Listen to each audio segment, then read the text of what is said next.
here to run. I'm here to rebuild what the world tried to break. Blizzardabroad, not about escape. It's about survival. I ain't red pill or blue pill, I'm just me. A man in the world trying to tell me who to be. I'm passport dreaming while these other cats scheming. I just call it how I see it, trying to exercise my demons. Gave my youth to the cause, now I'm taking it back. Peace of mind ain't a dream, it's a man with a map. They say run from the west, but I'm moving with grace. I'm tired of dying slow in the same damn place. Used to ride for the fam, now I ride for the soul. Every scar on my skin got a story untold. I done loved, I done lost, I done lied, I done bled, but I still thank God I ain't end up there. YouTube ain't a stage, this my journal on wax. I speak for the men with the world on their back. I speak for the ones who got tired of the fake and left the whole game just to give themselves space. They searching for titles, I'm just searching for proof. Blizzardabroad, the real, this is grown man truth. I ain't running from the west, I'm just done with the lie. You either build what you need or you lay out to die. This ain't clout, this is clarity, not a trend. This is therapy, not a flex. This is legacy, Blizzardabroad. This is honesty. I've been a father, a fighter, a man out of time. Put my dreams on a shelf just to help others shine. Ain't bitter, just woke. Ain't perfect, just broke. But I patched every hole with the lessons I wrote. I done slept in cars, 4 courts for my seat. Now he's college bound, living life off the lead. All that pain made peace hit harder. Now I teach young men how to move smarter. I've been mentor, martyr, cheater and saint. Gave game to the streets and still kept it quaint. I ain't gotta die to be reborn, fam. Just gotta stop lying about the man I am. So I step in the sun with these bones in my back. Ain't ashamed of the past, but I'm done looking back. This is not for the weak, this is strength through the wound. Blizzardabroad, I speak grown man truth. They searching for titles, I'm just searching for proof. Blizzardabroad, the real, this is grown man truth. I ain't running from the west, I'm just done with the lie. You either build what you need or you lay down and die. This ain't clout, this is clarity, not a trend. This is therapy, not a flex. This is legacy, Blizzardabroad. This is honesty. You don't find peace in a passport, you find it in purpose. This ain't about running from the west, it's about stopping the war inside. Blizzardabroad, grown man truth.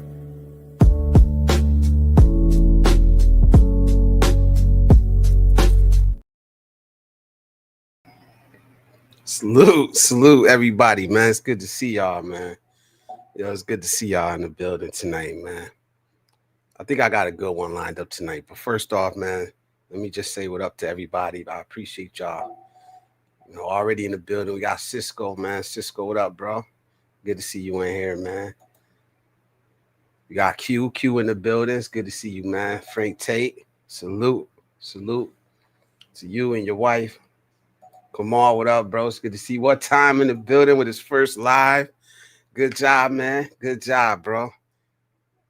That's what up, man. You did a good job, man. Can't wait for the next one. I'll be honest, I forgot you. By the time I finished watching, I forgot your email. So if you drop it to me again, I'll remember it this time. But salute, man, and thank you, bro. I appreciate you, man. Beach of Life is in the building. What up, brother? It's good to see you in here, man. Salute, man. Salute. Oh shit, you home. Ah, man. You in Seattle, man. Salute. Back on American soil, man. What time says Cisco and Blizzard? Don't forget to send me your address so I can get that out to y'all. Yeah, I forgot the email address, man. The numbers, I couldn't remember the numbers, man. I mean, I could just go back and watch it and get it, send that out to you, but yeah, you know I love that Chrome, man. For real. Salute to everybody, man. Yo, big shout out to Sunshine Shoulders, man. Brother Calvin, man. I made him a song, man. I told him I didn't think he was gonna upload it, but I told him that, you know, you're free to do whatever you want with it. And he uploaded it, man. And I'm just like, it's an honor, bro. It's an honor, man. So I appreciate it, man. Calvin is like, if he knows it or not, he's like big brother, like mentor I don't even know if he knows that, but I think he's a mentor. He's a guide to a lot of people, a lot of men, so I appreciate him, man. I just wanted to do something, to honor him, man, give him his flowers, like I said. But no, no, I'm not the new anthem maker for the Passport Pros and nothing like that. That was personal, man. That was personal. So again, salute to him, man. So it's a nice topic, man. Can't shame a good man. Why are they always trying to shame good men? And the topic comes from, honestly, it comes from a previous live stream where somebody asked in the comments, is being a good man good enough? And a lot of people are saying, no, it's not. Being good is not good enough. You know what I mean? So at the time, it seemed right, because that it's almost like people say that and you hear it so much that you just get used to hearing it. Oh, good is not good enough. And it's like almost people try to use it as motivation. I didn't push back at the time, but now, I sat with it, man. I sat with it. And I think that's the smart thing to do instead of just a knee-jerk reaction to something you don't understand fully, or, something you don't totally agree with. You may agree with a little bit. Sometimes you got to sit with it, let it marinate, think about it. And that's what I did, man. And I said, you know what? I want to address this. Not just come out and tell you guys what I think about it, but you know how I like to do. I like to have a conversation. So I'll invite you guys up. First, I'll give my opinion. If you disagree, if you agree, you could come up. You're always welcome. You can put it in the chat section. Let me know what you guys think, man. So before I start, let me read these couple of comments we got in here. That song was fire. Yeah, appreciate it, man. Appreciate it. Let's define a good man. We're going to try to, man. We're going to try to, man. Kyle's the only one doing what he does, the way he does it. He's an original, whether people like him or not. Absolutely, man. Absolutely. Some people just don't get it. I get it. Obviously, you guys get it. But like I said, the message isn't made for everybody. And, maybe in time, they'll evolve. They'll get it. Maybe they won't. But it is what it is. Cal is good people. Absolutely, man. Absolutely, man. My last live stream, the one where we did the barbershop talk, that was my best live stream, man. Not numbers wise, because I really don't care about the numbers. So not views or clicks, but as far as people tuning in and not clicking off. So the view duration, that was the best live stream I've ever done. As far as people clicking on and staying and watching, and that's what I want more over just getting the clicks and numbers. That don't mean nothing. I've seen people with, 5,000 views on the live stream, but, their view duration was like 2 minutes, so it's like, if I could get up over, I think I was close to 40 minutes per click. So that's good, man. People are paying attention. Once you start doing the lives, you'll realize like that's good for me. So I'm proud of it. And it was a topic that people say not to talk about. It went to religion, and people are afraid to touch that. So I'm glad that we were able to have that conversation without it getting out of hand, without name calling. So salute, Cisco, of course, salute to you, bro. Joseph, a younger brother that I appreciate a lot, man. I appreciate the way he takes in information, digests it, thinks it through. He's not a hardliner. So salute to Joseph. If you watch him, bro, I appreciate you, man. I always do, man. I loved having conversations with him. Cisco too. I agree with Cisco. I agree with you a lot. You just, like I said, you just a little further out than I am, but it's on the same lane. So that's why, like, when you say something, I get it, man. Even when, like, we don't see 100% eye to eye. But so salute to y'all, brothers, because y'all really drove that live stream, man. You know, X-Pac came up,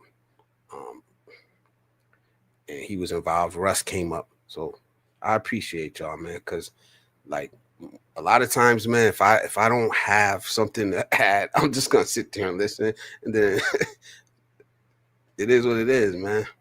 But to the topic tonight, why do they keep trying to shame good men? I've heard it all my life. I don't know how you've heard it, but I think this is normalized. Is being good enough? You know, I'm gonna ask you guys now before I start going. Put it in the chat. Is being good enough? You know, because the more I think about it, the more dangerous it sounds. It really does. Because if being good isn't good enough, then what are the expectations being set? What's the bar? Do we have to be great at everything? Do we have to be perfect?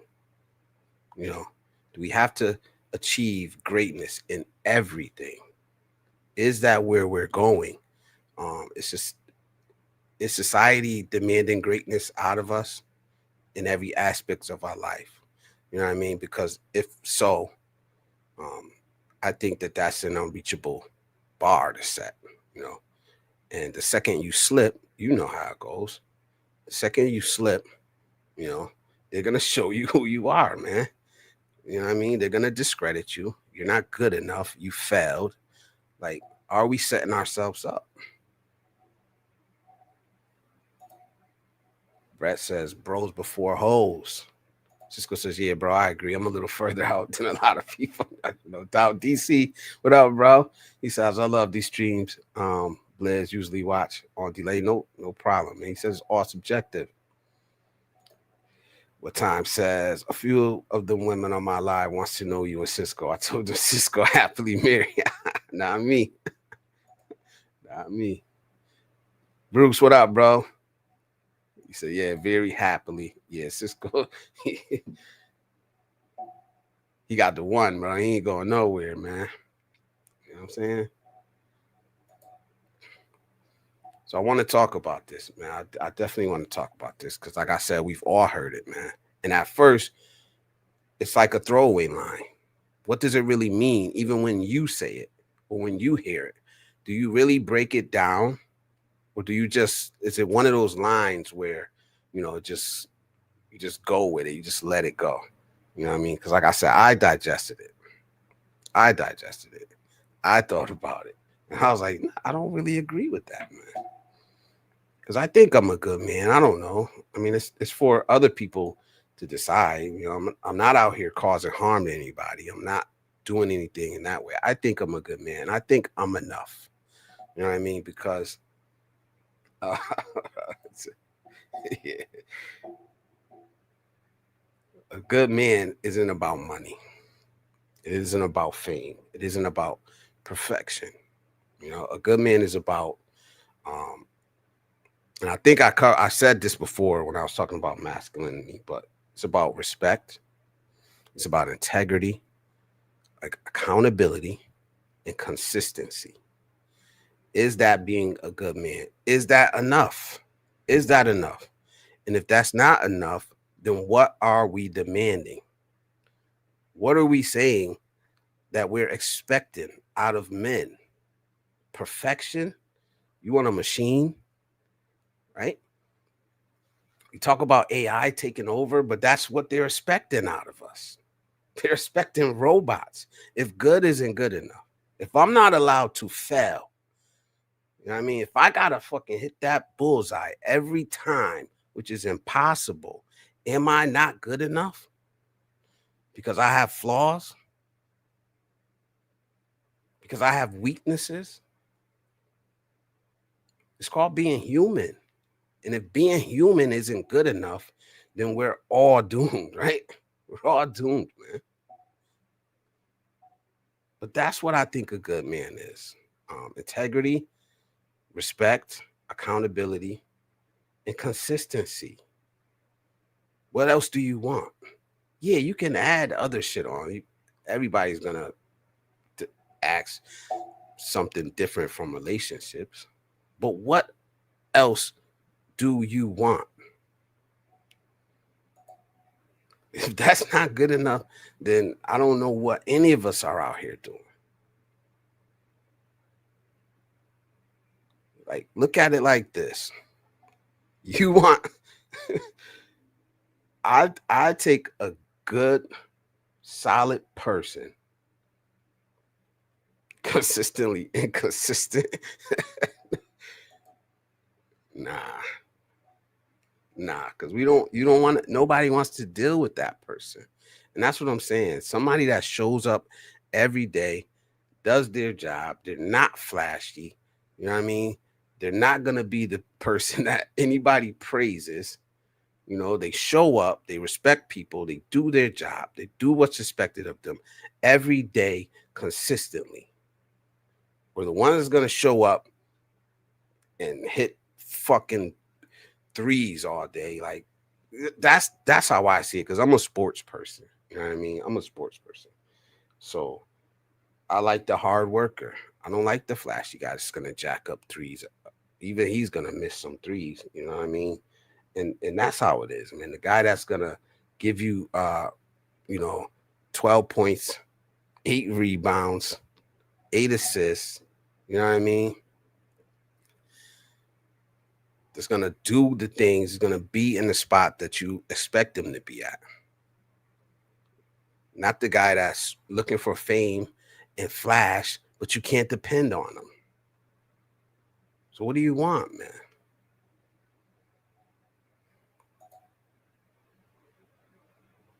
Good evening. Good. I love LaShawn. What up, brother? Good evening, everyone from the hamster wheel. Danica says, being a good person defined by being a weak person who does nothing but struggle in life for the family, or is being a good person defined by distancing yourself from the people around you? You have to make those decisions. You have to make those decisions for yourself. Like I said,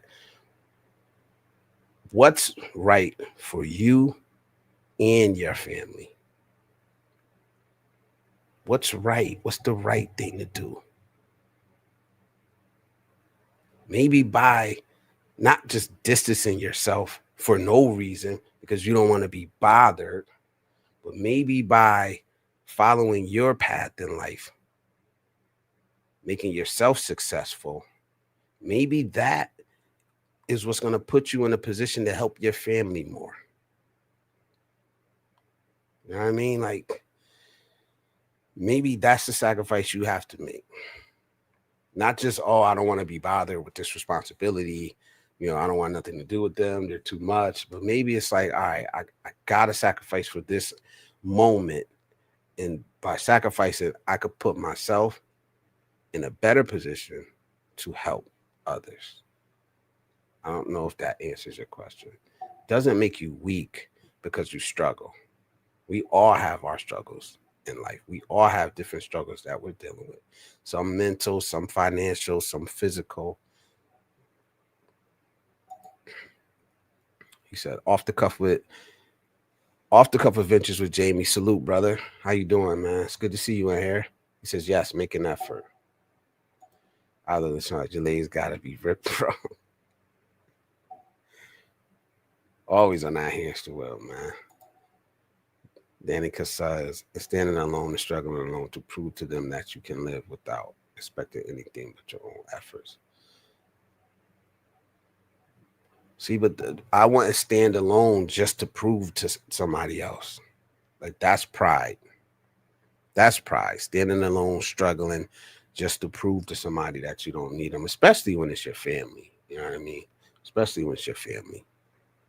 That's just me. What Time says, I appreciate y'all support. You to beat your life. Appreciate you, brother, man. I appreciate you back, bro. Salute, man. Everybody saying, what up? What up? Good evening. Off the cuff adventures with Jamie says, kind of like Brad Marchand for Florida Panthers. Lots hate him, but in the playoff, he shows up. He's got heart. He digs deep and gets 100%. Yeah, and that's all you can ask. That's all you can ask. I think I was having a conversation the other day, and I was telling somebody at work, like, what do you want from the guy? If he gives you 100%, that's it. That's all he has. What else? You know, somebody tried to shame me, or make me feel bad about something, and I'm like, you. That's kind of, it's never.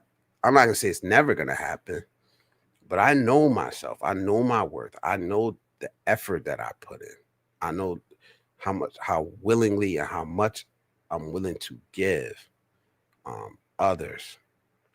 You can't shame me. You can't shame me.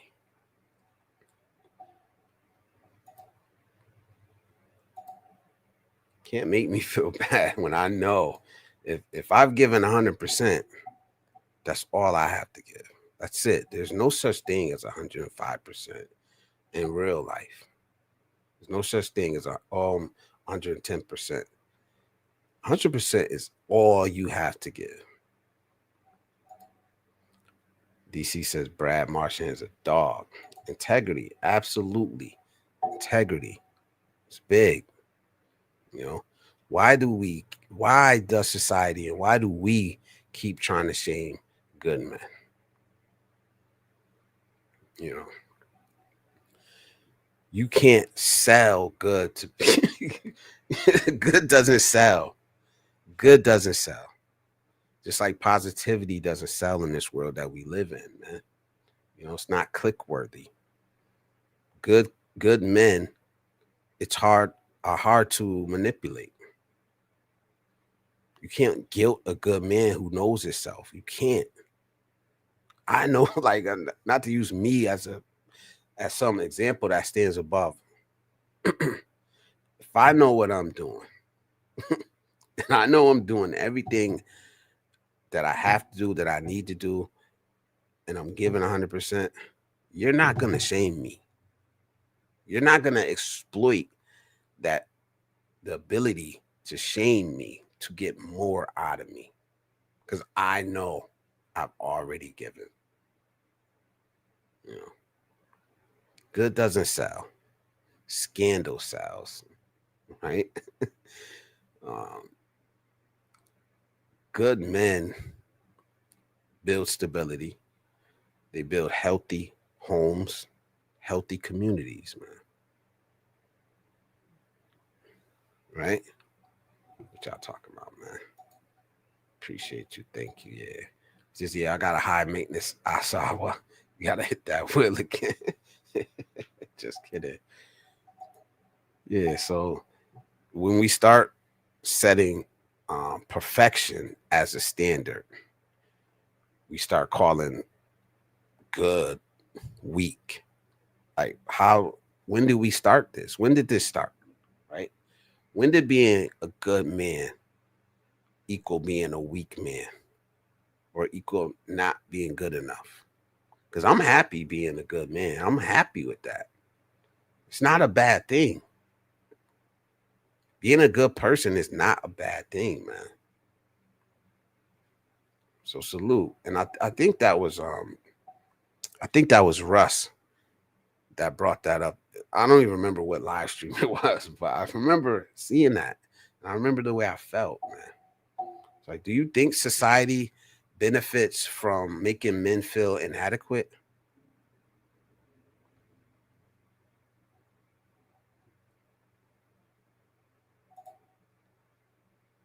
He says the problem is it's disagreement over what a good person is.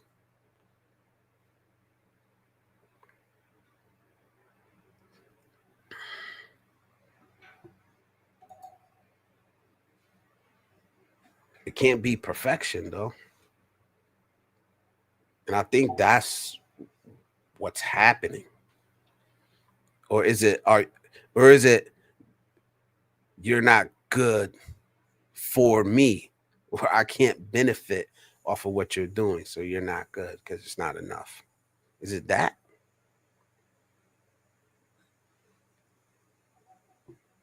I've been, I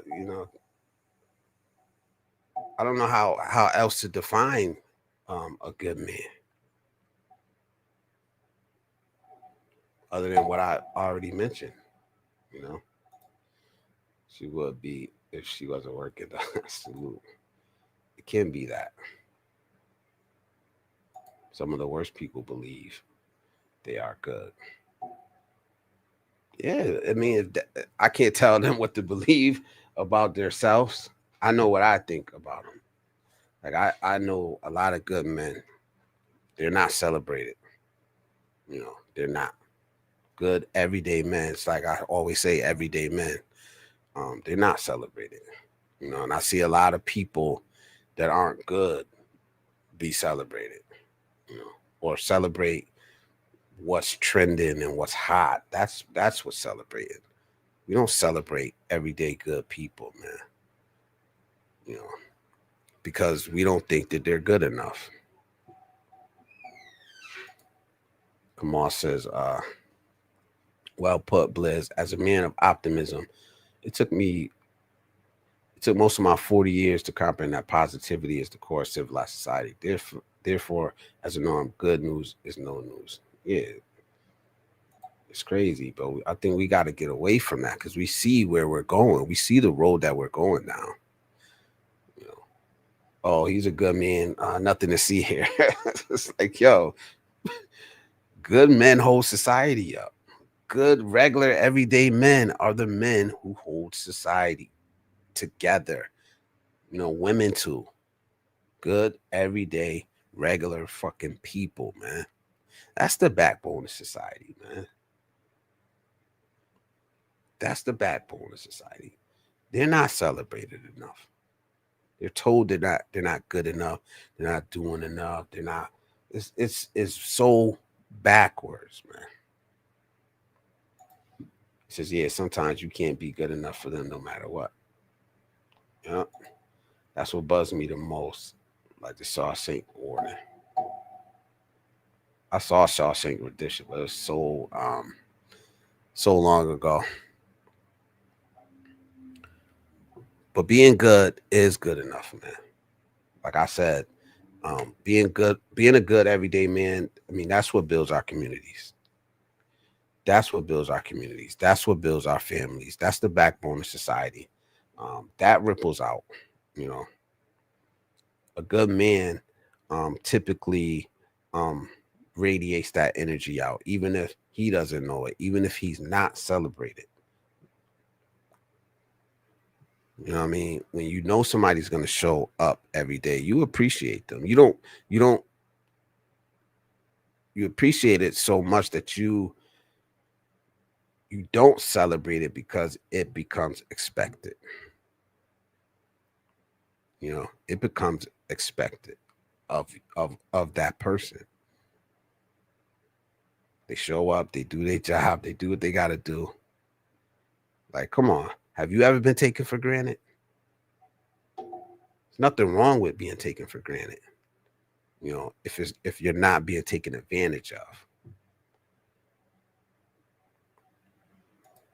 Come on. Cisco says, come on. That's why it's important to value reasoning and logic. Those are the tools you have to use if you want to determine what's truly objectively good. All right. Good is sustainable. Good is sustainable. Try to be great every day. Try to be flawless every day. Try to be flawless every day. See how quick you burn out. See how, I mean, you could fake it. You could fake it, I guess. You see people do it every day. Especially on social media. But it's not real. There's no substance behind it.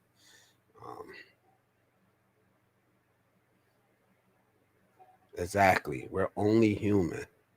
We're only human. So what are we asking of others? Like I really want to know that though. Really, like if just being good, like I said, respect, integrity, consistency. If that's not good enough, if that's not the base, you know, What is? Do you have to do life changing? You have to, life changing acts every day to be considered good enough? Is that what we're expecting out of people? You know, you can trust good, you know, you can trust good, man. You can trust a good man. You can trust him to show up. You could trust him to keep his word. You could trust him to not do no foul stuff to you. You know, that's what I'm talking about, man. I'm talking about a good everyday man because, like, I may be great. I may be a great orator, which I don't think I am, you know, but there's going to be some other aspect in life where I'm lacking at. But these things I can be consistent at. You can be consistent at showing up, you know, having integrity, caring for your family. You can do that every fucking day. You know, every word I say is not gonna be a light bulb going off on somebody's. Some of these live streams, I'm gonna say some dumb shit.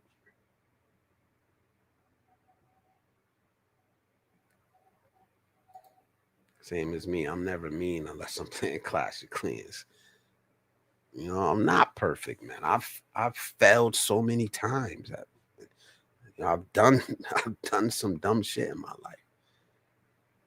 So I don't ever want you guys to think that I'm sitting up here trying to pass judgment off on anybody, man. I just want to have a conversation. And hopefully I leave you guys with something. I'll spark an idea in somebody's mind. Don't pass that on that, oh, being good isn't good enough, man. Please, let's not pass that on to the next generation of men. Because they got enough to deal with, man. And at the end of the day, that's what it all comes down to. Good people generally have high empathy. They can put themselves in other people's shoes and really feel what they feel, and it matters to them.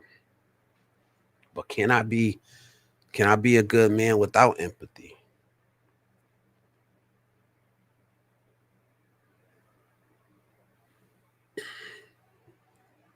I'm not saying that I am or that. I'm just asking a question, Because I think that what we nowadays are framing as extraordinary, I think it's flipped upside down, man.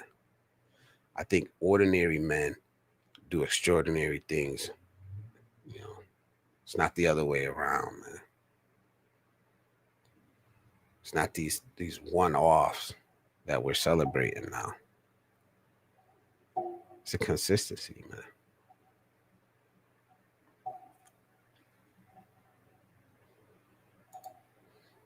You can do good things, but it may not necessarily make you a good person if you're not doing it in a genuine way. See, Beach of Life says seeing the good in others is more important than analyzing the good in yourself. I agree. Honestly, I don't think I would ever tell somebody they're not good enough. I've heard people do it, though. I've heard people do it. Maybe you're not good enough at this one thing or that thing, but just saying that a person is not good enough.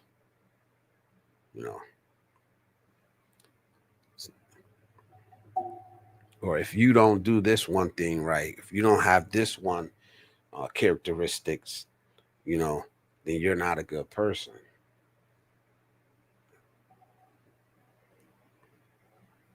I agree too. Yeah, I agree with Cisco. LaShawn says, Cisco, I try to do sometimes, but it can be so deep that I can't go there, man.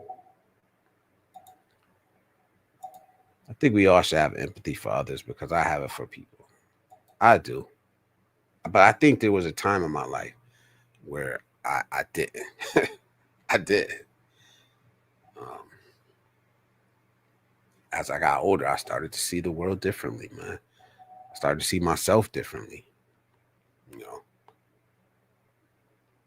I think I've always been for a long time. I've always felt driven to do good things for others. You know, not necessarily because I felt their pain. I knew what it was. I couldn't say that I was that really good at putting. I could envision myself in their shoes, but actually, like, I don't know if I felt their pain, if that makes sense. Because I always say, like, I think empathy came to me late in life, you know. Cisco says, I love trying is just as important as succeeding when it comes to empathy. Sometimes you can't always feel what someone else is feeling, but trying to go there shows that man. Okay. I think that's what I was trying to say, man. And for a long part of my life, though, like, I wasn't feeling what nobody else was feeling. I don't know if that makes sense to you guys, man. Jay Shabazz says, save yourself by putting yourself first. I teach my son to be selfish. Even if I tried to tell my son that, I think he's seen the way I am. So I think he's naturally just has a big heart. He just has a big heart, man. He's a sweetheart, man. Honestly, man. There ain't nothing wrong with that, man. As long as you know yourself, you know what you're doing it for. You know, I'm not gonna try to change his nature. He's a good person. You know? Don't let nobody take advantage of you. Don't let nobody use you. You know. I think it is. But I understand what you're saying. You know, maybe there were points in my life where I should have been more selfish. Not, you know. That's basically what I try to do. Yeah. Is anybody else out there, like, empathy came to them like late in life, like in their like later 30s?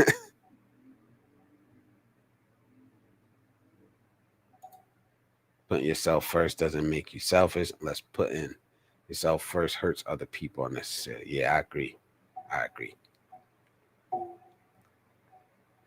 So if being good isn't enough, you know, what is? What is? You know what I mean? I think if being good isn't good enough, what will anything ever be? That's what I'm trying to say. Being a good man isn't good enough. Will anything ever be good enough? You know? And I think that's the trap. That's the trap. That's the hamster. That's the hamster wheel. You know what I'm saying? That's the hamster wheel, man. That's the trap. Keeps men endlessly chasing, man. Always looking for approval. Never resting. That's what burns us out. It's what a lot of us are running from. You know, am I making sense? Is that what a lot of men are running from? This constant hamster wheel that we're on. Never being good enough, no matter what you do. Not being appreciated. You know, always having to prove yourself. Never being able to rest. Never being able to fucking stumble.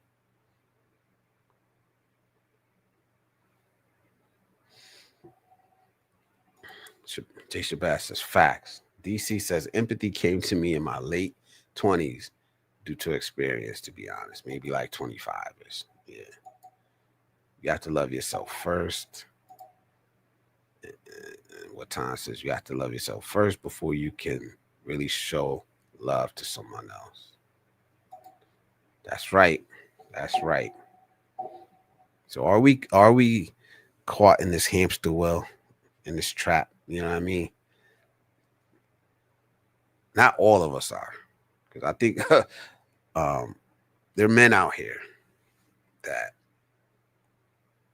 you know, they know good is enough. You know, they step out of that trap. Right here, it is not just about traveling overseas, because y'all know me by now. Y'all know I'm not a passport bro. Nothing wrong with if you are, nothing wrong with it. But I typically talk just about issues that affect men, whether you're overseas, whether or not, you know what I mean? So it's not just about, oh, you need to leave America. No, we deal with whatever, wherever you're at, you know, you got to be a man. Loving yourself is hard for a lot of people. It is. Roger Walker says, salute, bro. It's good to see you in here, Roger Walker. You got to take care of yourself and don't worry about everyone else, because you can't make everyone happy. Take care of yourself. Both. See, that's another one that's easy to say. When you got kids, you got responsibilities, can't do that. Can't. Some people can. You know, some people can do it, but I can't do that. You know, I've never been able to just worry about myself. It's been a long time since I've been able to do that. Even now, my kids are grown.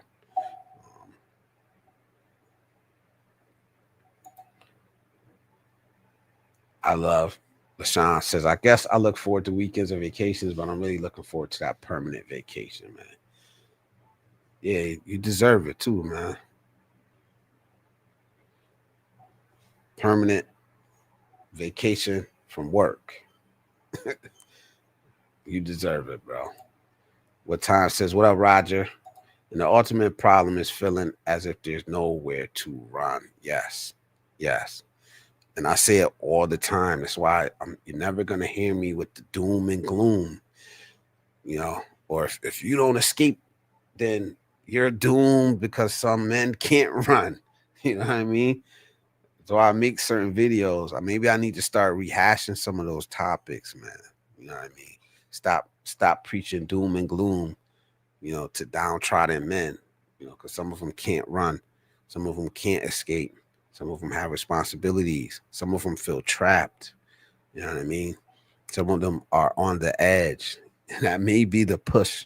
That may be the last straw, you know? Facts, LaShawn. It's going to feel like a dream, surreal. Yeah, man. You can't shame a good man because he's not going to chase approval. He's not going to chase an image. You know what I mean? He's not going to fall into that trap.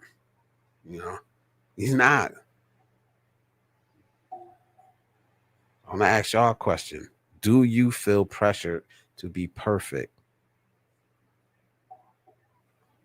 Do you feel pressured by society, by your family, by your job? Do you feel pressure to be perfect?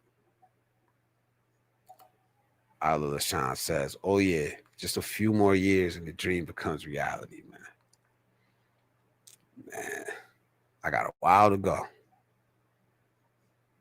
to do it the traditional way. I got a while to go. I don't even want to think about it. I'm planning for it, but I don't really want to think about 62 or 67 or 70. Who knows? Yeah, you can't put everyone in the same basket. Yeah, man. Way too many doom and gloom videos gets depressing. Yeah, absolutely. Frank Tate says always. Yeah, I don't feel pressure to be perfect. Yeah, he says you always feel pressure to be perfect. I don't feel pressure to be perfect because I know it's not possible. It's not. It's not. Doesn't mean that you don't try your hardest or you're not giving 100%. It just means that you know that eventually you're gonna make a mistake. You're gonna flaw. You're gonna falter. It's gonna happen. It's gonna happen. We know that. We've lived. You know, we're not young. You know, people in the chat, me, we're not young. We've lived. We've experienced things. And I'm not saying to brush off when you make a mistake. Hopefully you learn from it. You improve, you know. Super Trez. I can't see that profile pic. Super Trez. What up, man? It's good to see you in here. Welcome to Blizzard Abroad. Welcome to the chat, man. Super Trez says men shouldn't be running anyway. Fleeing to someone else's paradigm won't solve your problem because your escape was never created to specifically benefit you. I get what you're saying. I kind of get what you're saying, but men are free to go wherever they want to go. But if it's just running away and escaping, yeah, I don't agree with that. I believe working towards something, you know. But if you choose to move away, then that's every man's decision. Just do it for the right reasons or not. You know what I mean? Just take responsibility, take accountability for your actions, man. Like if you watch my videos, man, you hear me say that a lot. You hear me say that a lot, man. Just take accountability, man. Try to fix your flaws, especially if you want to move to another country. Hopefully you're taking care of yourself. You're working on yourself. You're fixing whatever you got to fix, because none, like we've been saying here, none of us are perfect. Don't blame others for your problems. Off the Cuff Adventures with Jamie says, I don't feel pressured. I've never been afraid to walk alone and take my own path. Salute, bro. 3 more years, LaShawn, I'm out.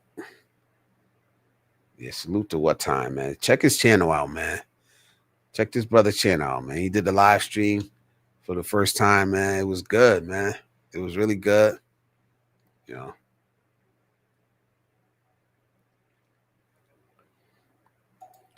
What time is it travel? I'm good. How are you? Yeah, like the news. Yeah, it's so negative, man. But that's what we click on. We're clicking on that. We're watching it. You know, we can't get away from it, man.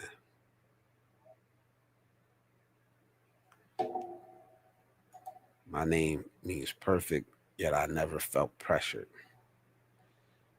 Man.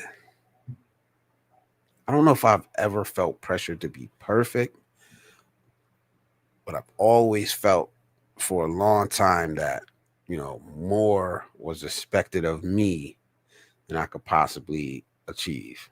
You know, I wouldn't say perfection, but always like the fucking, what they say. What's the way they say it? The mouse chasing the cheese. You know. Yeah, salute, man. Super Trish says, I feel no pressure to be perfect because I have yet to see proof of concept. Yeah, none of us are. None of us are. You know, it's not gonna happen, man. We weren't built that way. We weren't built that way, man. Even if they did come up with robots to replace us, man, they need maintenance. They need all type of shit, man. Like, so, like, this is the lot that we have, man. This is how we were made. You know, even if I was perfect, like I said, at one thing, you know, I'm gonna be lacking in another area. It's just life, man. Frank Tate says the plan may not work, but you have time to think years ahead of time. Yeah. A lot of time, man. Super Trish says, I'm certainly a proponent of traveling because I have a passport myself. I just know it won't solve all my problems. Absolutely. Absolutely. And that's what's being sold online right now. And I push back against that shit too, man. It's not the place, man. It's the person. It has something to do with the place or destination. You know. But who's the person traveling, man? If you're an asshole, you're an asshole. You know what I mean? If you don't stop being an asshole, you're probably gonna have problems wherever you go. Wherever you go. If you're irresponsible, if you're not good with money, wherever you go, unless you change that, you know.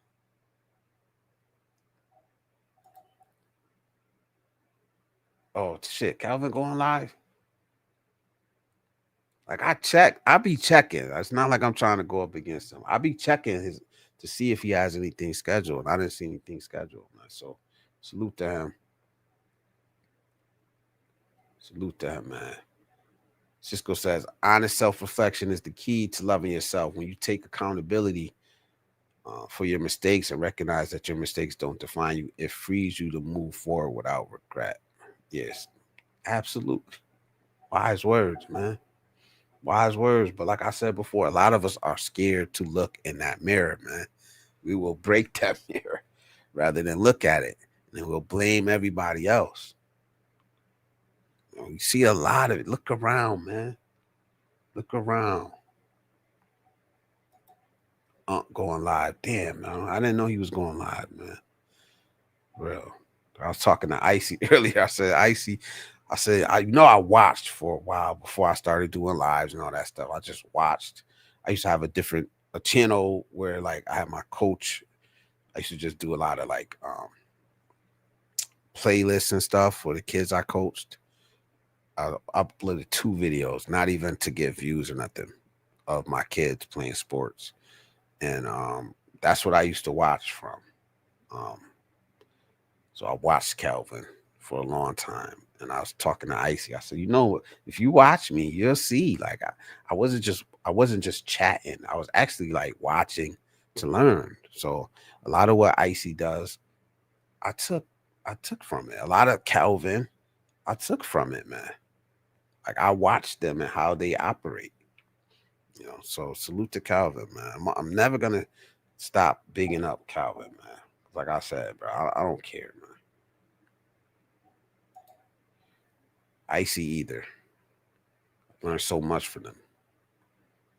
I love the Sean says, yeah, Blizzard. It's really vital to leave all of that negativity behind before moving overseas.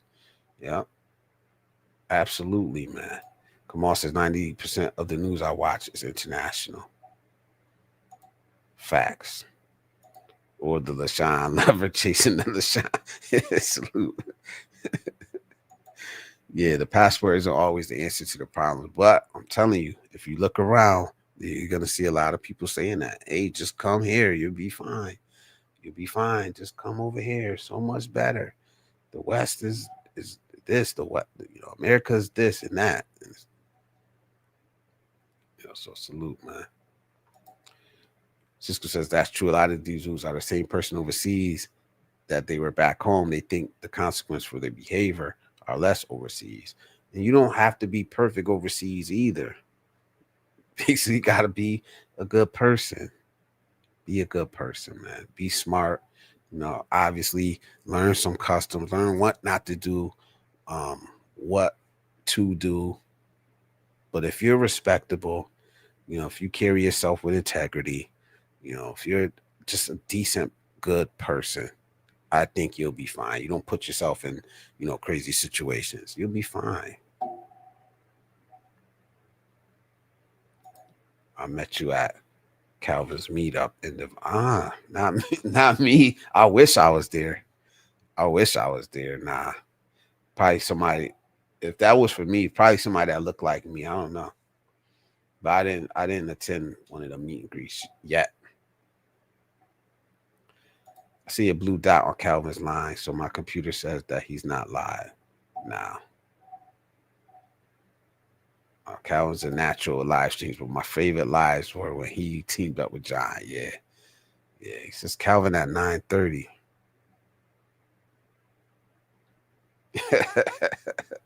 Salute, Cisco. Salute, bro. Yeah, salute. I don't want to go up against him, bro. Like I've ended live streams when he went on before, just to go watch him. But now my schedule's so tight, man. I gotta stick to Wednesdays, man. I got to. Just Calvin's going live in 7 minutes. I'm staying right here. Calvin be fine. Salute though. Yeah, it must have been. Mama say, nah, no problem. No problem. I wish, man. I was there in spirit. Man. I'm gonna have to miss out on both lines thanks to the well. Yeah, salute. Gotta do what you gotta do, man. But I appreciate you, man. I do. I really do appreciate you guys, man. Cal not live. I checked. Yeah. So it's good to know that like a lot of us here don't feel pressure to be perfect, man. Because we know it's never gonna happen, you know. And honestly, we we don't put that pressure on ourselves either. A lot of us do. I mean, we're hard on ourselves, you know, but we know what we're capable of, man. So salute to you, brothers, man. Um, but like I said, you can't shame a good man, yo. A man that's not chasing perfection, a man that's not gonna be held to impossible standards. You know what I mean? A good man that's not living for applause or approval of others, man. That knows his worth. You know what I mean? He knows his values, man. He knows that he's consistent. He knows that he's integrity. He have others, especially his family and the people around him, his community, best interest in mind and in heart. You know, good men are grounded, man, and they're everyday, regular men. Do some stand out? Yes. But even the people that we lift up have flaws, have things that they need to improve on, that they need to work on, man. How many of these celebrities that we lift up have drug problems, alcohol problems, abuse problems? Like, because they're human. They're human, just like we are, man. Right? So stop telling people, especially men, that they're not good enough, if they're not great, if they're not outstanding, if they're not perfect. Being a good man is good enough. It is. I just had to. Martin Luther King was cheating on his wife. Yes. And he smoked cigarettes and all type of shit, man. But we ain't gonna down him. But yeah, he wasn't perfect. He wasn't perfect, man. Where's it at? Where do we leave off, man? Off the cuff adventures with Jamie says it would be cool if Cal had guests on the streams. Be cool to jump in the box.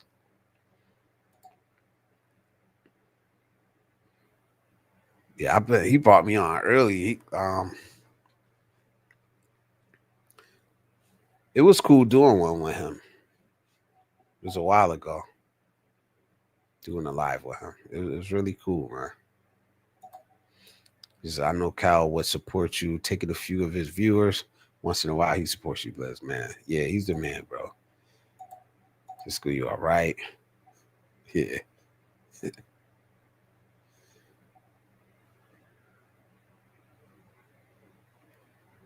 Yeah, they're like us, but with way more money, man.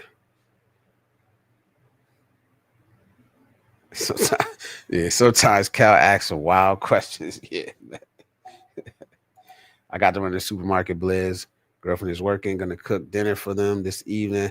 Cabbage rolls. Great to catch your stream. But nah, thank you, bro. I support you, man. I support you, bro. Thank you, man. Thank you for being here, man. Salute.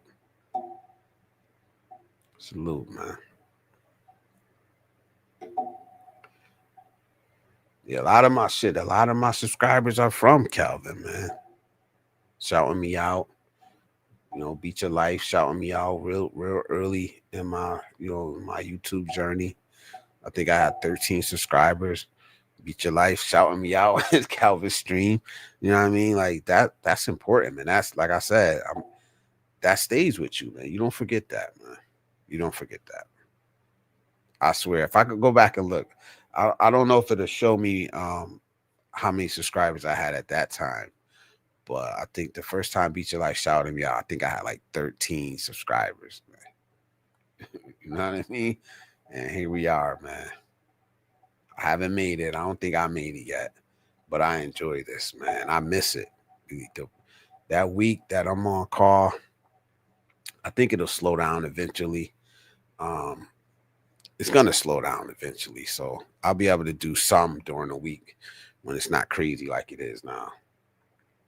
You know. I was a little worried for Icy when she went on his live. Cal is old school. Icy is a modern woman for the most part. Yeah. Yeah.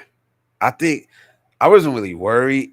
Because I seen her on on Zoom to Thailand, and I was like, oh, she good. she a tough little woman, man. Believe me.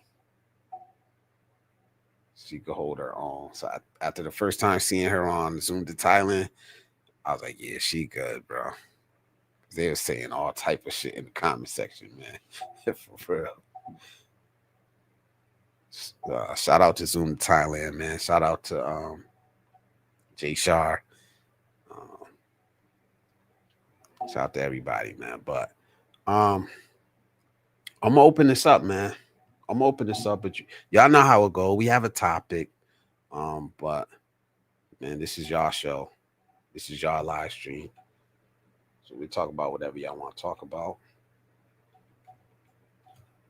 But if you come up, I'm gonna ask questions. Here's a link.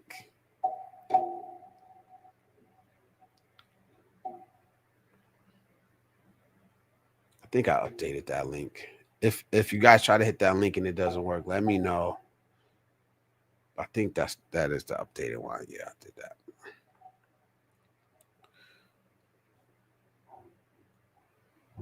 Hopefully Russ stops by today, man, because I'm pretty sure it was Russ that started this whole topic of this live stream, man, by just asking a question. I'm not trying to down talk him. It just got me thinking, man. Like, we've heard this our whole life. I know I have. Ain't good enough. Especially in the black community. Especially in the black community, man. Like, let's be real. We've heard this. You gotta work. You gotta work 2 times harder. We've all heard that. And I understand why it's said, but at the same time, all you can do is your best. All you can do is your best,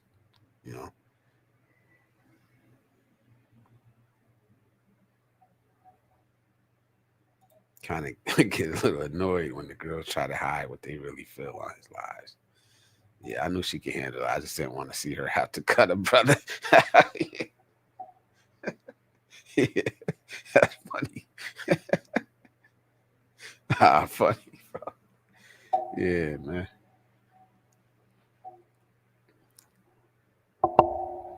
What y'all think about that song, man? Really, I don't know how many. I know Cisco said he liked it. Honestly, man, I was working on a song to use for the intro to this live stream. I just couldn't get it done in time. I didn't even finish writing it, so I was like, nah, it have to wait.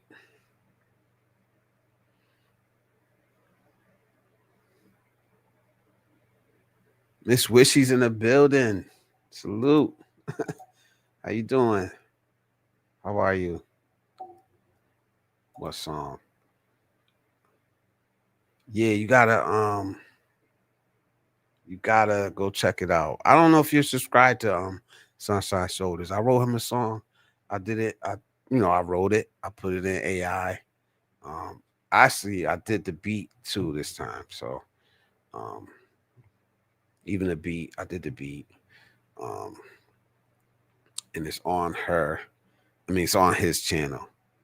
He actually used it. I did it as a just to honor him, man. Just to, give him his flowers. And I sent it to him behind the scenes, and he ended up using it in the video. Yeah, it's nice. It's a nice song. I like it. I was jamming to that song, man. But yeah, check it out, man. Because I gave it to him. I said, yo, you could use this for whatever. You could use it. I said it's for you specifically. It's not intended to be on social media, but you can use it for whatever you want to use it for. Yeah, it's no better than best. Yes. Salute, nephew. What up, man? It's no better than best. I never used AI for anything. I can't bring myself to do it, but I see how useful it can be. Yeah, it is what it is. Now, if I was intending to be serious and monetize it, I would do it the right way. I wouldn't use AI. I wouldn't do anything. Even though I did see today, like some about to curse, but somebody um that only uses AI just signed a record deal. Like I didn't even click on the story. I just seen the headline. I didn't click on it or not. Nothing. So I don't know what kind of deal he got or anything like that. But yeah. So when it comes to that, that's not. I'm not trying to do that. I'm not trying to monetize anything. So for now, it's just fun. It's just fun for me, man. I enjoy doing it. I get to use my own shit for my YouTube content. Um, and I don't know who I was telling that. I said, "Yo, it's all right to use AI, but just make sure you write every single lyric." You know, because if I when I download that song, it credits it. It credits right there. Blizzard Abroad. It's credited to me. I don't know how it works, but just researching it, um, if you use the AI to write the lyrics, then you don't have 100% ownership. So I would just be careful about that part. She says, "Oh, I'm doing great. It's good to see you in here, man. It really is. I miss you guys. I really do, man. I think working third shift really, I probably wouldn't even have a YouTube channel if it wasn't for having that third shift job. Um, because you guys got me through a lot of a lot of nights where I was just in that big ass building by myself. So, um, salute to y'all, man. Salute to y'all, man. Y'all part of my journey. Y'all always gonna be part of my journey. Sis Wishy's in the building. Cisco, long time no see. Everybody saying say hi to Wishy. He says that was a cool song. Blizzard, yeah, thank y'all, man. Michael Alexander, what up, brother? It's good to see you in here, man. AI is fun, man. AI is fun. As long as you're not letting it do the work, everything for you, it's a tool. It's a tool. That's how I see it. I know a lot of people don't see it like that. I see it as a tool, um, like a wrench. You know what I mean? It's like a ratchet. So like I ain't using no ratchet. If you see it that way as a tool, and it's not as just doing your work for you, I guess. And if I needed it to do certain tasks, like say I had a business to where I needed some automation, I don't see a problem with that because it's being used. Like right now, it's being AI is pushing my this live stream out to people.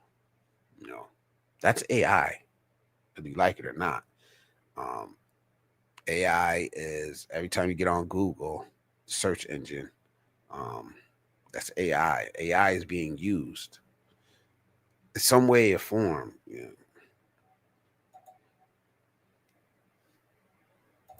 Salute Blizzard, honored to be on this journey with you. Yeah, man. Yes, it is, man. It's amazing. It's amazing. I didn't set out to do this. I didn't set out to be doing live streams or anything like that. But here we are, and I love it, and I'm enjoying. I get by with a little help from my friends. Yeah, he said, yeah, but the ratchet doesn't get smarter and smarter and smarter until it wants to until it wants you to be the ratchet. So yeah, I get it though, man. I get it. But like I said, it's a tool, and I think we got to be careful with it. But man, like, fuck, I think the smartest thing to do for us, regular people, it's just to understand what it really is, how it works, um, what it can be used for. If you can use it in your life, use it, you know? Yeah. Yeah, that's what I was saying. When the ratchet, when the tool wants you to become the tool, yeah. No, you about to be the ratchet. You human. Yeah. I don't know, but what are we gonna do to stop it? And that's the problem, or regulate it. Um, a lot of people feel powerless, so they just go along with it. I haven't really been following any um laws to regulate it or anything like that.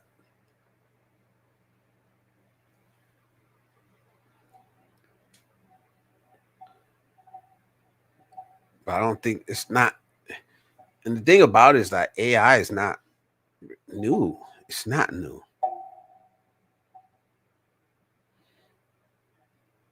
You know what I mean? Yes, that's what is going to be a problem. I think we're more likely to see other people abuse and misuse AI and robotics to do some horrific things. Yes, that's where it comes in, and it's humans that are going to be behind it. Like always, it's going to be humans. Now I'm thinking about Nurse Ratchet from One Flew Over the Cuckoo's Nest. Yeah. The Ratchet or the other type of Ratchet. Ron Lawson, salute, man. Salute. How you doing, man? Drop the link again. I gotta set up Nightbot to just drop it. Some people don't. Some people say Nightbot be dropping too much.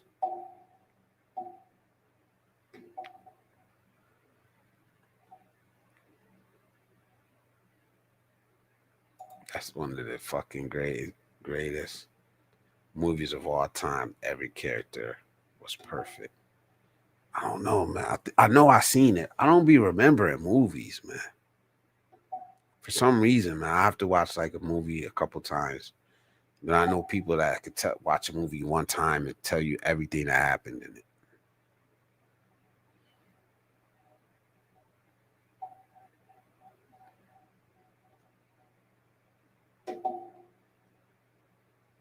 Yes, yes, Mr. Tate. That's exactly the point. You know what I mean? Don't lose your own skills because you use AI. I think that's important. Don't lose your own ability to be a free thinker. That's important in a lot of aspects in our lives. Don't become lazy. Don't let your brain become lazy. But I think like Cisco was saying, man, it's how other people are gonna use it. They're gonna use it to exploit other people, to scam other people. They're gonna use it to, hurt other people. AI war drones, AI army robots or whatever. There's things like that where the human species is going to use it to exploit and harm other humans.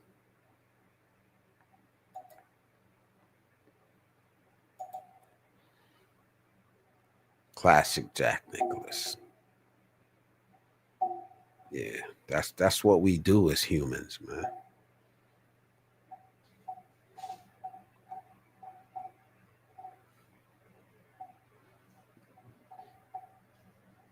Slow night tonight, man. Every great advancement in human history has always been weaponized. Yep.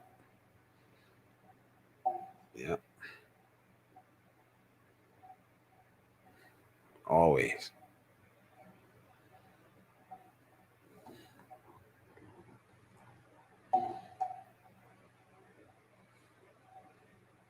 Always, man.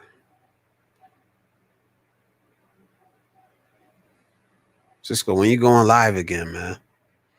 I want to hear you go. I want you to do one of these sit down lives, man.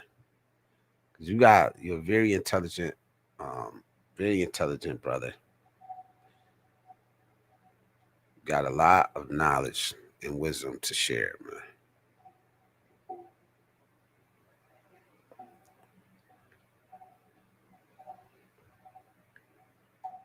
Have one of these conversations. To hear. It's like with Q. Q be so opinionated, man. I'll be like, bro, when you gonna do one like this, bro? So you can just get it all off, man. Get it all out. I kind of feel different about you than about Q, because Q just more like, I don't know. I look at Q like a little brother. You know what I mean? Like you just be like, all right, bro, whatever. Okay, man. Cisco Live would be top tier. He does lives. You gotta check him out. Yeah, he does lives. Hey, Ron Lawson says, hey, Blitz, did you put that Sunshine Shoulder song together for Calvin? It was bang. Yeah, I did it. Yep.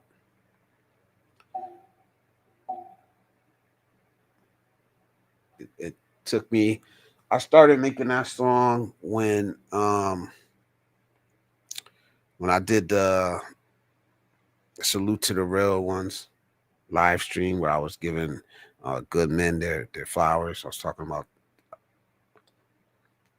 Damn, that feels like so long ago. I think that was like a month and a half ago. That's when I started doing that, just working on it, fixing it, changing stuff. Yeah. I was checking out Chat GTP today. It was an amazing tool. I was using it for grammar. It is. It's a tool. It is a tool. Like, it's not going to be 100% correct. Yeah, I don't know if ever will be.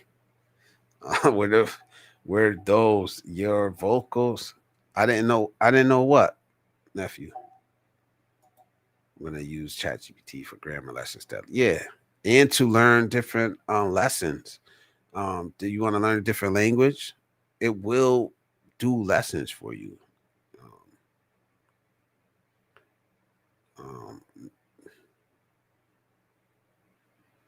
I've used ChatGPT for recipes, man. I know there's other apps to do it, but it's the same shit to me. Whether I'm asking Google or whether I'm searching it on YouTube. I think I had made some food when I was in the DR. I put it right into ChatGPT. This is what I got. What can I make? And it was like, oh, you can make this, Dominican style food. You know, I enjoyed it. No, those were not my vocals. I can't sing. I can't sing. That was AI singing. My lyrics, AI singing. And the reason why it takes so long to do it is because, you know, they don't hit certain notes on time. They don't hit it, and you have to go back and you have to change it. Let me be real. It was me singing, but it changes it. So I got the raw vocals. I'm never gonna let y'all hear that. So Cisco was like, I don't like the sound of my own voice. Oh my God. Talking about singing to that mic. I'm like, yeah, I really can't sing, bro. People been lying to me. Oh, you got an all right voice. Nah, no. So yeah. But it is what it is.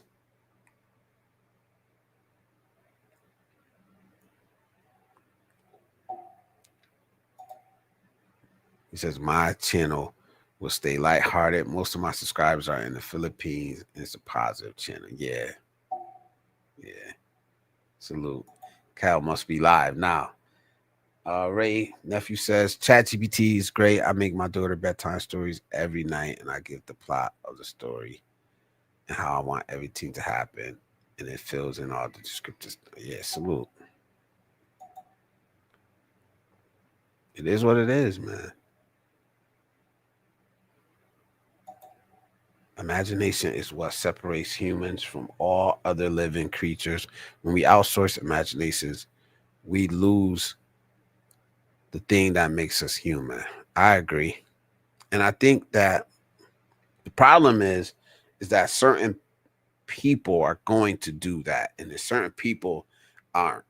It's just like certain people believe get their news from Facebook. Certain people would never do it. It's just like some people are going to do it. Some people are like you, like me. I'm never going to outsource my imagination. I'm never going to outsource my independent thinking. I'm never, like, never. But my creativity, I'm never going to outsource that.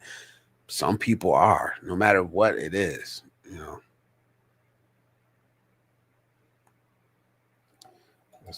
Thank you, man.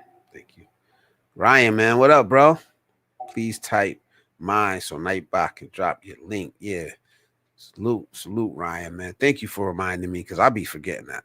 I'll be forgetting to say certain stuff, man. Type mine, like and subscribe, like and subscribe. So don't forget to like, subscribe, share the stream, man. That's how we support ourselves. That's how we support small YouTubers. I think everyone know that it's going to be used to control us in the future. It is. It's gonna in some way, shape, or form. It will be. Even it's just to control the way we think. It is. It is. Absolutely.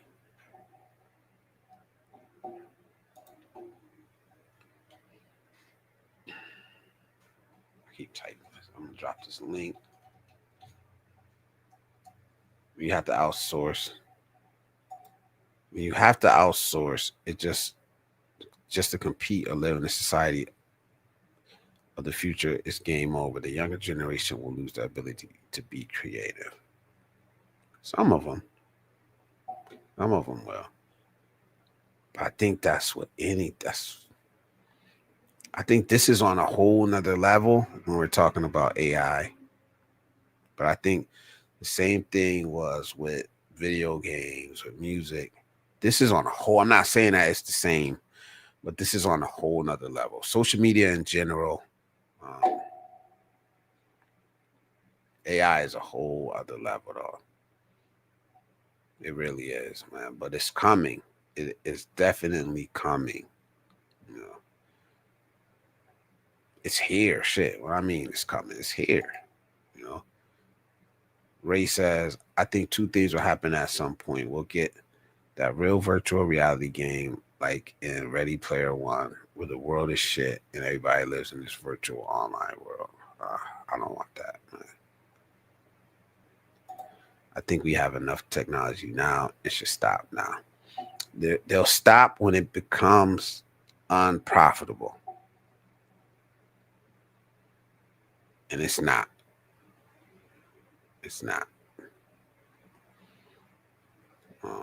I think we have enough technology now. We should stop now. Yeah, we should. I think so. I think we got enough bullets, bombs, guns, too. And we should stop. But we're not going to stop. And that's us, man. Or robots will do everything for us and we'll end up like the people in Wall-E. Or yeah, and then he says, or idiocracy, most likely. It'll be dumb. I think I still have hope in us. I still have hope in humanity. That some people will not let themselves at least come to that point. You know, will it come to a point to where it's forced on us and we have to abide by certain things? Maybe.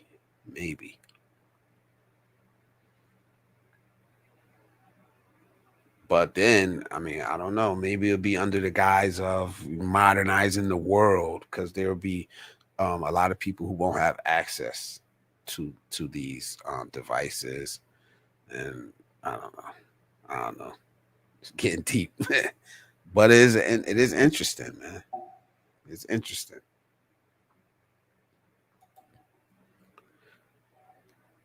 If you don't stop, the Skynet is going to get us. Yeah, how far will it go? Um, how far will it go? If it's not, robots walking around controlling us, it'll definitely be controlling all of our energy sources, our our money, all of our information. Cause shit, who uses a library nowadays when you got the damn thing in your hand on your phone? You know, drones and robots. Yeah, salute, salute. Y'all got me. Y'all got me, bro. I ain't even talking about good men no more. What's a good man? But it's interesting. It is an interesting thought, man. I'm gonna continue to use AI for what I use it for. It's a tool. Like I said, it's a tool. And as long as it remains that in my life. Um, 'Cause like I said, every time I upload a video or every time I post a live, AI is being used. AI is driving that algorithm right now. You know, AI is figuring out who's most likely to click on this live stream, and it's putting a filler out there. Say, hey, this person might like this. Let me put it in front of them and see if they click on it. I know that's not taking over the world, but it is AI. It is AI. You know,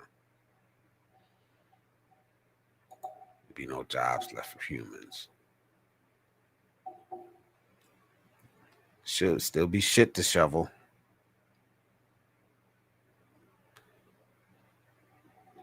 I don't know. I'm typically not a doom and gloom guy to where I think like that. Um, got Cisco in the building. What up, brother? Mad you right up, bro. Man, sorry it What's took so going long. on, bro? You good, man? You good, Took a bro? little while Salute, trying to man. figure out stuff, man. I can't even figure out how to use damn YouTube. I can't. I'm not gonna be able to use damn AI. Nah, you got it, bro. You smart enough. If you wanted to use it, you would get a hang of it really quick, man. Yeah, I think it's just one of those things that in my mind, I know that it's just. I mean, it's inevitable. It's like cell phones. I'm sure there were people that were like, I'm not getting a cell phone. I'm not gonna do that. That's stupid. And now everybody has a damn cell phone. I mean, Yep. it's inevitable. I mean, it's gonna happen. Like I said, it's gonna get to the point where people are gonna have to use AI just to be able to compete for jobs, just to be able to compete in anything. Because if everybody else is using it, you're not gonna use it. Yeah. I mean, it's unlikely you're gonna be able to do better than AI and most of the things that we're gonna need AI to do. Yeah. I think a lot of people think AI is like a brain thinking for itself. I think actually what it is libraries of information that is Right. easily tapped, you know what I mean, and delivered to you. So it's not like some big brain. It's all everything that's in there is inputted. Now, other models where I can't really get into where they're actually thinking for themselves. I don't know about those deeper models. Um, haven't really done, but I know that there's typically like libraries of information that they have access to. Is that like how you see it? Yeah, I mean, I think it's just like the way I look at it, and I don't know if I'm right or not, but it's kind of like a thinking internet, because what you described is basically what the internet is. It's the catalog of just information, and you people, it's only what people put into it. It can't be more than what people put into it. But with AI, it's actually taking that information and organizing in such a way that it's getting more efficient at how it provides the the responses back to you. You know, it's taking that information and it's actually quote unquote thinking about what it is that you're wanting. Whereas the internet is just, you know, you type something in and it just it puts up whatever, you know, the keywords are, Yeah. whatever it's programmed to put in there. But like with AI, it's actually thinking, you know, and I think that's the scary part for me is that, you know, at some point, you know, AI is going to get where it knows you better than you know yourself. And, you know, it's going to be able to manipulate you. I mean, look at advertising right now. Advertising right now already manipulates people, you know, and it's Yeah. dumb as hell. You know, what's going to happen when the advertisement is smart and it knows what you want. It knows. I think we were talking about that before, like with the robots. You know, it's going to happen. People are going to have AI robots that they marry. That's their life partner because the AI Yeah. robot gets them. You know what I mean? Yeah. It's going to That's happen. sick. It's sick. It is gonna happen though. Like Cal said, you're going to be changing out, you know, buttholes and there's going to be all kinds of, you know, a black Yeah. market for stuff. You know, it's going to happen. Yeah, because like we're definitely not gonna live up to what they're trying to make us live up to as humans. So if you could get a robot to do it, it's not gonna talk back. It's not gonna have no like. But I don't want that. I don't personally don't want that. You know, tell me when I fuck up. You know, and I don't think a lot of us. Come on, we're so egotistical. We're not gonna be like, hey, if I mess up, let me know. AI robot wife, you know. No, Exactly. Who the hell's going to no, want that? no. And I think that's the thing too, is that you got, hold on, let me turn this now. I think you got, you know, kind of like, I mean, I remember hearing years ago before AI, it might have been, people might have been thinking about it, but it wasn't here. Years ago, people talking about how, you know, we're going to have computers and robots doing all the menial, trivial work that we do so that we don't have to do that stuff. All the manual labor, you know, jobs that people do, they'll do it. And we could get to a point where, you know, people don't have to work. They don't have to work. Everything that we normally do for work, it's being done. So like at that point, it's basically like you are retired. You can just go do whatever you want, you know, and then the question is, well, how do people, you know, how do you create value then as a person? How do you create value that, you know, like for instance, like right now you got to pay rent, you got to have you got to have money for a car payment, for, you know, if you want to go out to dinner, you know, well, if you don't have a job, how do you pay for those things? How do you do that? How do you live? How do you survive? You know, and that's what they thought of, you know, universal basic income, where basically the government is giving you a stipend of money, and you know, you use that money for whatever it is that you need to use it for, and that's kind of how people live. And I don't know, it could be a good thing, could be a bad thing. You know, I think a lot of people probably think that sounds like a nightmare, but I don't know. I mean, I don't know. I don't see a world where something like that doesn't happen if we keep going down the road we're going down. Yeah, I just don't yeah. see it. That's a scary world to where you're dependent strictly on the government for every single thing. You know, Joseph's in the building. What up, bro? Hey, what's up, What's people? up, How Joseph? you doing, man? How Hey, you doing, man? what's up, Les? What's up, Cisco?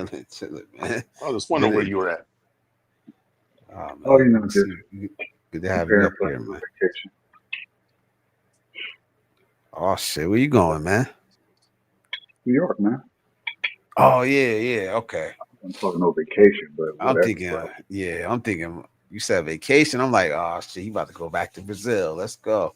Now I wish I Hear was. about this, That's what I man. wanted. I'm gonna go ahead and get this New York thing over with so I can get back to Brazil. That's what's up. That's what's up, man. Wait, what's going to happen in New York?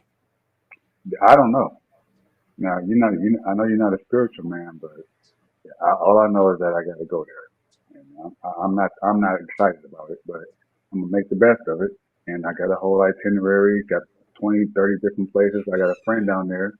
He's gonna meet me down there and give me like a little mini tour of Brooklyn and all this other stuff and World Trade Center. So I'm like, okay, I guess I guess it'll be all right for what it is. I'm just not like gung ho about New York. It was just not nowhere even on my list, not even on my shit list. It was just like not there. So whatever the reason, I got to go down there spiritually. I have to go down there, and I won't know anything until I get to the end of it. Then I'll know the purpose for why I had to go there before I go anywhere else. But I just, man, that's what I've been prepared for, fellas. So it takes a lot of effort, a lot of time, a lot of work. Yeah, salute, man. Just be careful. Just be careful, man. New York is well, you Yeah, from no, Detroit, so I'm used to it, yeah, which is but why I'm not. I'm like, what's the difference? New York, Detroit, rough, grimy, concrete yeah, jungle. Ooh, what's so great about New yeah. York? Not I feel the same way about New York, and I live an hour away. I'm like, I don't want to go there. I don't want to go there to go to a Have you been restaurant, there? bar. Yeah, yeah. Yeah. It's so close. It's like, but I don't want to go there. It's like, Like what they were you see talking there? at work. They were talking about, oh, there's so many restaurants there, and this. I was like, I don't want to go to none of that shit, man. Give a damn. I, like the people are rude. It's just like I'm not saying all of them, but just the feel you get when you're there, man. I remember flying into JFK, my first trip to the Philippines, and it was like just so stark.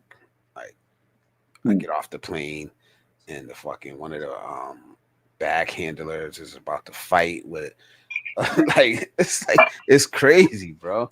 Then you step outside and they're like people are arguing. I'm like, oh man, welcome home. And You come on top of from the that, it's land. February. Top of that, it was February, and it's like 10 No one. degrees outside. I'm like, Oh oh hell my no. god, bro. That's a great But, impression on you, huh? yeah, but no, New York. Like I said, I've been there a bunch of times. But this doesn't help at all. Just I mean, you over it. telling me I'm what I just suspect it's going to be. that's I just don't me. know. That's my feeling, bro. Like, Oh man, shit. Well, I I I think gotta any just go. big my city, that's just how it is. I mean, when you have a lot of people in packed in one place, like your individuality means less to the average Mm, person that's around you. You it's know, not in they a don't. big city. It's just Yeah, I not. think that's why so many people dress all crazy and dye their hair and do all this crazy feeling. shit Try to because stand out. you trying to stand out. I mean, Yeah, you how else are you going to stand out amongst millions of people? Like you won't. And it's just yeah. I think some people just can't handle that. Anybody from New York in here? It is what it is, man. Don't argue with me. It's just my feeling. Like for real. You Hey, gotta but pay what you more. said that could be said about any big city though. It could be. It LA, could be. Chicago, Yeah. you know, can be said about any big city. Yeah. It's the same. It's They're all the just same. I've been there. I was Yeah, like, all right, I seen it. Okay, good. Good. I know it's right there. If I ever need to go there, like I said, hour and a half at the most, to get to Manhattan. Like, that's driving. yeah, driving. It's 2 hours. Well, no, an hour and a half for me by flight. So it's a hop, skipping away from me too. It's nothing. It Yeah. just was never. It's weird. Like everyone outside of the country, just they want to go to New York or LA, and I'm like, those are two places. The last two places I want to go. The idea of going to LA, fuck that. New York, double fuck that. Yeah. But that's kind of like the idealistic version of what they call it, like the Apple of America, right? Apple, right? They go Apple, New York. But for me living here, I'm like, yeah, man, But some whatever, people bro. love it. Some people love it. They love that buzz, like the buzz in the air. City never sleeps is absolutely true. Like I said, Uh, if you're a foodie, if you want to see the sights, Empire State Building, you want to see stuff like that, yeah, you're gonna probably have a good time. You could probably get elbowed in the chest, what are you looking at? like it's a On bunch top of of the that. Empire State Building, you're looking at a bunch of gray and concrete. And well, I mean, like I go to Brazil, I love the sights too. But you're seeing it's color, right? There's variety. There's a variety in the way the buildings are designed and the way that people. It's different. So I love the sights as much as the next person. But what's there to see? Yeah, You're getting on top of the tallest building in the world to look out into the gray abyss. My bad, y'all. People, Anyone from New York, I yeah. know y'all hear me. Hey, it is what it is, man. Yeah, Shit, they know. They cat's know out what of the it bag is. now. You can't put the cat back in the They bag know what now. it is. So then But everybody's like, why? in As New much as York, I'm I talking love to New Yorkers. I love New Yorkers. I love their attitude. I love them. But all of them in the city together, people, it's just like Cisco was saying, a tight, small area where you can't expand. You got to go up. People are on top of each other. Like it's hard. so it's Yeah. like a claustrophobic kind of. And anybody that hasn't been there, anybody from overseas that's listening, New York City is not New York, the state. New No, it's York not. State is Oh yeah, huge. not even close. Yeah. So I've never been to New York, but I went to Hong Kong, and I can imagine Hmm. how New York would be. Except I think Hong Kong is probably worse because there isn't really diversity in Hong Kong. You know what I mean? At least in New York, you see a lot of diversity. You're going to run into yeah, all kinds of people in New York. Hong Kong, yeah, you're basically running into a lot of people that look very similar, you know. And yeah. I mean, I agree. that's just the way it is. They're more homogenous of a society. And but you've got, I think Hong Kong is or was the most densely populated city on the planet, at one It point. I is. think Macau, between Macau and Hong Kong, those two are like the most densely populated. And Yeah, it's crazy. Like you just walk around and you really do feel like you're in like an ant farm. I mean, yeah, there's cool stuff to see, there's cool stuff to do. And I think the fact that because I wasn't from there, it was exciting. But I can imagine if you were from there, man, it would just get like monotonous. Like yeah. this sucks. And I would imagine New York is kind of like that too. And I would say that about I said that about America in general. It's like because Mhm. me personally, I grew up with around all type of cultures, around all type of different people. I'm grateful for that because you go to some countries and everybody has the same culture. They're not the same, but they're basically raised in the same culture, same customs. You know what I mean? And it's like so that's why when we show up there, they're like, whoa. And then for us, it's kind of like the opposite. We're like, hey, we're used to being around Asians, Europeans, blacks, you know what I mean? Yeah. All Yeah. everything. And I do appreciate that about growing up in the city, one, because there are parts of America that aren't like that. But Huh. that's one thing I do appreciate about my upbringing and where I'm from. You know, You love it. Well, I noticed that too, just from, growing up, down in LA, how I've noticed that I'm a different person now, being living in Central California for the past 30 plus years. Who I was then is not who I am now. And when I go back down there, it's like very obvious that I'm not a part of that culture anymore, and it's like I feel like I'm the same person, but when I'm down there around people in LA, I don't feel like I'm a part of that no more. And it's man. kind of sad, man. I feel kind of ashamed of myself because it's like, damn, I don't feel like I fit in, you know. But I mean, it's just the way it is when you're not in that densely populated, environment. It does, it changes you. Kind of how you relate to people is different. Mm. Yeah, I agree. Let me read some of these comments. I'm a little behind. We kind of changed the topic, so some of these aren't going to be, on topic, but it is what it is. Right. Frank Tate says nothing that can think for itself will want to stay a slave, such as AI. If you guys want to respond, let me get through them, and then you guys have the floor. Either one of you guys. AI is voice activated from Michael Alexander. Um, Appreciate that, bro. Appreciate that.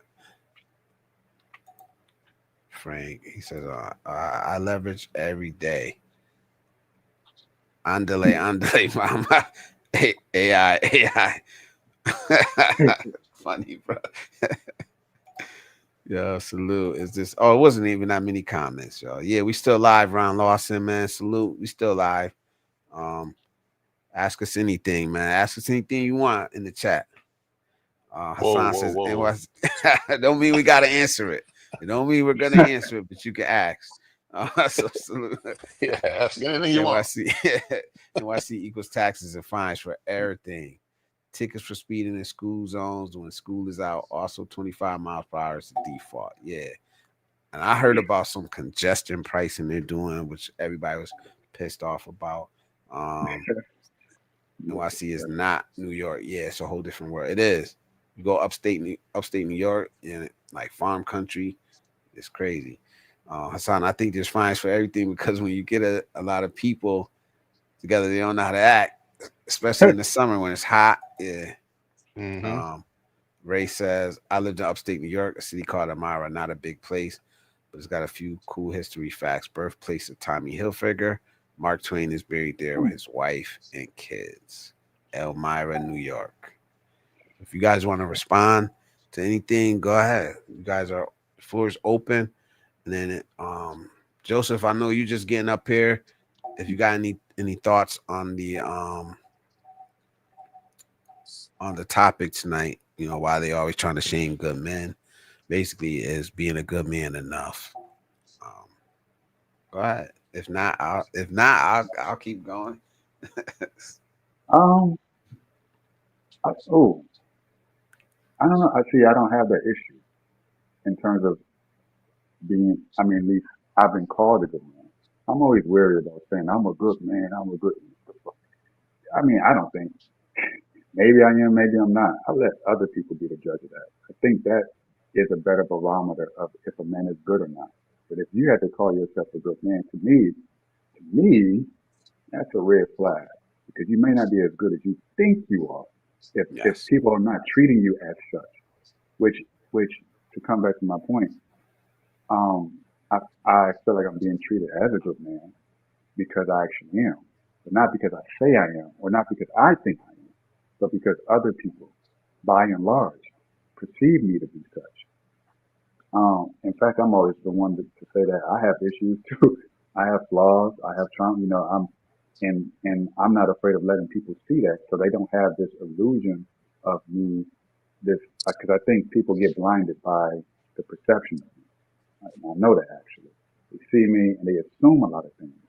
But I'll be the first one to cut into it and say, no, no, this, I'm not, I can't keep up a facade that you see me as. So I actually go out of my way not to be a bad person, but to show them my humanity, show them that I am flawed. And which is funny enough, ironically enough, it makes them perceive me as more of a good man because I'm being honest about the fact that not, that I'm not parading myself as such. So a lot of men who call themselves good or I'm a good man, why I get treated this way? You're 9 times out of 10, it's something you're not seeing a blind spot about yourself that other people see in you. That for them they're going to treat you the way that you are, but you because you believe you're not going to do the work to make yourself a good man to be worthy of that kind of treatment. But if you think in your head, I'm a good man, I'm getting abused, you're not Jesus, bro. Like Jesus was, he was a good man, and I think that's objectively true because a lot of people, for the most part, follow his principles, or at least try to his way of life. It's just the moral aspect, even if you don't believe in it. So, but the majority of people try to put themselves on that pedestal of goodness when they're far from it, and that in turn makes people distrust that supposedly good man uh, who identifies himself as such. And so then now they're left with this anger, this um, and that's another word I wanted to use. It's like a resentment towards Yeah. people who don't treat them. But then, how does that make you a good person or a good man if you have resentment towards someone because they're not treating you the way you think that you are that other people don't perceive you to be? So that means you're not a good man. It's kind of like that guy who says, "I'm a nice guy. I'm a nice guy." When it comes to women, I'm a nice guy. How come a girl don't Yeah. give me a chance? Because you're passive aggressive. You're actually the asshole. Where the Yeah. asshole, the guy that you call an asshole, is actually he's honest. Which he's an honest asshole, but he's honest at least. You are not honest about being an asshole because you. So that manipulation. I'm a nice guy, but you're doing it to get you have an agenda like anyone else, except you're not willing to admit it. That makes you the bigger asshole than the asshole who admits it. I'm not saying he's a better, you know what I'm saying? But at least he has, hey, this is who I am. Whereas you have an issue with accepting who you are. and that makes you not a good man. That makes you not a nice guy. That's just my thought. What y'all think? Good points, man. Good points. Good points. I think Yeah. I agree. It's like the people that, like you said, I'm a nice guy. Why me? But some of us, I mean, maybe sometimes it's justified, but you see a lot of those people, man. I don't, I'm a alpha male. Like, why you got to tell people, you know? Why you got to tell people? We know how to recognize one when we see one. So I don't think The I was nice guys particularly shooting up the school saying, and shit. The nice guys will yeah, be the ones assaulting women. The nice guys are the ones that be beating on kids. The nice guys are the ones that be blowing up and blowing the gasket when things don't go their way. Those are nice yeah, guys. Oh, I'm just getting what's my due justice because I was a nice guy being treated. So you've always been a bad guy, but now you're yeah. finally actually coming out and admitting who you are. Like you And deserve to be treated a certain way. Yeah, but those aren't genuinely nice people, though. They're not.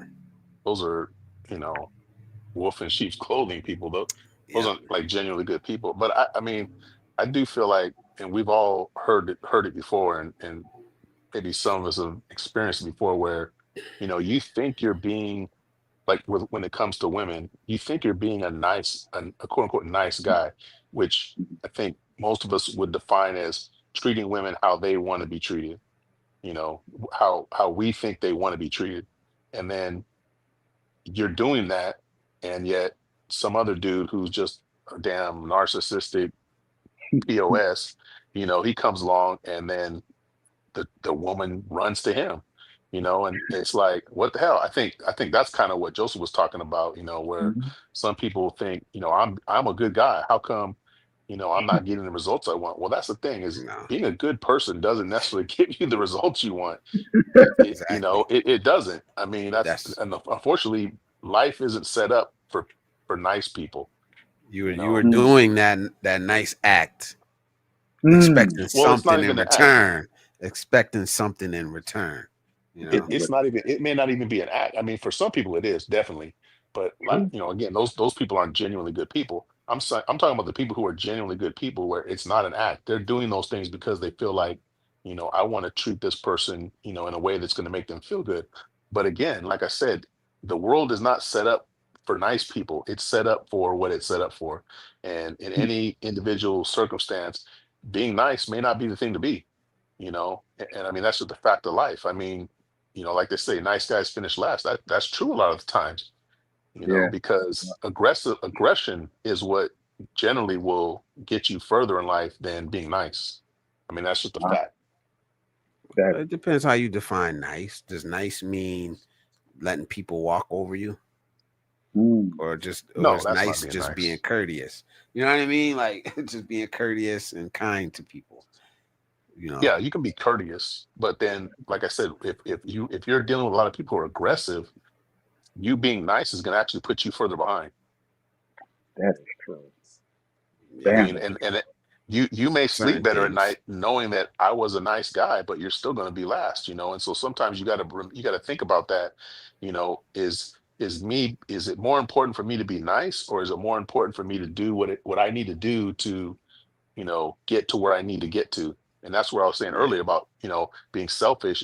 Being selfish is when you're doing things for yourself to the detriment of other people unnecessarily. But sometimes it's necessary to do things that are the detriment of other people. Like when you're playing sports, you're trying to beat that other team. So you're not being nice, right? You're not mm. being Yeah. nice to the other team. You're trying to win. In that case, it's not about being nice. It's about doing what you need to do to, end up where you need to be. So, I mean, I think that's where people get confused, thinking that, oh, I'm nice. I should, how come I'm not Yeah. winning? Well, Ah, No. that's why. That's why I would differentiate between nice and good. And I've heard people try to do that Yeah. before. Oh, nice man and a good man. So I think there is a difference because nice, what I mean, nice. I could be nice today. I could hold the door open for somebody, and then tomorrow I could be like, "Fuck that door." You know what I mean? Like I'm not holding it. I always hold the door. I'm just saying that's just um, one little example. But being good, like I said, integrity, um, responsibility, respect, accountability, consistency. Those are things that, I try to do every single day, no matter what. I don't, and I don't do it just because I want something in return. You know what I mean? But getting back to the topic, it's more like, is that enough? What's enough? Being nice, it is what it is. That's going to fluctuate a lot of times depending on your mood, you know? Because if I'm pissed off and, I'm pissed off, I'm sorry, man. You know, I could be But at a it's level, I situational could be at a awareness. level, I could be at a level where, I'm not going to smile at you like I normally would. Um, Smile at damn near everybody I walk by. I try to nod, give a smile, give a nod. You know what I mean? But if I'm at a point, I may not feel like doing that. I'm not being nice. All right. Does that make me a bad person? No. Yeah, when you're mentally exhausted. Yeah. I may not just be cognizant. I may not, be aware in that moment. But now being good is, am I going to drop my integrity? Am I going to drop my responsibilities? Am I going to drop my respect for others? Am I going to be unaccountable just because I'm having a bad day? You know what I'm saying? That's kind of the difference there. I think it No, just yeah, depends on the situation. yeah, most men aren't. Most men aren't. I'm not gonna stop being a father, stop going to work and providing for my family because I'm, just not gonna happen. Yeah, that's what I was saying. I think situational awareness. Sometimes you just got to be aware of what the situation calls for. Sometimes the situation calls for you to be courteous. Yeah, Sometimes you're going to get, and look, I mean, at the end of the day, there's an argument to be made about, you know, people doing good things because, they believe if they do good things are going to happen to them. I mean, that's the fundamental principle of a lot of religions is, be good so that you'll get this reward. That's you know without sugarcoating, that's basically the goal of most if not all religions. So there's some sense of selfishness in that mindset, in that you're doing these things for that are not really genuinely being done out of the goodness of your heart. You're doing because you expect some kind of positivity to come back your way. Because if you lived your whole life doing quote unquote good things and nothing good ever happened to you, what the hell would be the point of you being a good person? You know what I Huh. mean? So you gotta consider that's part of the motivation for doing good, and that's fine. It doesn't make you a yeah, bad person. That's just the reality of of how life works. that's a That is good point. interesting. Yeah, That's a man. good point. People are, and they don't like to. I've made a similar point to that. So, since I identify closer to Christianity, to my Christian friends, and they resent that statement you just made, Cisco, about how they're being incentivized to be these good people, and that how in a lot of cases I can spot, and I've told them before. I said I've been around atheists who are actually good people who did things in a good way, but and the reason why I know that is because they would do it without having to be influenced in any sort of way to do good because of something in the book that told them to do good or something outside of them. So it's like, oh, they really are genuinely a good person because they don't believe in anything, or essentially, like they don't believe in spirit or God. And I say, well, I actually trust them a little bit more than someone who is a Christian who puts on the pious, the piety, uh, the piousness that they have, or this sense of, the robes and this whole charade that a lot of them put on. They're doing good things still, but it's not their intent is not necessarily as genuine, in my opinion, or as pure as someone who may be an atheist who does good things, who donates to the poor or do things for the needy, because it's really coming from a place that they're saying they don't believe in a God, or they're saying that, I don't believe in God, but I still have this goodness in me to express. Whereas someone who believes in a God, it makes me question. So wait a second, like you need this book to give you a guidebook on how to treat other people, and you're going based off that. That's not a bad thing. I would much rather you have that than not have it at all. But then it would make me wonder, well, what if you didn't have that book, right? What if you didn't believe in this God? Would you still be the same person? Whereas someone who is an atheist who does those good things, I'm more inclined to believe them more in terms of their goodness. Well, I mean, We got a I don't want to get question. off in the. Oh, go ahead. Bro. We got a question. I want to kind of explore this. Do we define good by actions or outcomes? That's from Super Trez. Hmm. It's both. I mean, you got to look at both. Icy's in the building. Salute, Icy. Welcome, welcome. Good to see you here. I'm gonna get to Icy's got a comment too down below. But I yeah, think you got go to ahead, look at Cisco. both actions and outcome because I can do something. I can have good intentions because I mean, we'll add intentions to that too. I mean, your intentions can be good Intentions. Yeah. and your action ends up being bad, or the outcome can be bad. Oh, And so you got to damn. say, on the whole, you know, what you did was what you did. It ended up bad. Your intentions might have been good, but the outcome was bad. So, I mean, I think you got to kind of take it. You can't really All look at the whole. together. You got to kind of look at the parts. Yeah. Yeah. It And all that, it all you know, equals up though. I know that for this shit.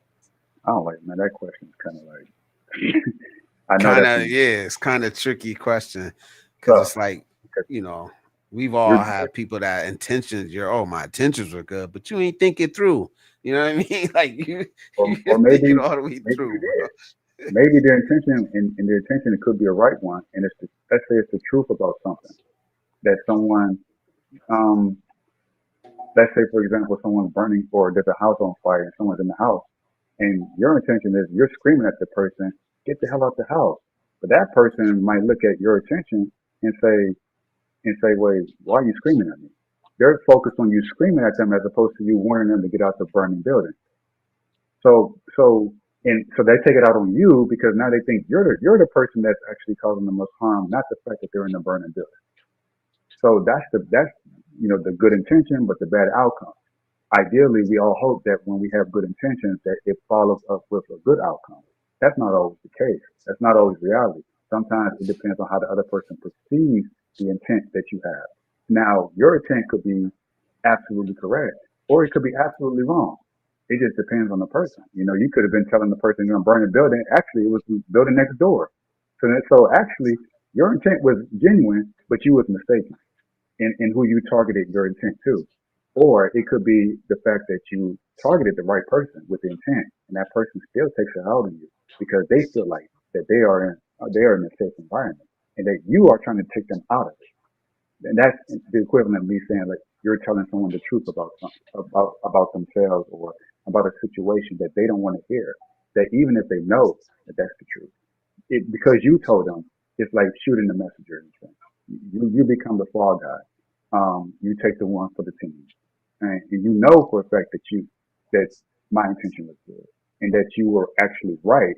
But then it's having to will it back and say, well, maybe let me swallow my pride and say, well, I understand why this person will feel the way they did about this, about how they took this intent, and the outcome still may not change. But it's just that's just sometimes the way it is. It's messy. I wish it was more like consistent where the intent was good and the outcome was good. But Yeah, sometimes it's just not that way. so it don't work out that way all the time. Sometimes Well, I mean, go ahead, bro. well, no, I was going to say real quick. I mean, like, if I go into a room and I kill 10 people, am I a good person? What kind of people were they that you killed? Was it 10 Hitlers? Well, that's the thing is, the context matters. So yeah, if it was 10 Nazis that had a gun to, the head of, 10 children and they're about to pull the trigger and I go in there and I'm fast and I can shoot all 10 of them before they can do it. And am I a good person now?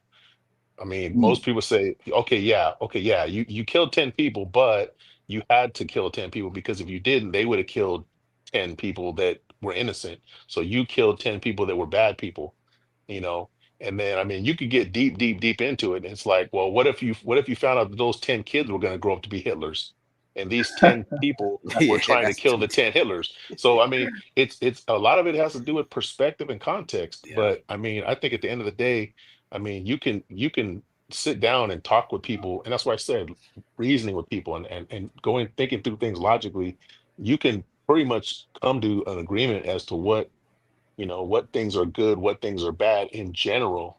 And I think we talked about this last time, and you kind of just take when you figure out what those little building blocks are, then you use those building blocks to, figure out the bigger issues.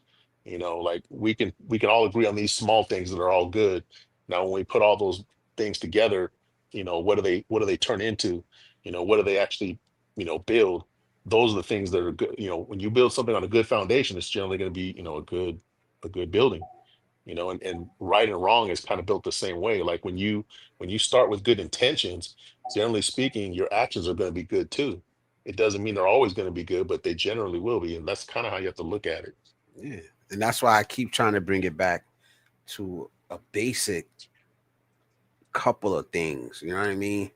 Integrity, respect, accountability, consistency, and responsibility.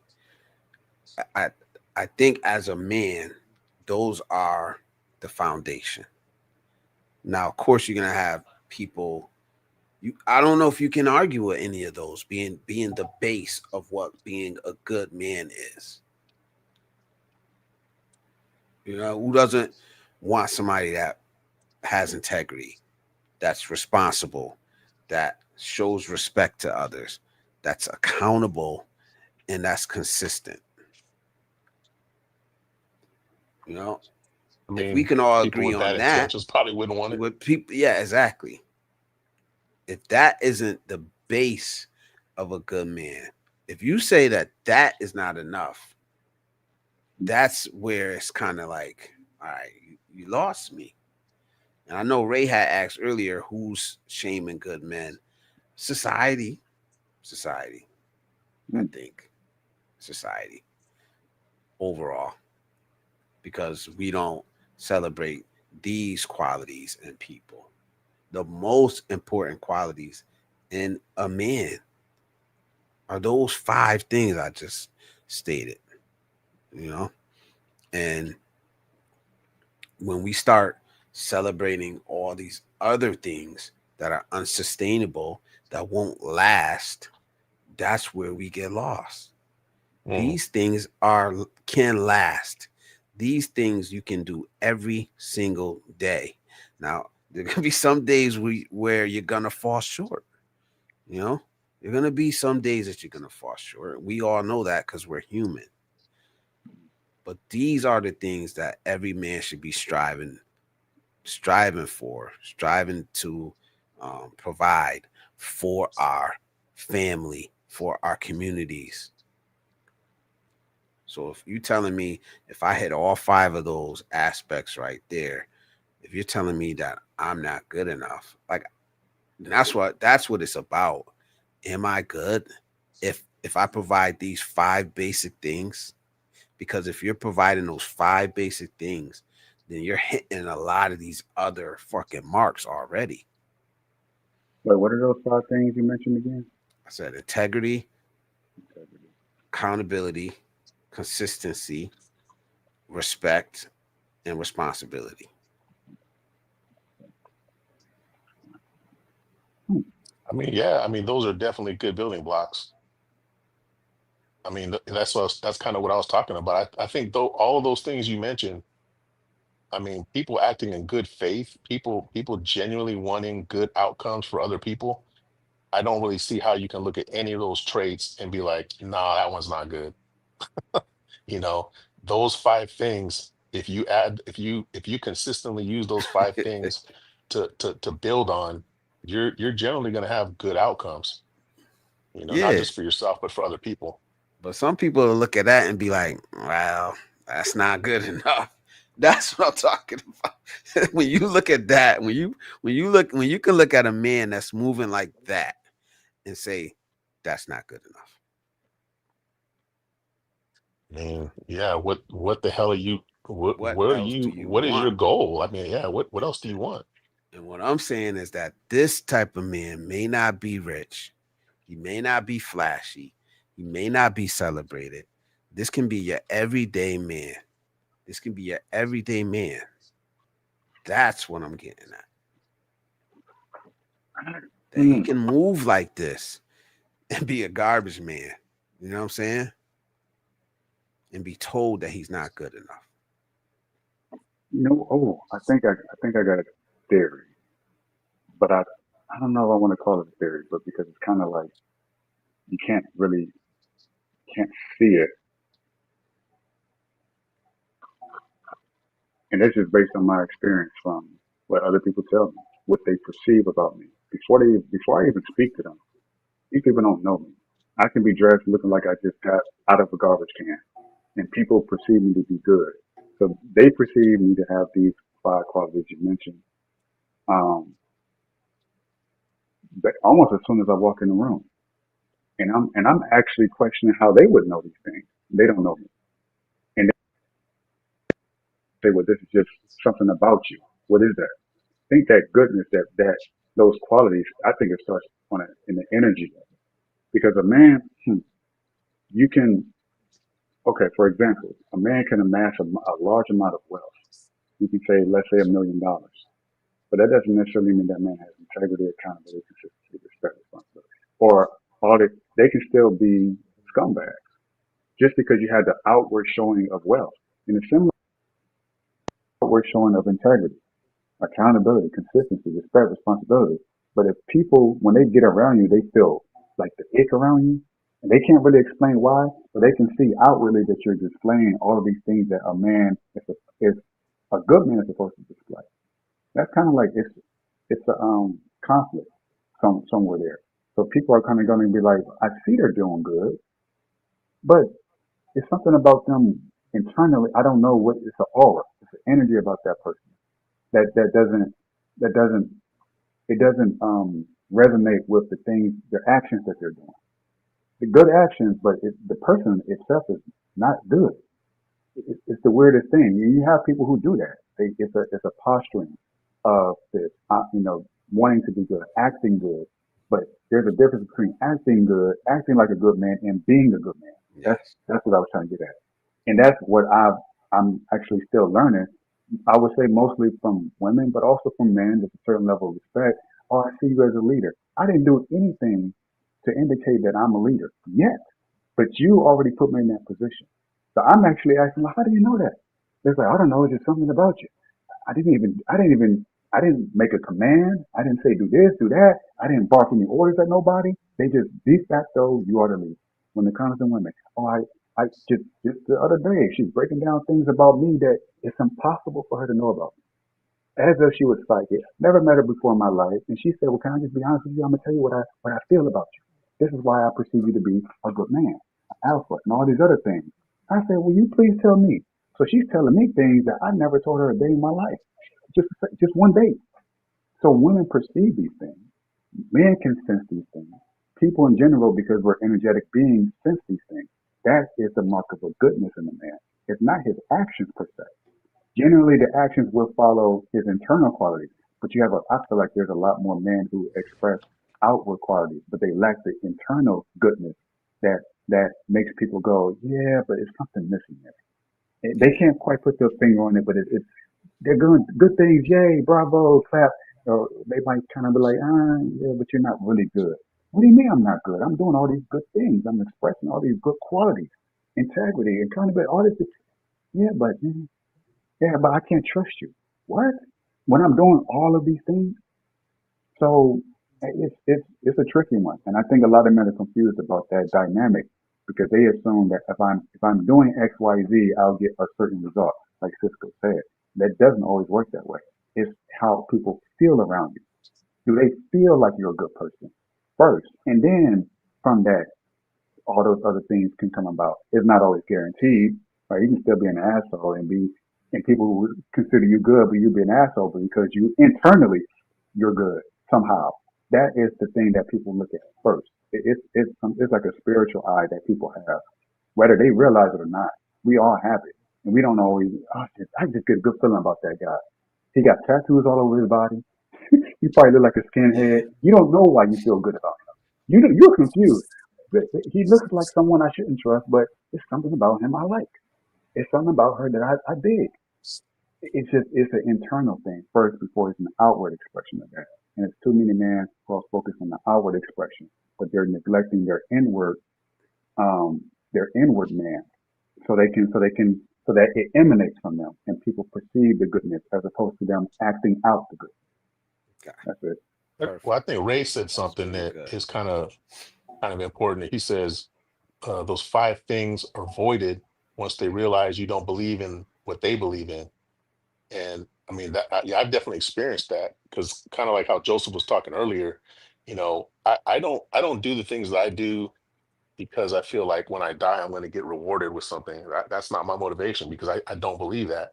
And I don't not do things because I feel like when I die I'm going to go to hell or something like that, because I don't believe that. But I do things based on what I feel is the outcome that I want to get in return. I mean, like I said, if all I did was good things and I'm getting nothing but bad in return, then what the hell is the point? So, of course, I do things.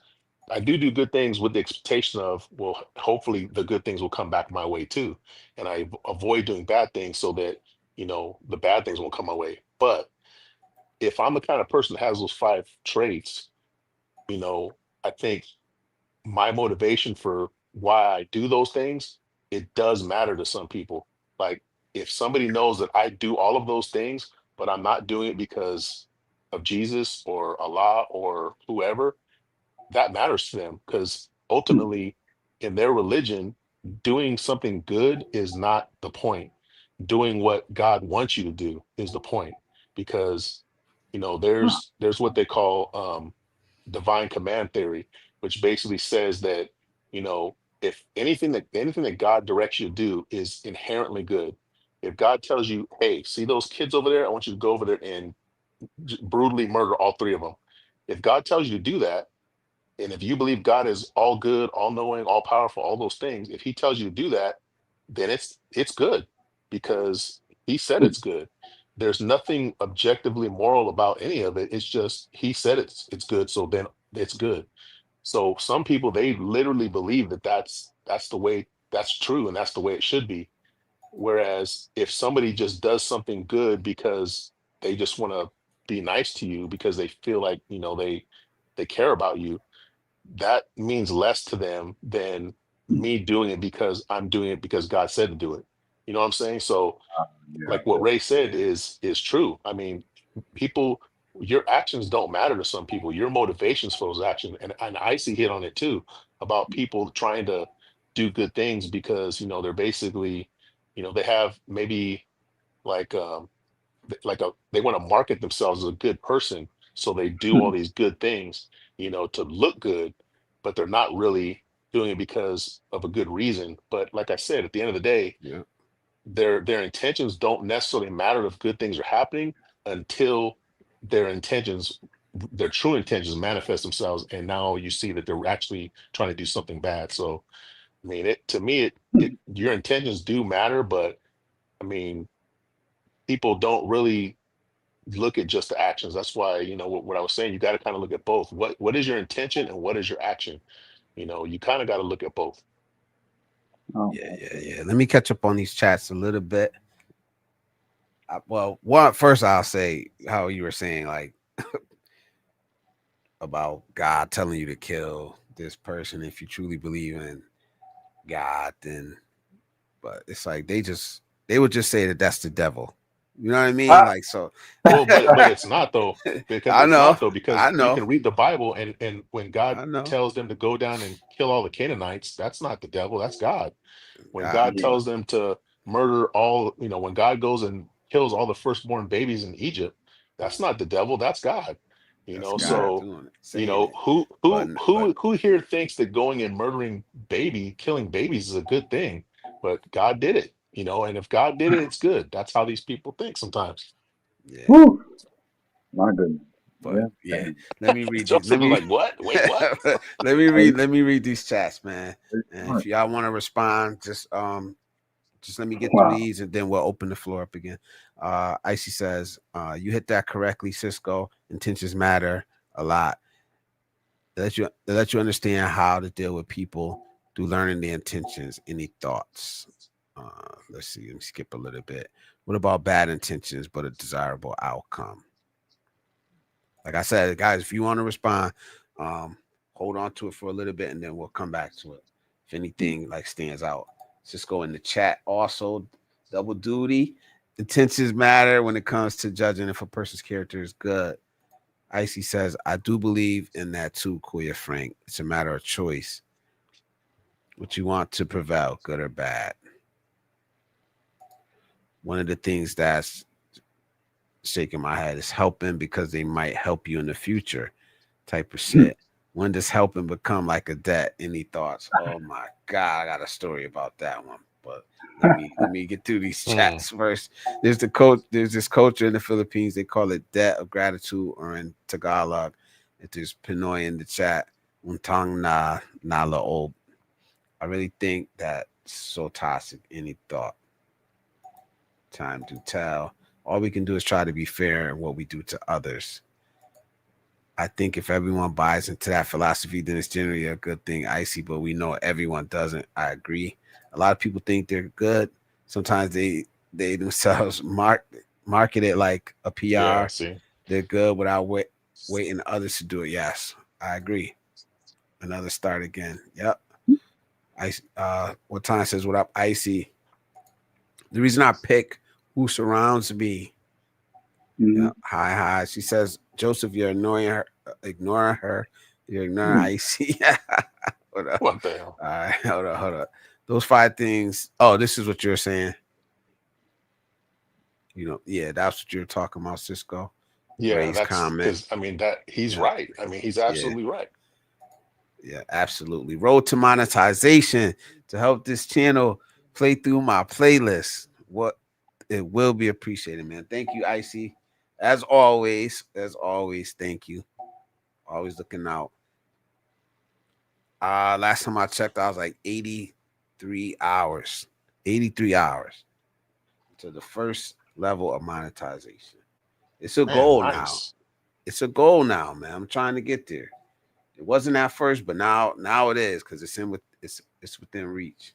So Super Trish says, in order to value goodness, a person must experience the bad without reprieve. How about those people who choose to do good for their image? Any thoughts? These politicians, big don't know any organizations. Sometimes it's in the context. It's good things happen as a result. I think it's okay, Icy, until this person changes their behaviors. I'm almost there, guys. Cisco just kind of related on the topic of making good things for a reward. Politically, do it again. Sympathy, not all, but there are some. Millionaires do it to pay less in tax. Yep. Charity. Yep. You're so right. Choosing good versus being good. Any thoughts? Does it really justify the means? Did I use that correctly? Hey, Blair, What up? drop the link for me one more time. All right, here we go.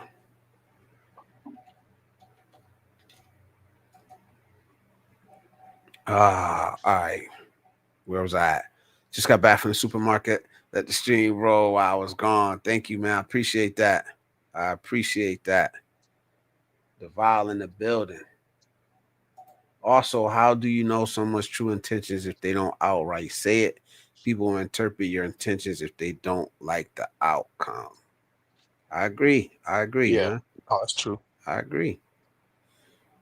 Ray MC Gunner, that's the beauty of life, having skills to figure out the intention of people by reading them through accumulations of life experience until rotten people won't get near you. Salute. All right, guys, if you want to respond to anything, what happened to Joseph? Shit. Yeah, I don't know. I thought he said drop the link, but I'm like, wait, how are you talking if you're not in here? I didn't get it. I thought he got dropped or something. Yeah, but salute. Yeah. Some interesting back and forth. I like that last one from Ray. Icy always dropping something in the chat to think about. Let's start with Ray if you want. Because Icy responded to it. Damn, where did it go?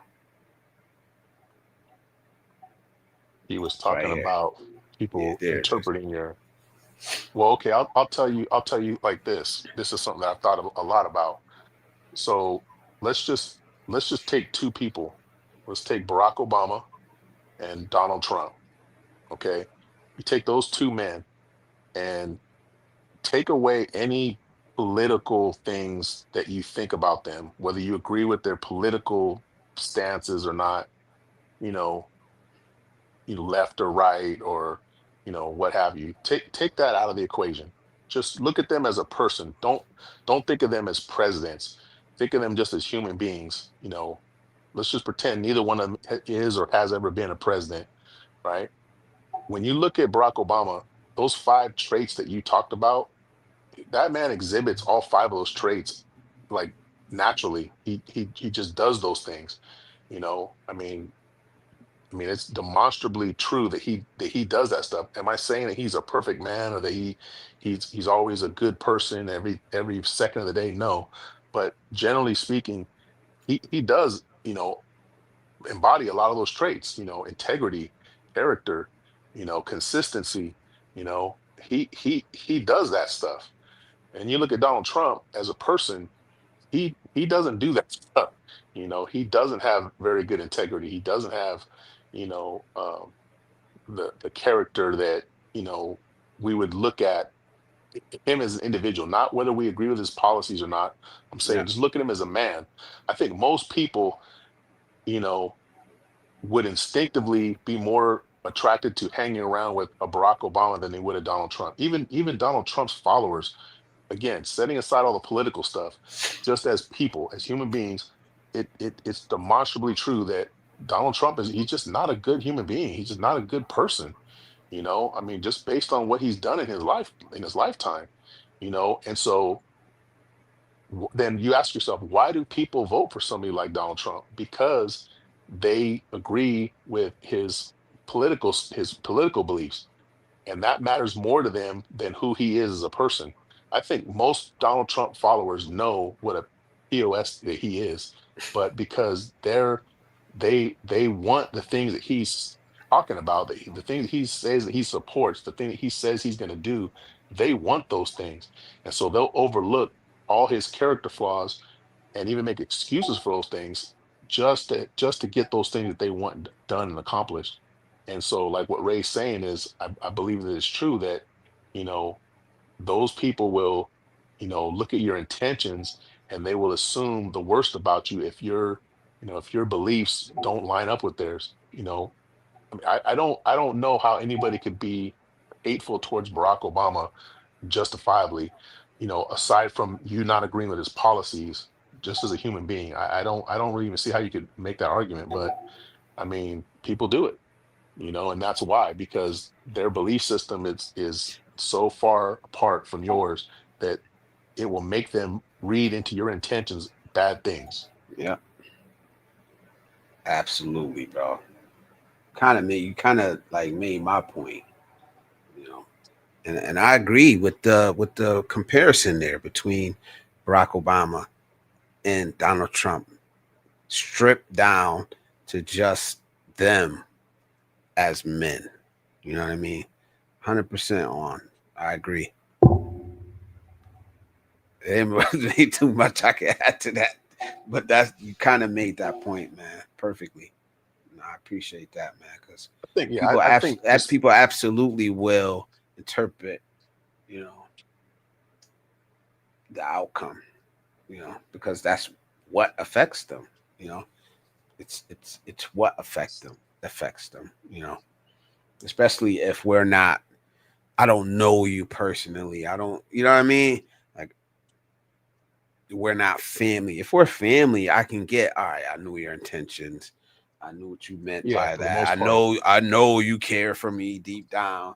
But if I don't know you like that, it's like, well, like that's where it kind of gets twisted. And then even in within some families, you see that I mean, it all boils down to trust. trust. I mean, that's the thing, is that trust. If you trust somebody, you can let your guard down around them. If you trust somebody, you're going to be more willing to listen to what they have to say.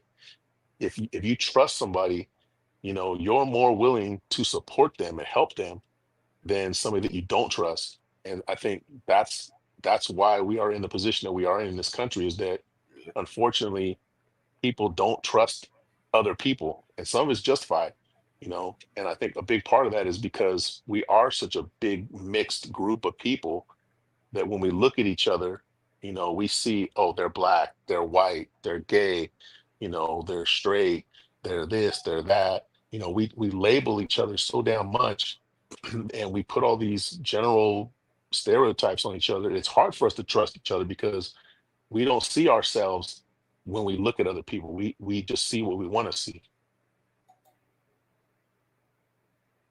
Yeah, it's also like not beneficial if we all came together. It's not beneficial because then like we wouldn't be so easily manipulated. The thing, like I always say, like the things we fight and argue about are some of the dumbest fucking things The you can dumbest shit ever. imagine. but It's it ridiculously works. stupid. But it works, and it divides us. Like, who gives a damn if I think Thailand is better than the Philippines? Dude, Some people real. will actually like be like, yeah, what? Like, I don't give a damn. I have no What do say you- in either country. What do you think the percentage Doesn't is matter, bro. that there's never been a fist fight over that argument? What do you think the chances are that there's Zero. never been a fist fight? There's zero. And I it's could- just stupid. Yeah, and it just goes to show it's like, come on, man. The things we separate ourselves over, it's some of the stupid shit that you can ever imagine, man. But we keep inventing new ways, Look at Icy creating words. Whoops, that's the wrong word. Some people have their own baggage. Sometimes I think people who interpret anybody's actions are a glimpse of Damn, their autocorrect. character.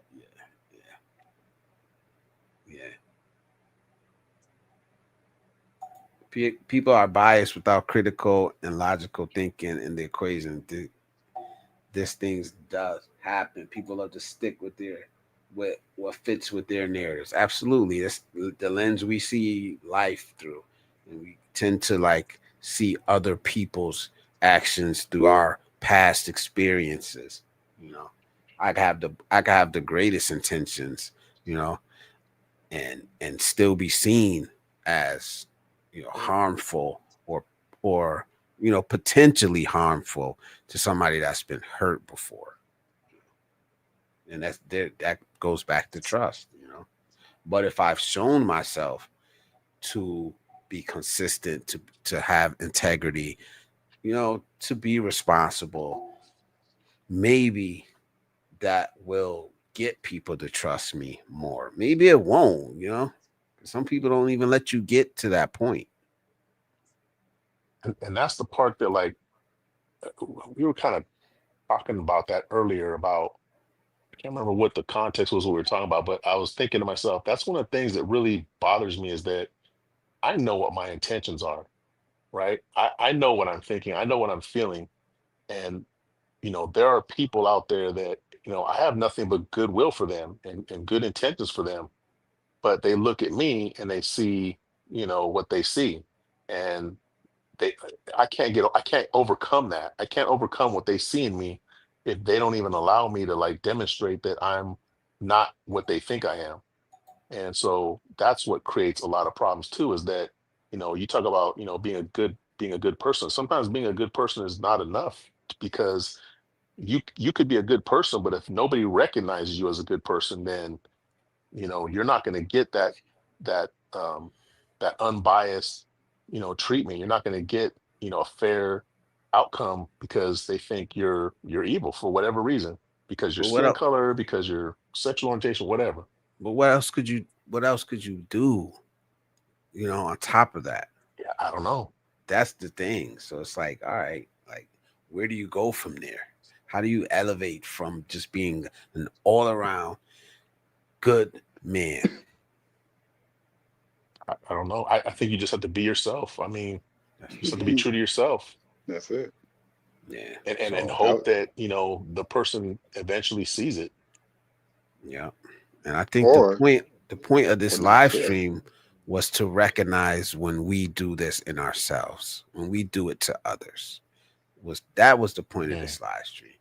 You know, is to stop doing this to other good people, men or women. You know, and I'm not saying that we have to always give people a chance and we have to open and be vulnerable to complete strangers. I'm not saying that.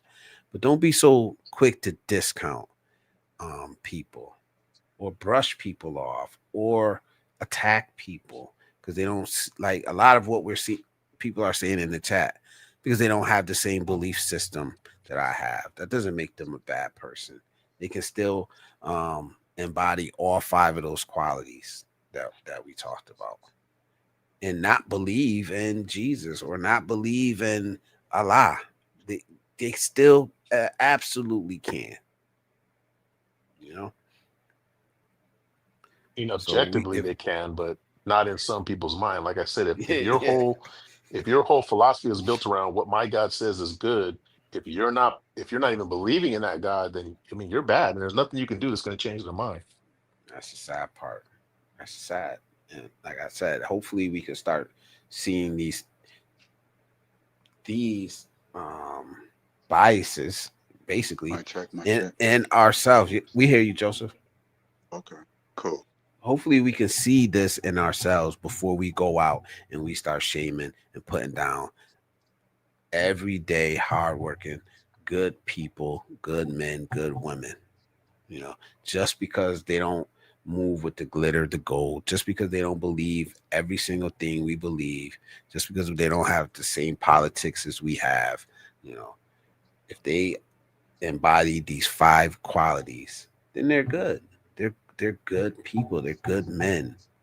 And honestly, the the the backwards thing about it is like if you embody these five qualities, you're better than a lot of people that are trying to shame you. You know what I'm saying? That's it's like kind of flipped upside down. It And that's where doesn't get confidence in yourself comes from. it doesn't get much better than somebody who embodies those five qualities, man. It doesn't get much better than that. But we're asking for more. We're saying that that's not good enough. When honestly, you'd be lucky to find somebody that lives by that embodies those five qualities. You'd be lucky.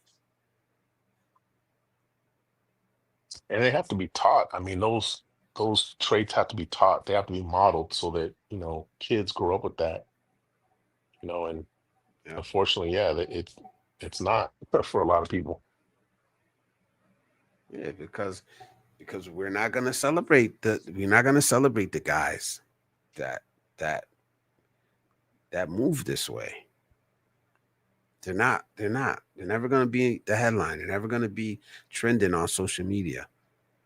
You know, oh wow, that your everyday, like I said before, garbage man who gets out of work and coaches the little league team, you know, who's faithful, who's there for his kids, you know, like this is a good man.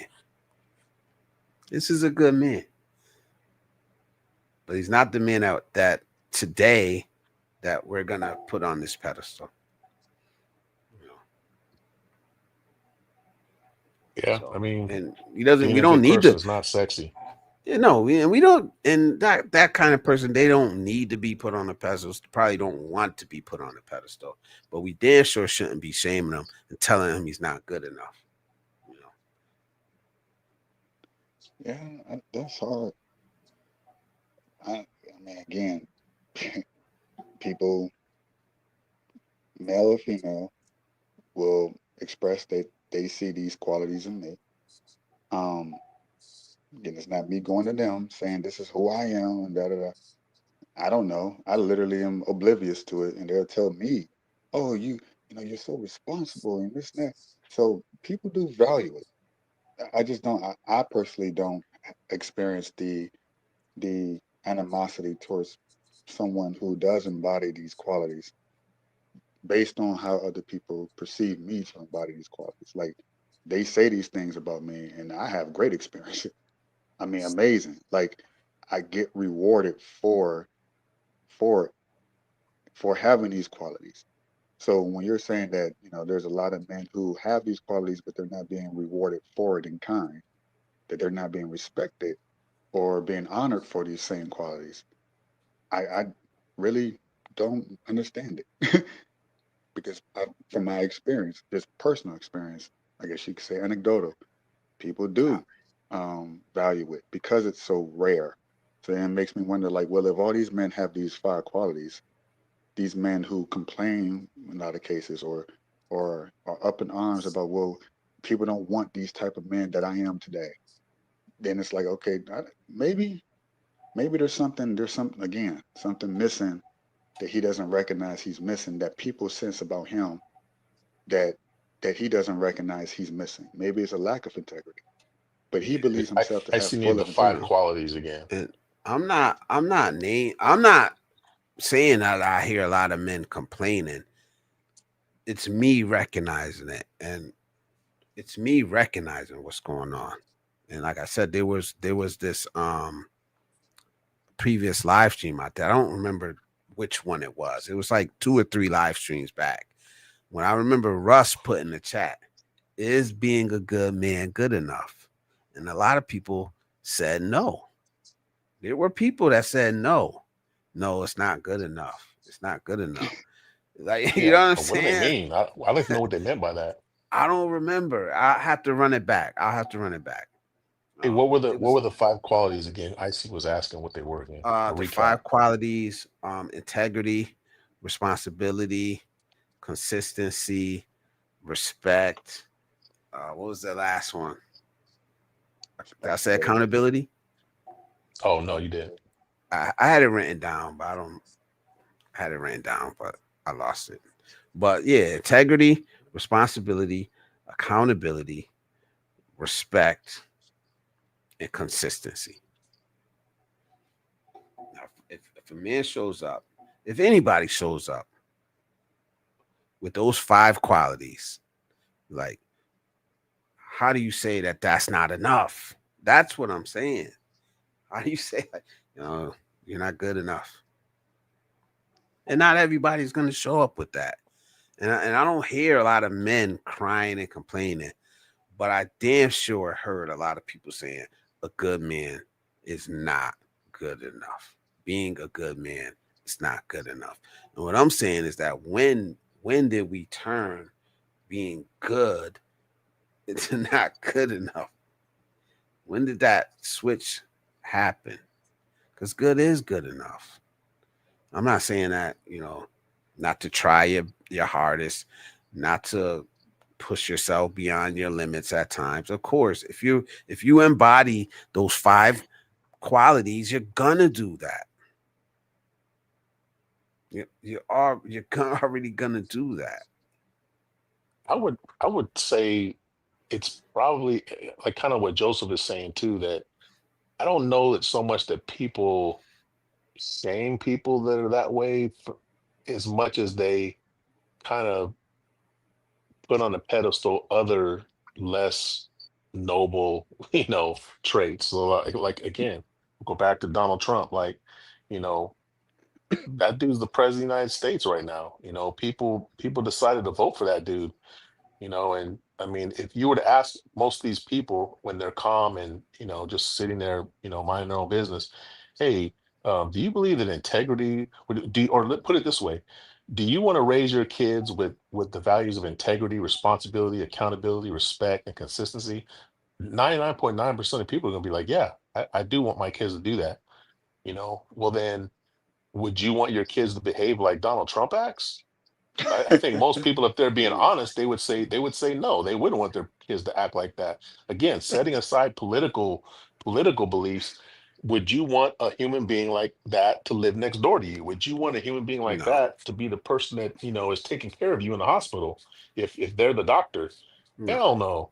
no. Well, that's But at the same time, where it's they from. put that man on a pedestal. And So it's people, like, yeah, people are gonna say, of course, people are gonna say, yes, I want my kid to embody those 5 qualities, and then those same people will look at a man that embodies those qualities, and like Ray said earlier, but they don't have the same religion, or they drive a Honda Civic.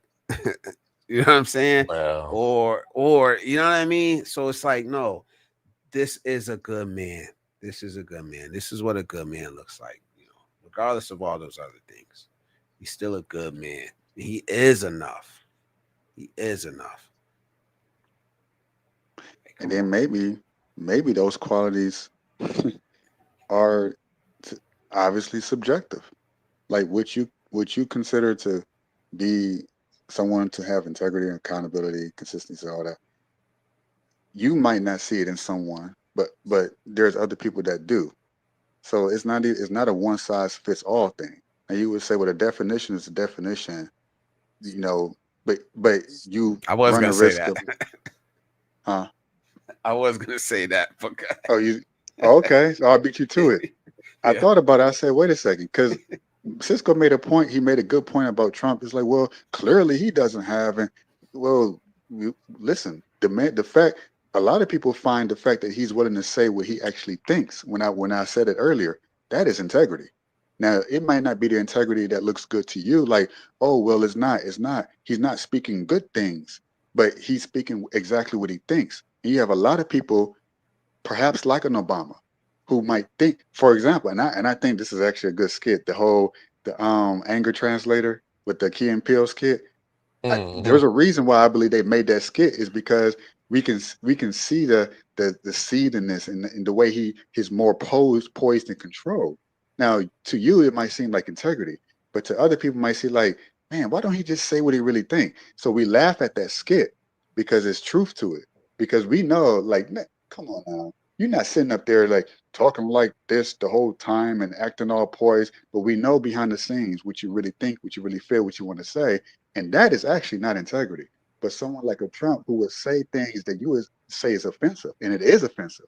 It's crazy sometimes, and we know it. Those of us who actually like the guy, and it's like, yeah, it's not necessarily they agree with the things he say. It's just that if you have integrity, you say what you actually believe, what you think out loud, as opposed to masking it, being more sanitizing your speech. Some people find that to be a lack of integrity. But from your perspective, from like an Obama, you would say, well, because he's sanitizing himself, he's poisoning himself, that gives him integrity. So you have, in my opinion, I believe both are integrity in some aspect, in the sense that Obama holding himself and poisoning himself, not the opposite of Trump, is integrity. It's a form of it. And then you have some people who like just the rawness. Like it's kind of like, just they say what they say, they mean what they mean, and that's it. And you don't have to like it, but that's really how they think and feel. I personally like that aspect of a man or even in a woman. Like I prefer that as opposed to the, well, I know you're really angry at me, but I but think you're you're not getting. I think expressing it. You're not saying But it because to, you want to come off as having integrity. To well, me, I don't think it's to integrity people, though. say it again. I don't think it's integrity just saying what you think. I don't think that's not what integrity is. Integrity means like you're somebody who acts morally, like you are consistent with your behavior, in being moral. That to me, that's what integrity means. Like I think, somebody who just speaks what, you know, word vomit comes out of their brain. I'm not naming any names, but I'm just saying, there's an individual who does that, who, lives at, Pennsylvania Avenue in Washington, D.C. But I mean, that's not, I get what you're saying. I get what you're saying. There's people who value people who just quote unquote tell it like it is, but he doesn't tell it like it is. He lies constantly. He belittles people constantly. That's not telling it like it is. That's just being an asshole. I was I mean, talking to Icy earlier about this because I was saying like I don't know how it came up. We were like, yeah, some people just keep it real, and I'm like, well, keeping it real doesn't mean being rude and nasty to people. You know what I no. mean? Like that's kind of what it means to some people. And Yeah. well, because we don't really know what's in this man's mind, what he's really thinking. We only judge by what we see, what we Well, the see reason them why I doing, like kids, and the I like effects. being around kids because they'll tell, or even maybe like in their young teenage years, they'll tell you exactly what they, oh, grandpa smells. You'll be like, oh, that's rude. But the reality is that everyone that's around knows that, but they're afraid to say it out loud. So we Yeah, love the kid. Now you can say, well, that makes Donald Trump a kid. Okay, whatever. But the point is that someone who still maintains that level of, I'm not saying people should, as they become an adult, they have no filter. That would be erroneous to say that he has zero filter, but he does have no, a lot less than the average person who is an adult. It's kind of like they maintain a level of that honesty. Again, regardless if you personally find it repulsive or ooh, that made me wince. Because we do it with kids all the time. Oh, he got a big head, or why is he bald, mom?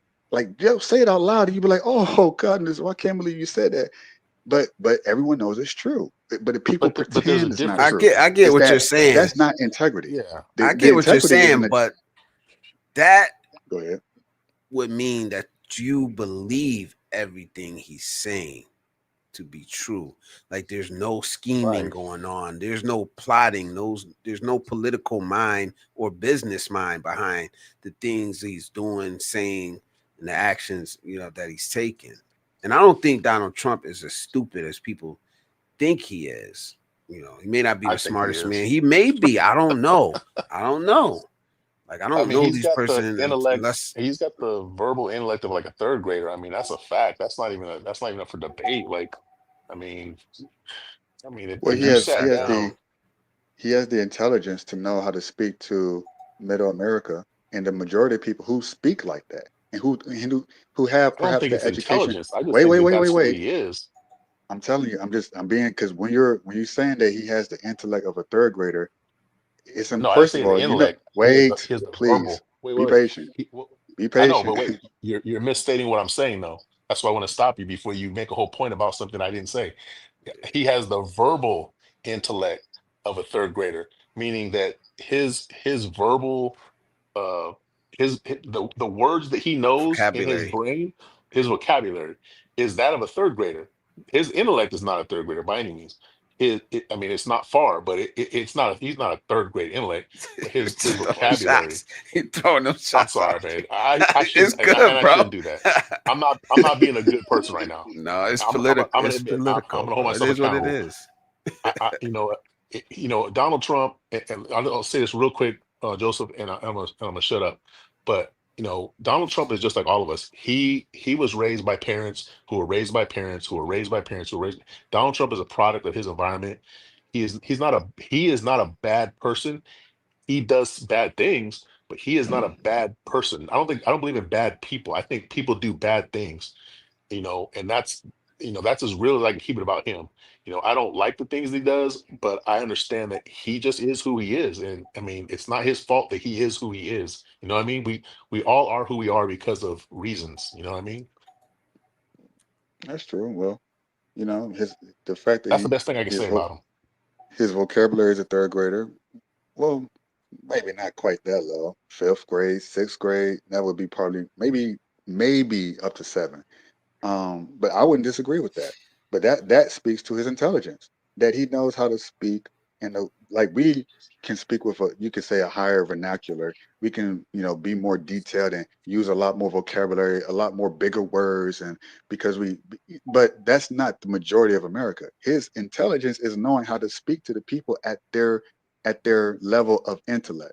In their level of the average person, seventh, eighth grade level. It's not the collegiate level that he's on. Where the dude graduated from freaking the business school of whatever in New York. I mean, you don't build a billion-dollar business. You don't build a real estate income. You don't get to be president being stupid. Now, I know that's not what you're saying, but that speaks to his intelligence that he's not speaking like an Obama would speak. Well, he's speaking exactly at his level. But then you have someone like a Trump who speaks at like literally at the people's level, which gives the impression that he's this idiot, he's this bumbling buffoon, he's insulting. He's actually speaking and talking to the people who every day, as crazy as it sounds, which is how he No, got I agree elected. with And you. I agree with that you. is a level of integrity for them that they find, oh, he has integrity because he speaks it like it is. Even though I personally believe that's not the way he actually, you can't speak the way he speaks to the average people and be average, because he's not average. We know that. That's He's what I exceptional in was every way. thinking that.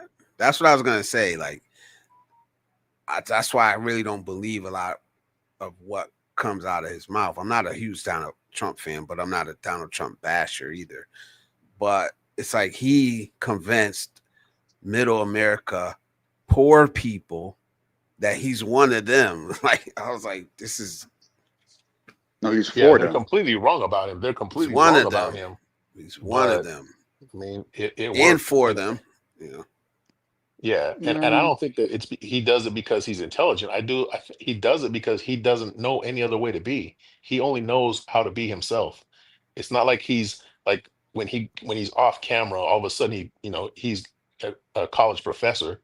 This man he's always in the third grade vocabulary. This is what he is. I I don't mean, know. it's not well, intelligence on his part. I mean, it's just who he is. And you're right. It hits a chord with a lot of people because, well, look, I mean, the average IQ in the United States is 100. So you got to think of it this way. Half the people, roughly, probably more, are under 100, And so more than, half the people are less than average intelligence. I mean, that's true. Think about that. So the people who, he hits the chord with the hardest are people that didn't go to college, people that didn't, go to higher learning institutions, people who aren't in diverse environments, people who, are you sure pretty about that? much, yeah, that's the It's a majority of his lot of base. Yeah. assumptions.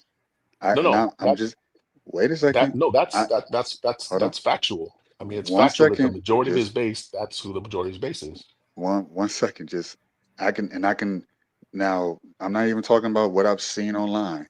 A I lot can of tell you good what I've men that seen. didn't go to I can college. I can tell you what I've seen in person. It is, to my surprise. Now, what you're saying is like, oh, that must represent it's the people who have gone to college, people who have gone to much higher learning college school than I have, who support him. And I know that for a fact because I will go out there and campaign. Like I was just like, you want to do this? These are very mind-bogglingly intelligent people, to the degree where I felt like I don't think I measured, because the level of intelligence, but but but it's the perception Oh shit, that hold on. he's You speaking, got that Q in he's, the building. my You goodness. got Okay, go Q ahead. backstage, man. Let me bring him up. Q, what up? Can you hear me? Yeah, we hear you. What up, bro? What's up, boss? For the first time. For the first The time. one and only. You know I had to show my appearance, man. All right, I'm gonna let Joseph finish what he was saying. And then if you want to interject, you'll have the floor, brother. Okay. No, I'm good. He can go. Go ahead, Joseph. Man, I'm sorry, man. I just look, I be reading and shit, the chat, and then I look over and I see him in the back. So I had to No, bring that's him up, cool. man. I mean, that's just the way to, show that I'm not offended. It's just I lost my train of thought. My bad, Well, man. here I'll pick it up for you. So, and the reason why I would say that is, I didn't say that all of his supporters are that. I said the majority, and I'm not talking down on people who didn't go to college. I didn't go to college. I got like a semester of junior college. So I'm talking about myself too when I So talk did I. about people that didn't go to college. You know what I'm saying? So people that didn't go to college aren't stupid.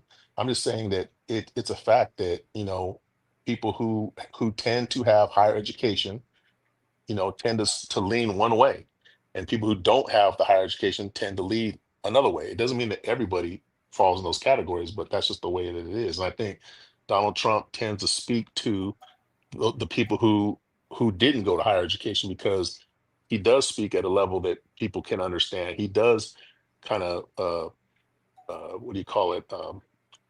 His way of being, is attractive to them because it's kind of how they are and it's kind of how they want to be, and so that's why a lot of those people they support him He's an effective communicator, whether you like him or not. He just, in the same way Obama was, but in a very to a different certain way. demographic. Yeah, he is. You're right. Yeah. I mean, you can say, oh, he doesn't speak as eloquently and as poised as Obama. People, of course, I prefer Obama's cadence and his Martin Luther Kingish type of, you know, as opposed to Trump's very brash, forward, we're going to get them out of here, like, and it's like, yeah, we're not going to take, and it's like, but I also kind of like it. I mean, I get what I you're just saying. respect both sides. That's all. I I get what you're respect saying because nobody wants to feel like they're being fucking lied to. You know what I mean? That's And all. And they feel that's like how I that Trump started to isn't doing it. feel. And yeah, exactly. And that's kind of how I feel at the end about Obama. It's like, all right, just say what, like you were saying earlier, man, just say The it. anger translator. That's that politician feel where you're like, they can't just come out and say the answer. And then when someone like a Trump does that, of course it's going to be offensive.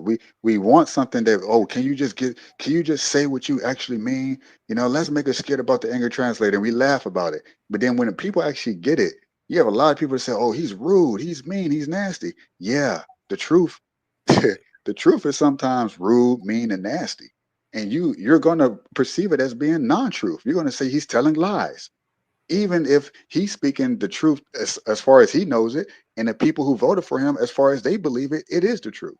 So that's the consequence of telling the truth sometimes, as far as they know it. We believe that this is what the issue is, and that Trump is going to express it plainly, straightforwardly. He's going to repeat it. He's not going to sugarcoat it. He's not going to dress it up with pretty words and fancy vocabulary. He's going to get straight to it, and he's going to do his best to execute on that denominator. at the expense Least of common denominator. Say it again. Least common denominator. You think that's what that is? Yeah, possibly. I don't know. Like I said, I'm not a fan or a basher. Like, he's a president. It is what it is, and we just gotta vote what's right for us.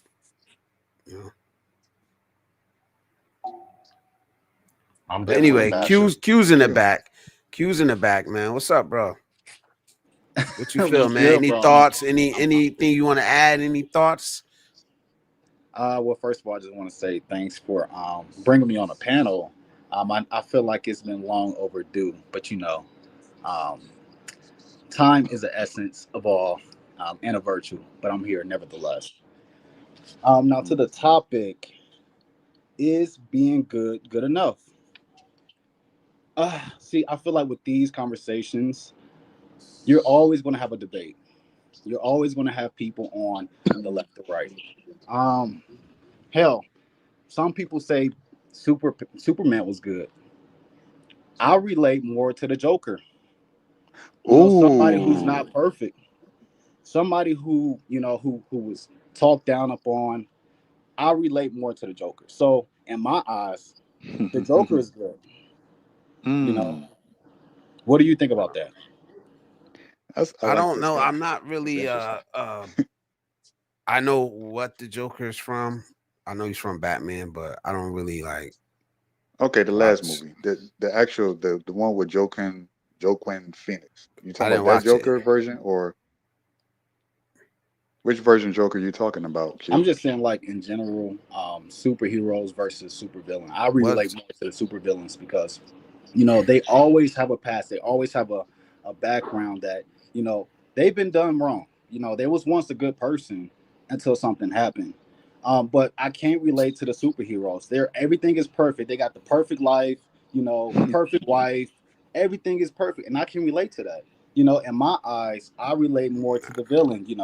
In my eyes, they're doing good. Like, even though we don't see it that way, it's just the villain's doing good. So you got hurt, and now you're gonna go out and hurt other people. But you have to understand the perspective. Why are they hurting people? If somebody shot your mama, what are you going to do about it? And the person's next door to you. What are you going to do? You going to sit there? Yeah.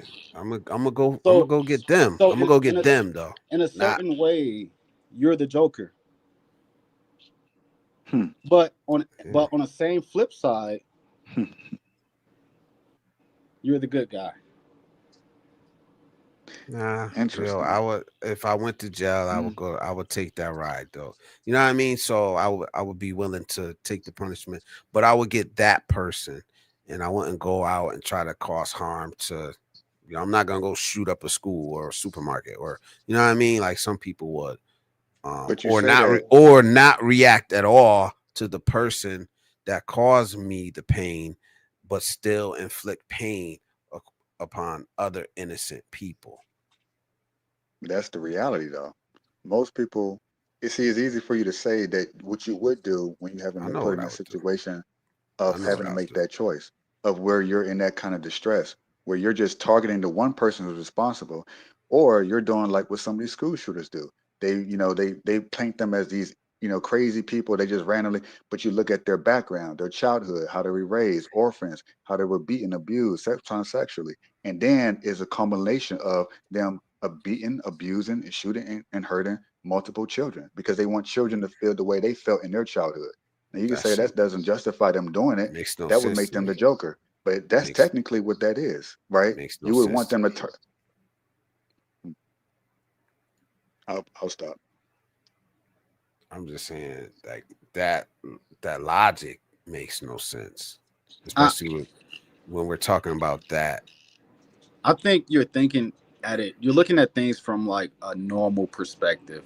Like you're looking at things from like a superhero perspective.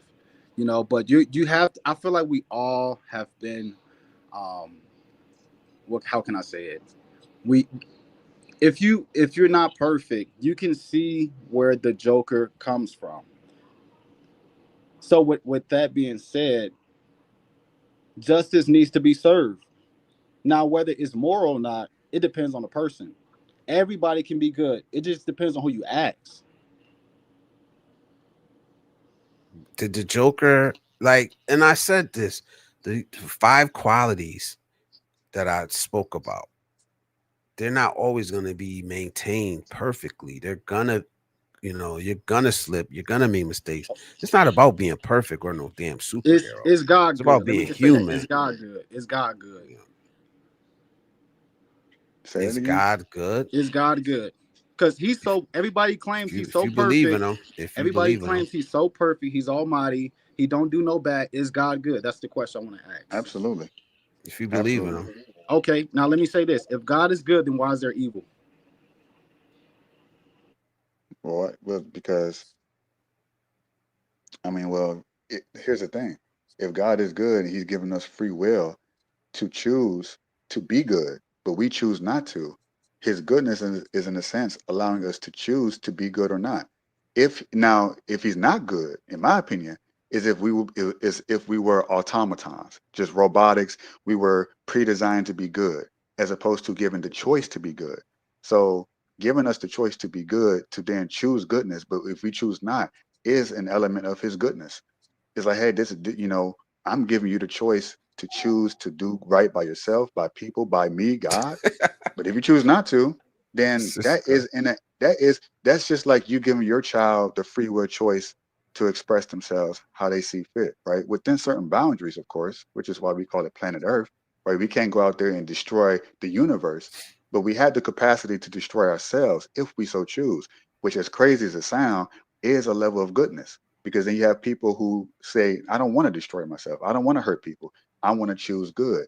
And I mean, I would imagine if I was God, that would make me be like, whew, thank goodness. But I feel you, unfortunately, bro. it's going to be a lot of us that are And not going to choose that path because I that didn't. is the, I'm sorry. I go didn't ahead, mean for this to go on like a long tangent. It was really just like a yes or no. But the brother. reason why I say that, the reason why I say that is because Okay, then no. you see Yes. things from that biblical perspective. But what the hell are you gonna tell people in Gaza?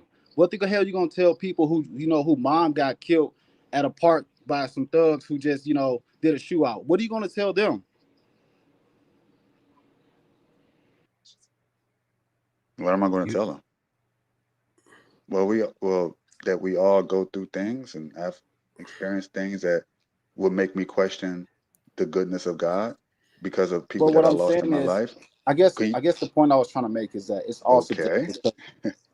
You're saying that God is good, but on the one hand, you got people dying every day, and they're saying, hell, there ain't no yeah, God. but Because if there that's was a God, then hell, he wouldn't allow his people who got killed in the church to be bombed. So it's all really a I get what you're perspective. saying, but you're saying God, which we all don't believe in. for one. But it's a But metaphor. God is a metaphor. I get you. But back to this Joker thing, because like I said, I really don't understand Joker. I don't know the backstory. I'm not really into Batman or Superman. Like, so I don't really know the backstory. But it and you're saying that Joker could be viewed as good, and you view Joker as being good because you relate to him. And what I'm saying is that a good man has integrity, responsibility, respect, accountability, and consistency. Are those qualities that the Joker embodied or you embody? Wait, repeat the characteristics again. The five: integrity, responsibility, respect, accountability, and consistency. Okay, now we can look at it like this. Think of Joker as your local like cartel or your local uh, um, prison gang leader. Now he's in jail because probably he did something bad, but you have to look at what he's in there for. Like, okay, yeah, he convicted a crime. That's bad, quote unquote. But what did he do? Let's look beneath the surface. Okay, maybe he was protecting his family, his tribe, his gang leaders. So for him, he'll die for his respect.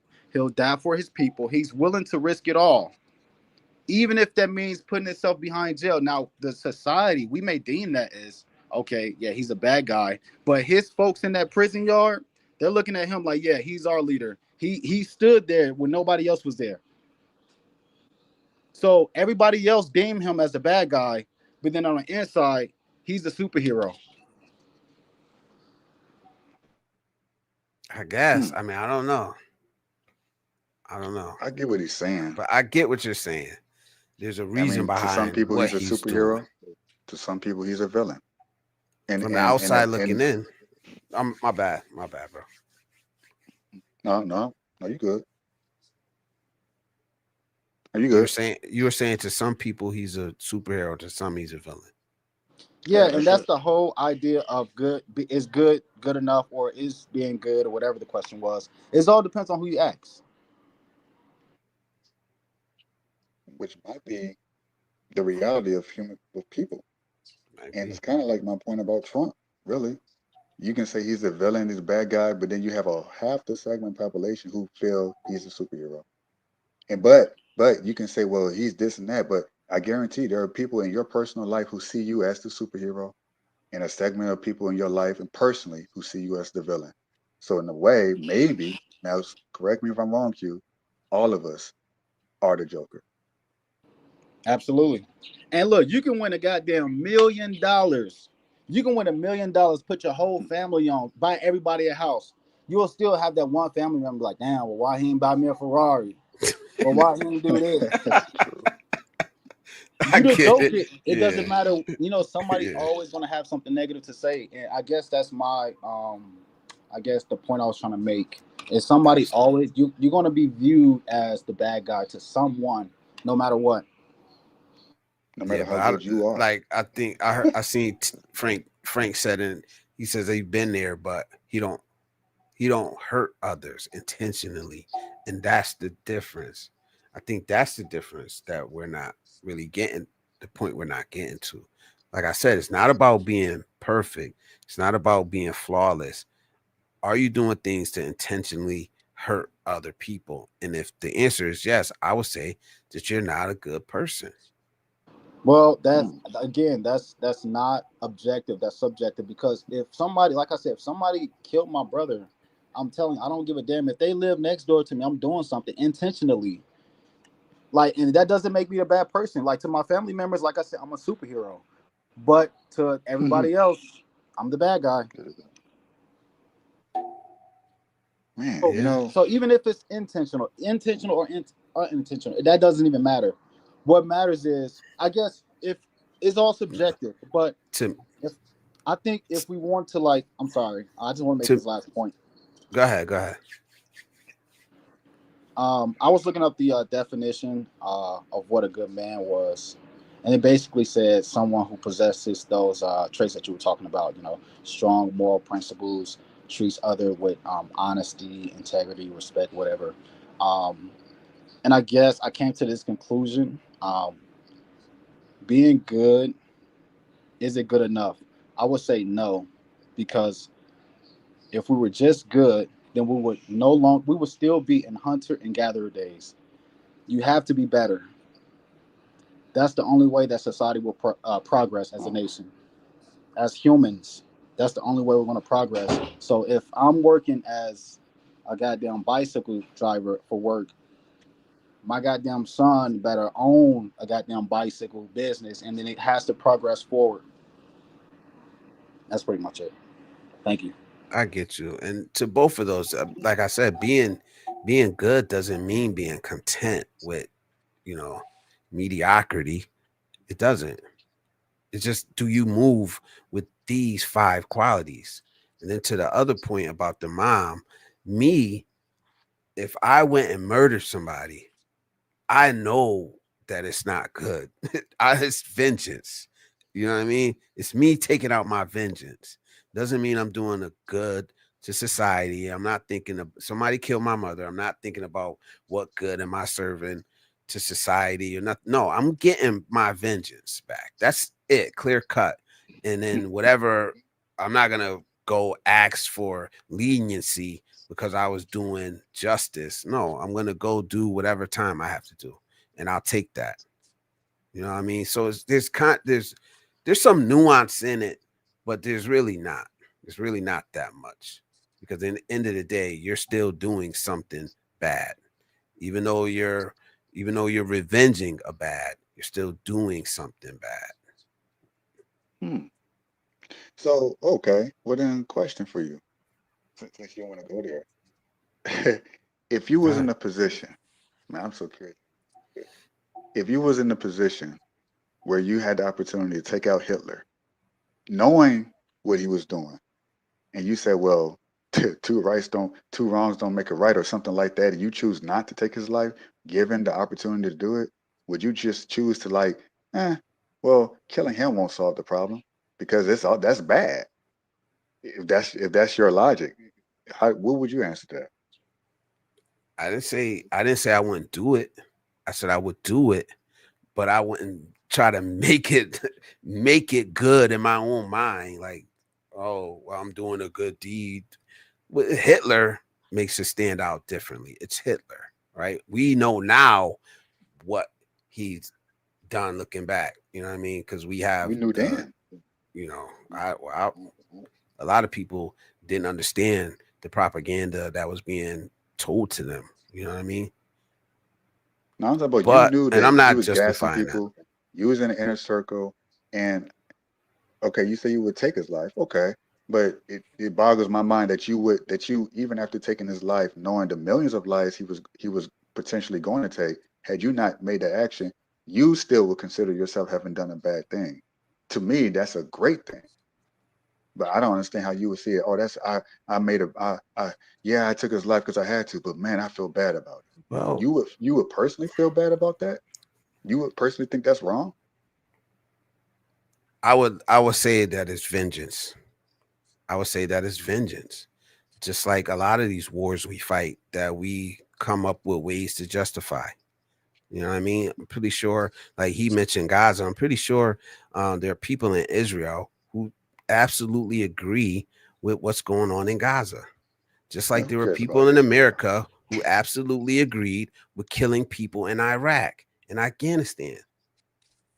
They justified that. But I'm saying that if it's wrong, it's wrong. You know what I mean? If it's wrong, it's wrong. Both Well, ways. justice has to be Because served, just right? like the people in Iraq thought they were justified for killing Americans, we Yeah. twist ourselves and to make ourselves right and justified. When if there was one universal law that would say, hey, killing is wrong. And just because your government says it's okay to do it, shouldn't make it all right. But we find ways to make it all right. That's We true. find ways to make it all right. Don't kill. But if you're killing in the name of the United States or the government or the police, then it's okay. Or in God. Or in People will God. kill in the name of God. So you're right. And that's the part where he asked about free. Well, what about is God good? That's the part where God he has nothing to do with we make it about the government. We're doing it for our country. We're doing it for God and country, and we superimpose our reasons for doing the killing. But if God had his way, if God is good, then it would be no killing at all. But because also he's good, he gives us the free will to make the choice to kill each other, which is crazy. Because then in that, he's also giving us It the choice doesn't to make love each sense. other. Hold on. Yeah. He's also giving us the choice to love each other. But the choice is the love in itself. As dark and as grim as it is, we have the choice to choose death death and destruction, or love and upliftment. Yeah. That in itself is love. That choice to make that choice. And if you prefer that we just not that no one ever had the choice, then that to me is actually not love.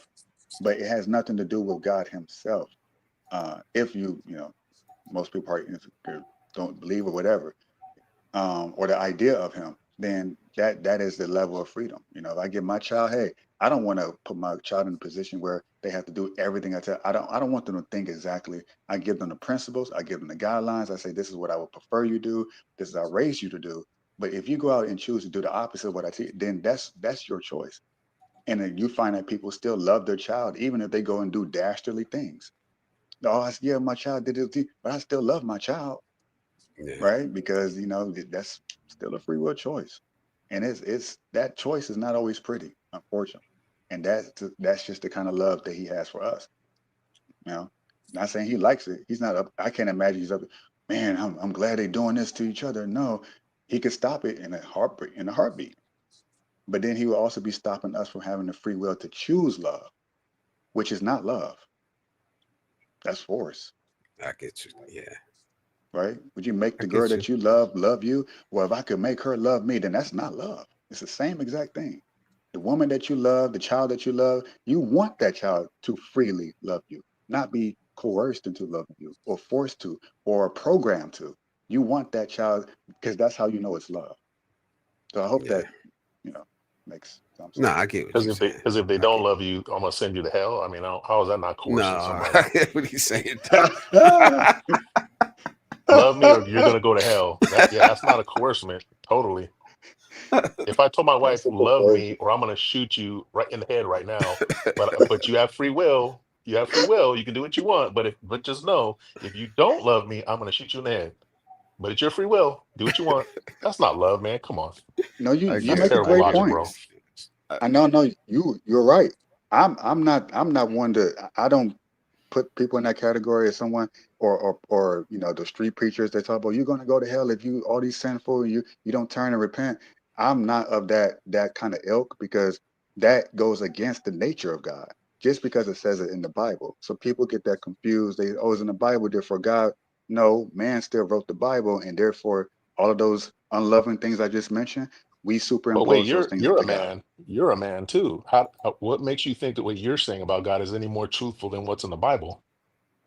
That's a good question. I can get as close to the truth as based on my own personal relationship and experiences and what I've seen that contradicted a lot of things that I used to believe to be true in the Bible that confused me.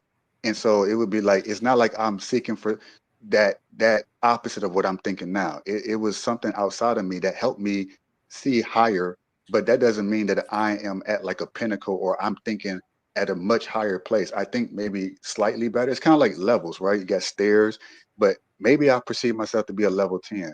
But I know there are people who are at level 15, level 20, 25. And for me, the pinnacle of that will be Jesus because he did it the best of anyone. So we're all kind of just like lower staircase levels. Now, I can't perceive where I'm at compared to most people, but I think most people can kind of say, yeah, I think I'm a better person than Hitler, right? There's a level of objectivity to it, but then there's some nuances to it where I can't quite pinpoint it. So I don't really focus much on that. I just focus on where I'm at the current level, and that will evolve over time where my understanding will grow over time the closer I get to God. And I'm not Yeah, as but close as I want to be. your whole base understanding of God is from the Bible. So I don't even know, No, like, where do you even it's not. start? I It's mean, not. you'd have no concept of God without the Bible. You Do you believe in Jesus Christ? Oh yeah, absolutely. Okay, you would know, you wouldn't even know who Jesus Christ is without the Bible. So that's what I'm saying. I mean, without the Bible, you would have no understanding of God or Jesus or any of that stuff. You're so basically what you're doing is you're cherry picking the things that you want to believe about Jesus, God, what have you, all the good traits that you think, oh yeah, these are all good things, but you're setting aside the things that are not to your liking and saying, well, okay, but they were wrong about this stuff though. And you don't have any better standard of evidence or proof than they do, other than it's just your feelings, which is basically what they were putting in the book. So at the end of the day, I mean, we all can have our own opinions, but I mean, if we don't base our opinions on facts and reality, I mean, our opinions are pretty much meaningless. And I think that's the problem I have with a lot of the things that people will say about this is that I hear a lot of the same stuff come out of people's mouths, and I'm not being disrespectful. I hope you don't take what I'm saying as disrespectful, but like a lot of things you say, I mean, it's just things that people just say, and I don't really think they think about what they're saying. I think it just sounds good. It sounds pretty, and if superficially it sounds good, but like if you really break it down, it doesn't make sense. It's kind of like these are things that I think we're trying to make it work. We're trying to make it fit. And I think that when you start with something that is just completely unrealistic, and you want to try to make it seem real, you got to do a lot of mental gymnastics to make that happen. I mean, at the end of the day, I mean, that's just basically what a lot of this is. And I mean, I think we don't need to insert a god or gods to get to the cut to strict the chase that, the five thing, be responsible, have integrity, be consistent. You don't have to have an outside magical force that's going to make you do these things or go to hell. I mean, you can just do those things because they're objectively good things to do. And I think that's the point where I'm at, is like I do those things because I believe them to be good things. They're demonstrably good things for Yeah, humanity. They will The most people will experience goodness if people did all those things. You don't need magic and all this other stuff to make that happen. I'm Like, with you, why Cisco. insert that? I'm with you, Cisco. But it's because I'm not a believer, and if I was a believer, I would probably think a lot like Joseph thinks. But and the reason why I appreciate Joseph is because he's willing to think for himself. He's willing to listen. He doesn't just Yeah, discount absolutely. everything you're saying because you don't have the same beliefs, and that's why I appreciate him. And I Same. actually like, you know what I mean. Exact same. I But agree. if and it's also on the other side, Joseph. It's kind of like maybe you guys will never see eye to eye. I don't not on religion. I No, don't we think will. so. Not, Well, but we will. Maybe it's not like in this Cisco. life, but Yeah, we will. yeah. Then we won't, Cisco, bro. Then we Cisco. won't, But in the end, because that's all there is, none bro. of I mean, us, none there's of no us evidence for anything else. truly know what the hell is going on. None of us Exactly. truly know. Nobody None of That's us kind does. of know. like that's like the ultimate. I would say I have to say the ultimate cop out in a way when you say, "Well, at the end of the day, none of us really know anything about It's anything It's about not a true. cop anything." out. No, It's the about truth. religion. Honestly, About religion. You Yeah. don't So know, bro. You think it sounds like a cop out, but it just it's an is what easy it way out. is, bro. Yeah, it's an How's it easy. the I truth mean, the easy? truth is not a cop easy. out. I mean, if you ask me a question and I don't know, you can't say, well, that's a cop out. No, I don't know. And I'm not going to make up a bunch of stuff just to make me feel like I know something. And I think that's what a lot of this is, that Like and you, Ray makes a point. He says, Cisco, people believed in a God or gods before the Bible, but they didn't believe in Jesus. And that's what I'm specifically talking about with Joseph. Now, if I could go back to the time before you know, the Bible, which, thousands of years before Sumerians. Jesus, you Yeah. know, then I would talk to those people and I would tell them the same thing. Whatever God or gods that you're believing in, you know, you'd have no concept of those things had people not told you about it. Because at the end of the day, when we're born, guess what? We're all atheists when we're born. None of us know anything about a God. None of us know anything about Jesus. None of us know anything about Allah or anybody else. We're all atheists when we're born. It's not until we grow up and people insert these Think ideas that. into our brain that we start to think that this stuff is what it is. So, I mean, it doesn't matter which God or which religion you're talking about, they all pretty much fundamentally are the same in terms of, these are people who didn't have the science and the knowledge that we have today. They were doing the best they could with what they had to figure out the world around them. And unfortunately, a lot of times they came up with the wrong answers. And it's only through time and us building on the shoulders of people learning and getting knowledge that we are at the point we are today. So, I mean, in 1,000 years from now, people are gonna look at us like we're dumb too. So, I'm not gonna make stuff up just so I feel like I know what I'm talking about.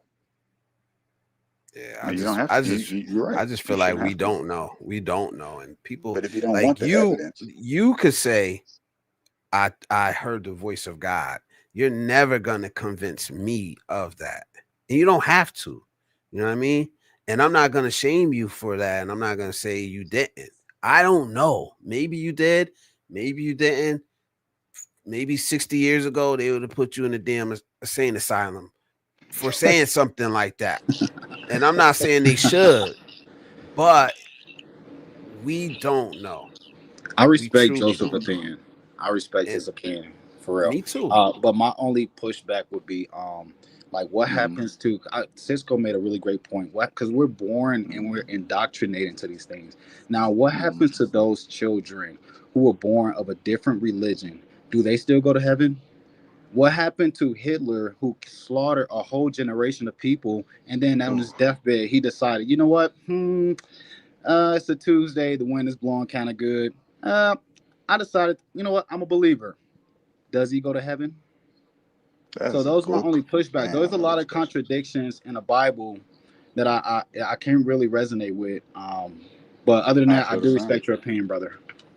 No, I mean, those questions I wrestle with myself, and Cisco. I know I can kind of foresee he would say, "Well, you're just justifying it. You're retrofitting what you want to believe to justify the belief in God, but in reality, God is either a vindictive, evil asshole, or he doesn't exist after all." But I'm saying that I had to get my understanding thus far from God is not even based on the book. There's a lot of truth in it, but it's like mixing oil with water because people wrote it. So it's a lot of people who had their personal experience with God who believe that they were told to go and slay babies. So they'll say in the Bible, da da da da, God told me to go and slay every man, woman, and child. And so now people 2,000 years into the future are reading it thinking, damn, God is a dick. But but that person who wrote that, whether it's Daniel or whoever, they wrote it as human beings, perceiving it to be having received it from God. But he would say, well, how do you know which one is the truth? How do you know that's coming from the God or the devil? See, that's the thing. It can be people who take it as gospel, no pun intended. They take the Bible as pure gospel. I don't even think Jesus himself believed it was gospel, which is why he came and was kind of But like, wait, why do you believe in Jesus, Joseph? why do I believe in him? Yeah, why do you believe in Jesus? Man, well, long Where do you story get your short, belief in Jesus from? it man, man, Outside I'll of the just keep it Bible, where do you get it outside from? of the Bible. No, I Yeah. got you. Outside of the Bible, it wasn't from the Bible. I've read it just like every one of you have read it. His words, the red letters, right? Because that's Wait. all I cared No, about. outside That of the was Bible. not. Outside of I'm the sorry. Bible. I Outside of know. the You Bible, where have do to you let get your belief in you gotta Jesus from? you gotta let me. I'm answering the question. I'm just saying, like prefacing a little bit, tiny bit, just a second. That wasn't enough to convince me that Jesus was real. Reading it about him and what he did and all this wonders, whatever, that wasn't enough for me. I was the type of person that ripped up the Bible, tore it apart. Was like, this is a bunch of BS. Oh, that sounds like a bunch of whatever. It was, well, I just asked the question. It was a simple question. I was like, man, I was so arrogant about it. Yeah, well, if this Jesus person is real, then let me see it for myself. And I'm going to sleep, not thinking nothing of it. Like, hey, man, ain't nothing gonna come from that, right? I just asked the question. I said, I feel kind of silly even asking this question to Sky Daddy, like if it's even real. But I was like, wait, hey, maybe it's real. Let me know. I'm joking about it. I go to sleep, and then I saw some crazy thing. Now I do dream, and you could say like Joseph in the Bible, it's pretty similar. And this dream, as much as I try to deny it, I couldn't pretend I didn't see it. It was just extremely vivid. But I'll just say real shortly, it was involving me running in darkness, pure darkness, not hell, not like the people like Dante's Inferno, nothing like that, which is what I thought hell was too. But I was like, no, it wasn't. It's not a torturous place, but it's a dark place. It's a place that we find ourselves in the afterlife if we so choose. But we also have the choice to get out, which I didn't know. So in this dream, I'm running, but I'm running endlessly. There's a road to nowhere and pitch black darkness, darker than any dark that we possibly know on this earth. So at some point, I just got on my knees. I just screamed out Jesus, still in the dream, believing this isn't real. Like, ain't nobody gonna come and get me out of this. This is nothing but darkness. And then all of a sudden, I see this big old hole open up. It's kind of like you're going into a tunnel, like your train and you're coming into the tunnel. It's dark and it gets brighter and brighter. This hole started opening up like a wormhole. And I'm thinking, like, what the hell is this? And it's just the light coming from it, like as if it was a sunrise coming up. When you wake up and you see it, it's just a boom, but magnified times 10,000. Bright, like blindingly We're still in a dream, bright, right? still in a dream. And so in this light came this giant hand. And the way I describe it to people was like that weird number one hand that you see at some basketball games, football games, that number one fan. It was like that, but times 10 times bigger. And I'm still thinking in my head now, this hand can't get me out of where I'm at. That's how deep in the darkness I was spiritually, which I know that metaphorically that's what it was. But at the time I was like, I'm just here. I can't get out myself. So at some point I gave up trying to get out myself. And I just gave up. I said, you know what? Can you get me out of this? And I looked up and this hand comes down. I drew a picture of this. Um, which is, I actually don't look at it because it's too emotional for me to look at. But as to what this dream is, so this hand comes down into this hole, pulls me out as if I was inside of a sewer, and I was. It felt like you was. It feels like you're in a sewer somehow spiritually, and it's like I'm still not believing it's possible to get me out of this.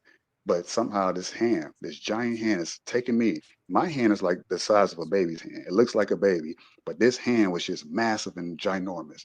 Grabs me by the hand and slowly pulls me into himself, as if he was pulling someone up from the ground or up from out of a sewer, and pulling me into the light. As he's pulling me into the light, I'm being drawn into it, and then I slowly wake up. And I'm like, I was actually upset because I wanted to keep going towards the light. So that's how I knew personally that Jesus is real. It was a personal experience. It wasn't something that, even though I read it in the Bible as to logically, consciously, I know what Jesus is, what he's supposed to be, blah blah blah. It wasn't until I asked the question to God Himself, who is Jesus? Is He real? Show him to me if He's real. And I'm doing it in a joking manner.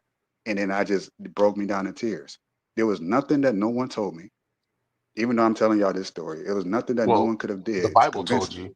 The Bible told you, and that's what I You was just asking did you. not. Outside, You did not just hear my story, but okay. no, I did hear your story. No, I But did hear your you're not story. you're not listening. No, I You listened didn't to it. listen. I listened to it. But you seem to know how I came to know him. So you tell me my story. No, I don't know how you came to know him because Is I delusion? don't know that you. Well, hold on. Let me finish now. So to me, I would say, yeah, that's delusion. But at the end of the day, Okay. I'm not gonna say that what you're telling me, the dream that you had isn't real, because I don't know. I mean, I have no problem believing that you had that dream. But what I'm saying is my original question, which you didn't answer, was outside of the Bible, okay, how do you have any knowledge of Jesus? If there was no such thing as the Bible, how would you know that there was a Jesus, even the name Jesus? You would not know that. That's my point, because you were saying earlier that people wrote the Bible and people, you know, get it wrong or they make shit up or, True. whatever. And so that whole book is written by people. And so Yeah. anything in that book is up for debate and up for question. And like I said, you have to cherry pick things in order to make it make sense to you. And Well, so it's for historical. me, it's It is actually it's not historical. Parts of it can be considered historical, but the vast majority no of it is way. not historical. So I mean, So even people who didn't have anything to do with writing the Bible, they mention of his existence. at the very least. And then of course you have, well, I say of course, there's archaeological evidence of a lot of the things that took place as far as like his hanging, where he was crucified and all this other stuff, where he was even buried in Israel. Now you can debate that, but it's kind of Oh, like, oh, this is Q. just too much evidence. It's damning evidence that he Well, existed. there Now that has actually nothing isn't. to There do actually with. Well, hold I'm on, hold sorry. on. There actually isn't any actual evidence that Jesus, any of that stuff you said is true. Like, so, I mean, that's actually not true. There's evidence that some of the places that are talked about in the Bible, those were real places. There's evidence of that, but there's no actual physical evidence that a person named Jesus who could perform miracles and who was the Son of God was actually walking around and doing things. There's no evidence of that. There's no evidence that anything like that ever has existed. Now, if you want to get into like the accuracy again of the Bible, it was written by people, like you said. And so, I mean, they could be wrong. They could be right. They could be wrong. But my whole point of asking you outside of the Bible, how would you have any knowledge was that, you were basically saying that, you admitted yourself that the Bible is wrong about a lot of things, or that people made Mhm. stuff up, or they're imagining it, or they're just, whatever. And I'm saying, how do you go about determining what is actually real and what's not real? And you're basically basing it on a dream you had, which, I No, mean, to me, that's kind of no, a, well, I mean, Eh, that's what you no. just told me. If You said you if It's you had not. a dream. You see, had, well, that's hold It's the on. not. It's thing. not. You That's the It's said not you thing had based. a dream that that I try confirmed to. to you. That's the thing I try to stay away from. Is like, you know what? That's his beliefs. That's his religion. No, no, no. If This is it cool. works, if it, We're I having know, a but if good it works conversation. for him, I get it. But if it I works mean, for Well, I mean, him, that's if the he I wants to kind problem. of bet feel against it, like it's he can. getting to the point where I'm just saying I don't feel like I have to referee this conversation, but I just feel like because it is a good conversation, but I just feel like Cisco, you're not gonna convince Joseph right That's now. not the point. We know that. I know, We but both I know that. kind of feel like that's where he's trying to debunk it. You know what I Well, mean? I'm not necessarily trying to convince Joseph. I'm talking and saying things to convince anybody that's listening. Yeah.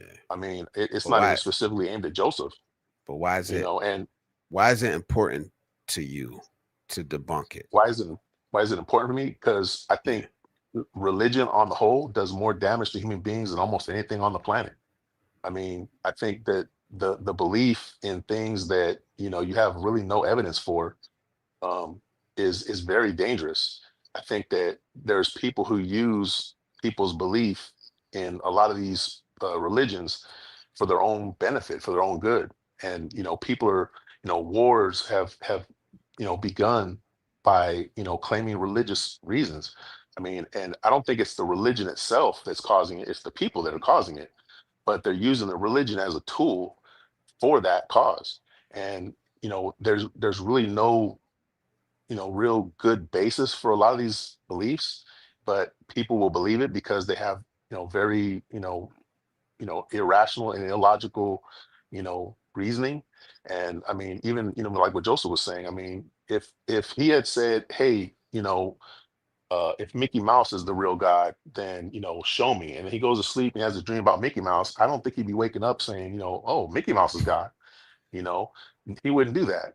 So Mike. it's very cherry picked to me. So I mean, people think of a lot of justification for why they believe what they believe. And I'm not saying that Joseph didn't have that dream. I'm not saying that Joseph wasn't affected by that dream.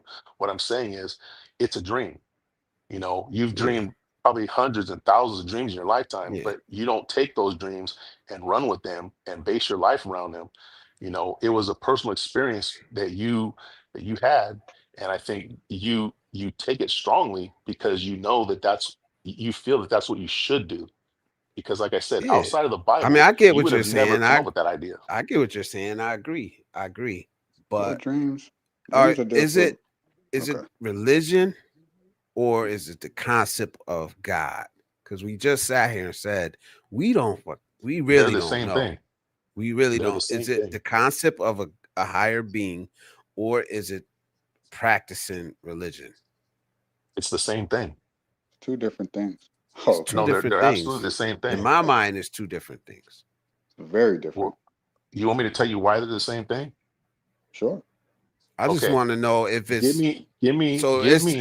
it's religion and the concept of God altogether that you're against, even though you admit to not knowing truly if there is a higher power. Okay, well, that's two different questions. So I'll start with, let me go back to what I was saying about why I think they're the same, and then I'll answer your question. Okay, so correct me if I'm wrong. You know, if by saying God, you're basically coming up with some type of entity who interacts with you, who has certain feelings and emotions about, or not even, I'm not gonna say emotions, but has certain directions that they want you to go with your life. They care about you. Would that be a fair statement that God cares about you and has No, certain things that no, they that's want you to religion. do? No, That's no, I'm religion. asking, no, I'm saying, I'm talking about the nature of God. Does God, I'm talking to Joseph specifically, Okay. does the God that you believe in care about you and actually want things for you? Yes. Yes or no? Okay, so you said yes. Now, do you believe that God, okay, has a certain criteria of things that you should do in your life? God wants you to do certain things. Yes or no?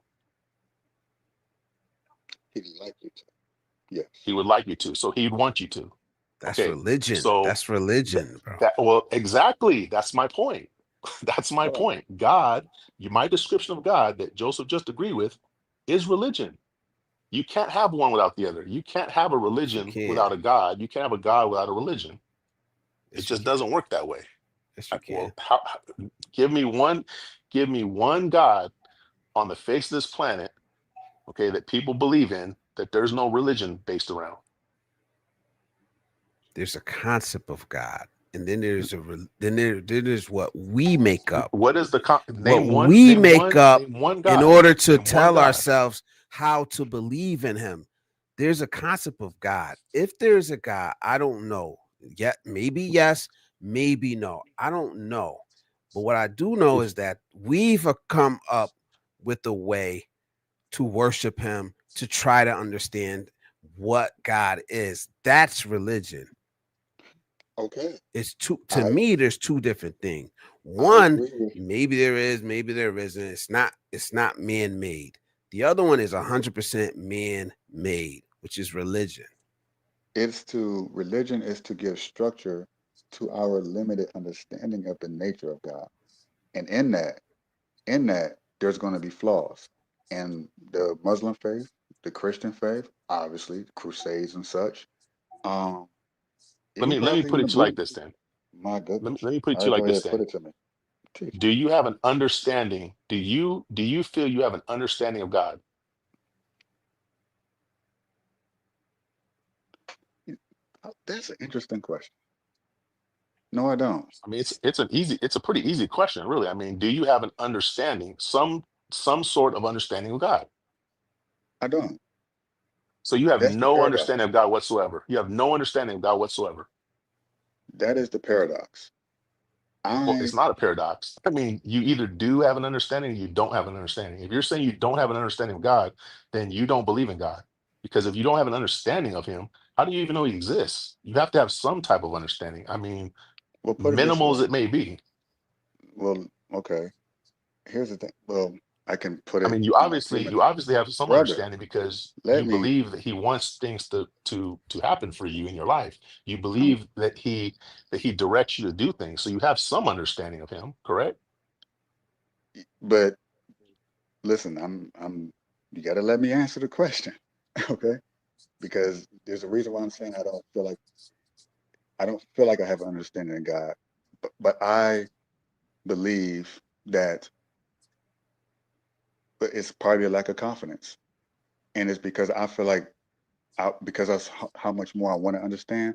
It's similar to how I have only a certain limited knowledge of my father, of my mother. I would never truly understand them, even though I know they exist. I know they love me, but Right, I would never but truly again, let me, you're brother, please. Wait, hold on, because you're obviously not understanding what I'm asking you though. Because Okay, what am I the not answer you're understanding? giving me, hold on, the answer you're giving me is telling me that you're not understanding what I'm saying. I'm not asking you, do you have full understanding of God? That's not what I'm asking you. I said, do you have some understanding of God? Hmm. Even the most minute understanding. Does God exist in your mind? Does God exist? Okay, so the most minute understanding I have is that he is of love. That much I do Okay, know. so that would be an That much I understanding. do know. That That is okay. That's what I'm trying to get to.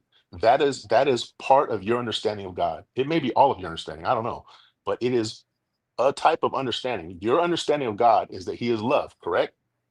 primarily. Okay, so that's a yes. So part of your understanding of God is that He is love.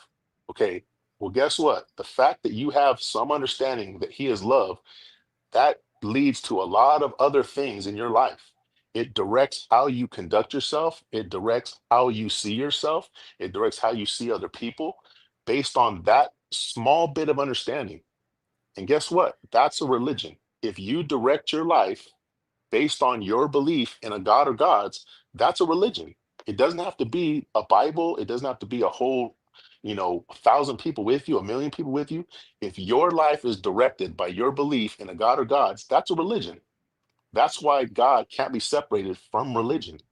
Because if you have any understanding of God that affects your life in any kind of way whatsoever, that is a religion. Even in its most minimal form, that's a religion. Now, I'm actually looking up the word right now, just so Yeah, I I'm mean, super clear on it. So you could if say that's process. that's Go ahead. Joseph's personal religion, I don't have a problem with it though. That's my thing. You know what I mean? If that's what Joseph personally believes in, I don't have a problem. Let him do him. If it makes Yeah, him a but good person, good. If it makes him a bad person, he'll suffer the consequences for that. Maybe here on earth, maybe if what he believes is true in the afterlife. You know what I'm saying? That's what I was trying to get to. It was like, is it necessary to debunk his personal beliefs? You know what I'm saying? I don't Me feel like you're personally, doing I that say though. Because yes. with me, and the way I see things is like, I don't know if this is God or not. I'm not religious. I don't follow a religion. I don't know if there's a God or not. I can't tell you 100% no, there's no God. I can't tell you 100% yes, Nobody there can. is a God. Nobody can. All right. And that's what I was trying to ask you. You know what I mean? You can't because you don't want to. You're trying to Choice. debunk. No, You're I can't trying because you're I trying to I don't have to any evidence or debunk reason to it. his belief when at the same time saying you're not 100% either way. You know what I mean? Right. That's how science works. Okay. Yeah. So, we You may don't we be don't right go and you into may be wrong. things. Yeah, I could be right now, but I could be wrong. But how do we determine who's right and who's wrong? Right? Because we both can't be right, right? We could both be wrong, but we can't both be right. Okay. So if I say, hey, I don't believe that there is any God, he says, I do believe that there is a God. One of us is wrong and one of us is right. But So how do we come to determine? that's the importance of saying, hey, Joseph, this is your beliefs, and I don't believe Joseph is doing any harm because we each get to choose our own. I don't believe Joseph is doing any harm to myself. So I'm not gonna Well, say, hey, I'm not sure about this thing. So stop doing what you're doing and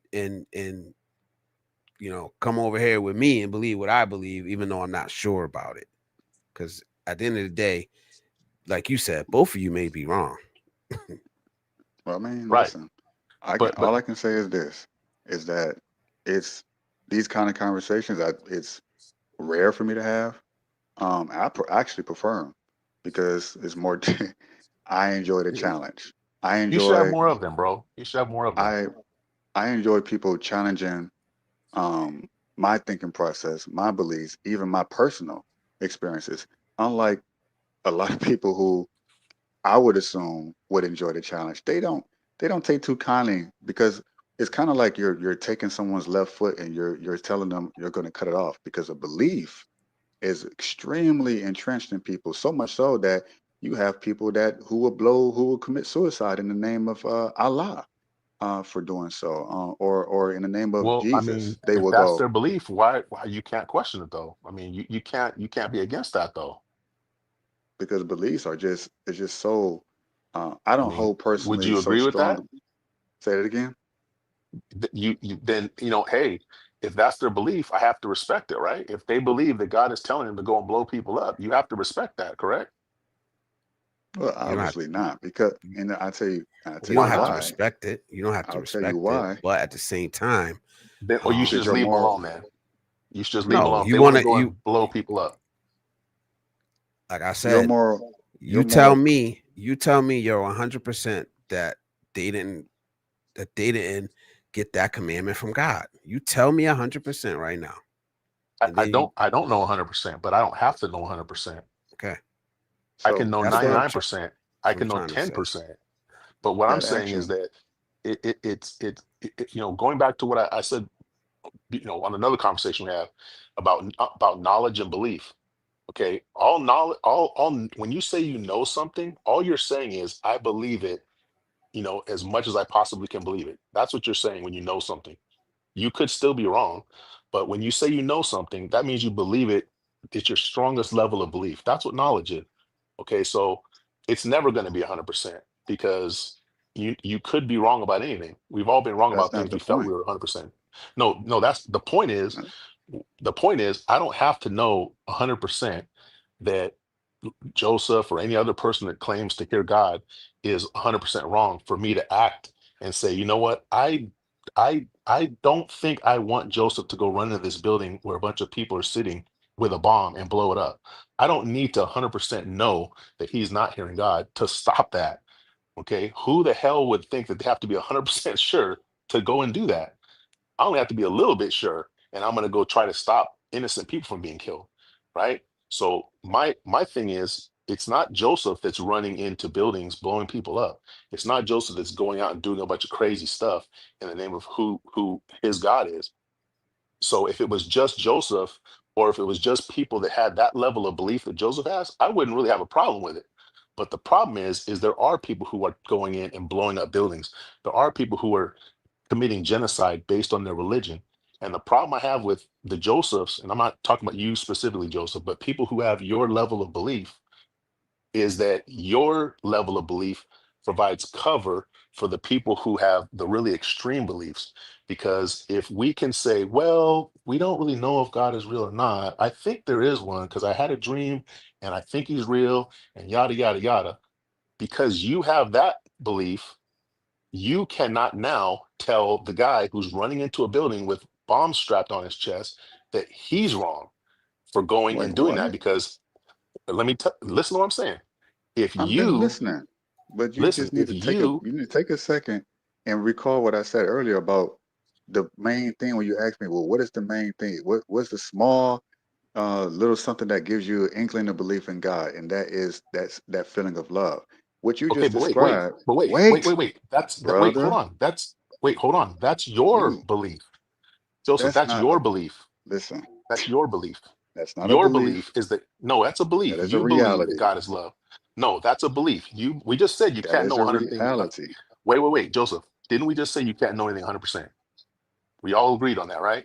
So it's your Love. belief. You have a high level of belief that God is love, and I'm not going to argue with you on That that one. is a that is Okay, a if you believe that, that's fact. fine. I don't have a problem. Wait, hold on. It's not a So fact what is it if because it's that's not your love? You belief. tell me. It's your belief, Joseph. It Listen, is listen to what not I'm a saying. belief.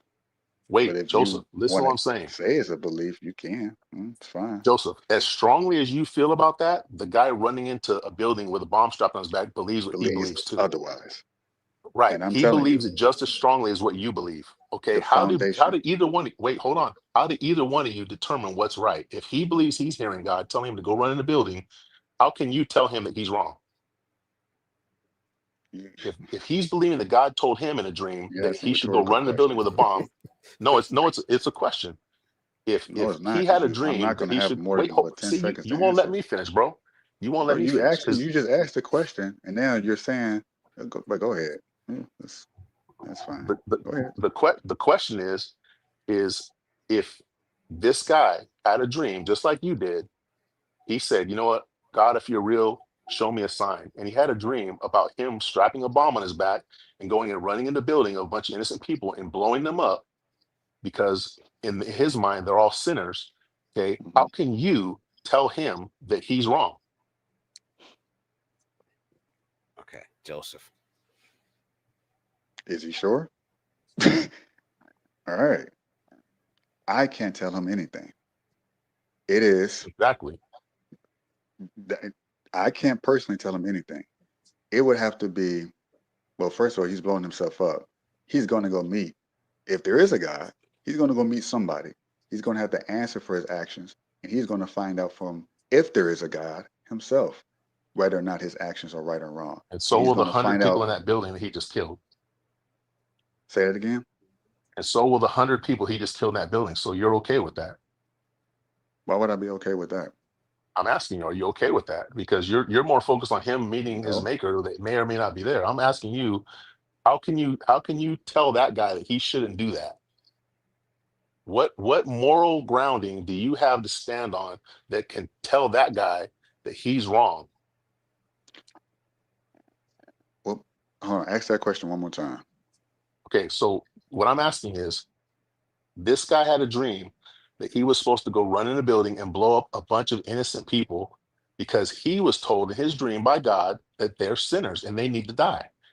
Now you're standing there knowing he's getting ready to go run in this building and do that, and your job is to convince him that he's wrong. What moral grounding do you have to tell him that he's wrong?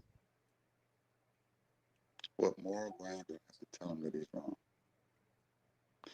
Oh man, you're asking me as a human being how I can give him a moral grounding that he's wrong. For, I'm not gonna have time to sit there and try to debate with him on the moral ground of anything. He's set in his mind just as much as I'm set in my mind that God is love. He believed that that version of love is the killing of people.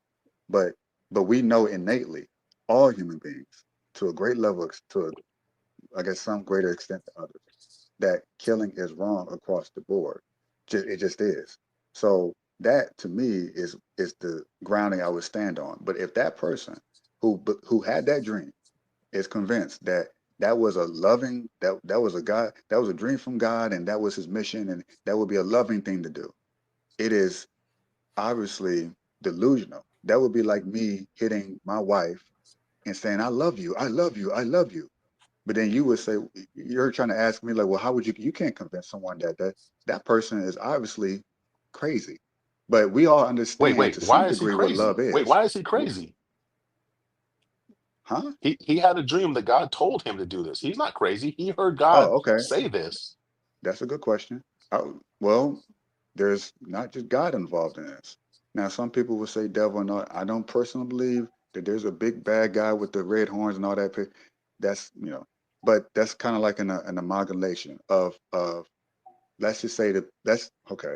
The people who would be willing to blow up those people in the building, those people who go on the other side, they have unfinished business. And they're going to be intent on doing more harm to people who are still alive here on this earth, who will appear as if they're demonic and evil in a lot of ways. That's why they call alcohol spirits, right? You drink alcohol, people But do he stupid didn't hear things. spirits or demons, bro. He heard God.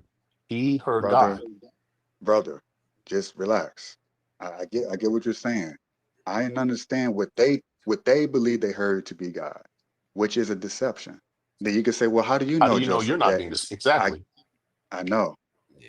And that's why I say my foundation, when you spoke about the foundation of the house, is if it's not rooted in love, then it's not of God. It can't be. I can never get a dream like that person who's going to labor. Oh, I got a dream to go kill all these people. That that if the foundation is love, and that's what I know for a fact, then that's what I go off on, to where a dream like that, if I am convinced or not convinced, but I'm shown that and I wake up from that being inspired to go do that, then if the foundation is love and that's God's nature, then I would question it. Now that doesn't mean I'm going to know right away if it's God or not, because it is extremely tricky. People get deceived a lot of times. And even I question myself, am I being deceived? So it's not like I'm getting things, experiencing things, and not questioning if I'm being deceived, because sometimes I am and I can be. So I have to question it. I don't just go off blind faith, as they say. I don't. I need evidence as much as you do. I just seek it, and I seek I it don't know about that. diligently. I listen, Yeah. I seek it, and I seek it diligently, spiritually. These are things that everyone has that ability to do, but it's up to you, again, free will, if you want to seek that diligently, that evidence, because it's not nebulous. It's not just some pie in the sky thing. God is not, he doesn't insult our intelligence, because we have Really? intelligence. The fact I that don't know about you're speaking in that. this way, that you're processing, that means that that is something that came from something outside of yourself. The fact that you even question these things is from God. So he wants you to No. ask these How? questions. What evidence is there Listen, that it's a I God I though? think if you believe in it, then you're gonna attribute a lot to it, I and mean, if I you never even don't, got the then answer to my question. Is you're where we not gonna started with this, though. I you're mean, not gonna that's attribute what's it. crazy to me is that, Yeah. So I mean, my question was, how do you tell him that he's wrong? And it goes back to my point, which is why does you someone want me to like answer that? Joseph? Wait, hold Did on. it come? Why does someone like Joseph? Does love kill? Why is wait, hold on. Yes, it does. So if why does someone like Joseph? Okay, if somebody molests my child and I go and murder the person that molests my child out of love for my child, would you say that love caused me to do that? What I say that Okay, then. love cost me? I would Yeah. say So, anger. okay, Anger, but Dude, the anger bro, revenge, was the anger was rooted in we anger and love. The anger revenge, was rooted in will love. you revenge. But will I'm you Like trying, you I'm love my trying 30 to, child. seconds, I'm bro? trying to bring this plane in for a landing because I mean, it's I like the conversation. it's I mean, 1:35. it's actually one-sided, but it's cool. It's just like when you ask you can't fire off question after question after question, and you just have to breathe for a second, just 5 seconds. I mean, So you're I da da listened da I da da listened da da da da da. Like, I listened to your okay, whole dream for like 5 minutes straight, and it was no 5 minute. it was Well, pretty close to five no, no, no, minutes, no, and I no. mean, Well, look, we're gonna have to agree to disagree for this one because it's 1:35 on the East Coast. It's about that time. I got to be up at 5 for work. Another good conversation, man. I'll be honest. Another good conversation. You two bring a lot to this channel, into this panel. I think at the end they kind of get to talking over each other, but that's to be expected with a conversation that's this deep. You know what I mean? And what I was trying to really get to the point was to where you start trying to change his mind to believe in what you believe in. You know, and I'm particularly I'm the type of person that's careful about that. I may point it out like, hey, I don't agree with that. I don't believe in that, but I don't believe you gotta absolutely believe in what I believe or move the way that I move. You well, know what I mean? that was the original question, though, You know. and that's what I was trying to answer is because your question to me was, or your statement that you made was, hey, if Joseph believes that, and that's his belief, then I just have to leave him be with his belief. Okay, my response to that was, but here's the problem, is that Joseph might seem like his belief system is kind of a harmless belief system outside of himself. But my point is that it's not just Joseph that's believing stuff about a god or gods. It's the people who are on the far extreme who are going and killing people who are innocent, committing genocide, doing all of these things. And my whole point of what I was trying to get, Joseph to understand was that, you know, his belief system that he has, he can say nothing to them about why they shouldn't do genocide, murder, rape, all those things that they're doing. He can't say anything to them that he'd have any moral grounding to stand on because he's basing his belief in the same thing that they're basing theirs on. And to me, that's dangerous Amen. when nobody can But stop. Hold on, when nobody can stop people from Hold committing on. genocide because their belief systems start from the same foundation, which is dreams or hearing gods or whatever. Whereas if you didn't have that belief system and you actually had a moral framework for why those things are wrong, objectively moral, framework for why those things are wrong, you can tell those people that what they're saying is wrong, and you can have moral high ground to tell them that they're wrong and stop them. Okay, that's the No, difference Yeah, you between can tell what? them. You can tell them as what you can say the words, but they're not gonna listen to you, bro. You I know what I don't care mean? if they Yeah, Those listen to are me. It extremists. it Those doesn't are matter if they listen to me. extremists. It doesn't matter if they listen to me. The And point is, I am not furthering their cause. Whereas somebody who has a belief system that's rooted the same way theirs is furthering their cause, because they can point to Joseph and say, well, wait a minute. He believes the same thing we believe. He believes in God too. He heard a voice. He had a dream. So that's why I we're I okay with what we're doing. I get what you're That saying, but that's I why just they don't that's why it agree. gives them I just cover to don't do agree. what they do. I mean, you can disagree, but I mean, I don't really see how you can have anything to, say that's against it, because if your foundation is built the same way theirs is, okay, you can't really you, they can point to you all day and say, well, these people believe it too, well, So see, to me, that's the difference. well, at the end of the day, it's everyone has their personal relationship with God or their perception of God or what they think God is, what He represents, um, and it's your choice whether or not you want to pursue that, as it was my choice to do so, which I've rejected for about 26 or so, violently, because I just like smoking weed and sleeping around and just doing all kinds of crazy stuff. So, I would assume that based on what I saw in my imagination, little fantasy and silly dreams, that it changed my life enough to where I think, to answer um ICT's IC's question, did it have a markedly positive effect on my life and other people's lives? I would have to say yes. And that's what I look at. That's my barometer for if my re- relationship or imagination thereof of God is effective, then it's going to benefit people's lives. It's not going to harm them, kill them, maim them, rape them, and all these things that those people who also believe that they had that vision of God in their head or that dream, and but a very they saw a masquerade of that, but they believe it's God. And I get it. I can't convince them. In the same way that if someone believed that your mother was, I don't know, a cult leader, but you know personally that your mother is not, it's kind of like you can't personally convince that person, but your mother could, if she was still alive, to say, "Hey, no, that's not my character. That's not my nature. This is proof that that's not my character or nature. I am like, you just look at me, but you can't personally say that's not how my mother is, because they're probably not going to listen. That would be the equivalent of me going to someone who wants to kill people. Hey, that's not how God. That's not His nature. Like, it's love. How is this rooted in love? Love is automatically the Ten Commandments: thou shalt not kill. But you sure that's from God? Are you sure?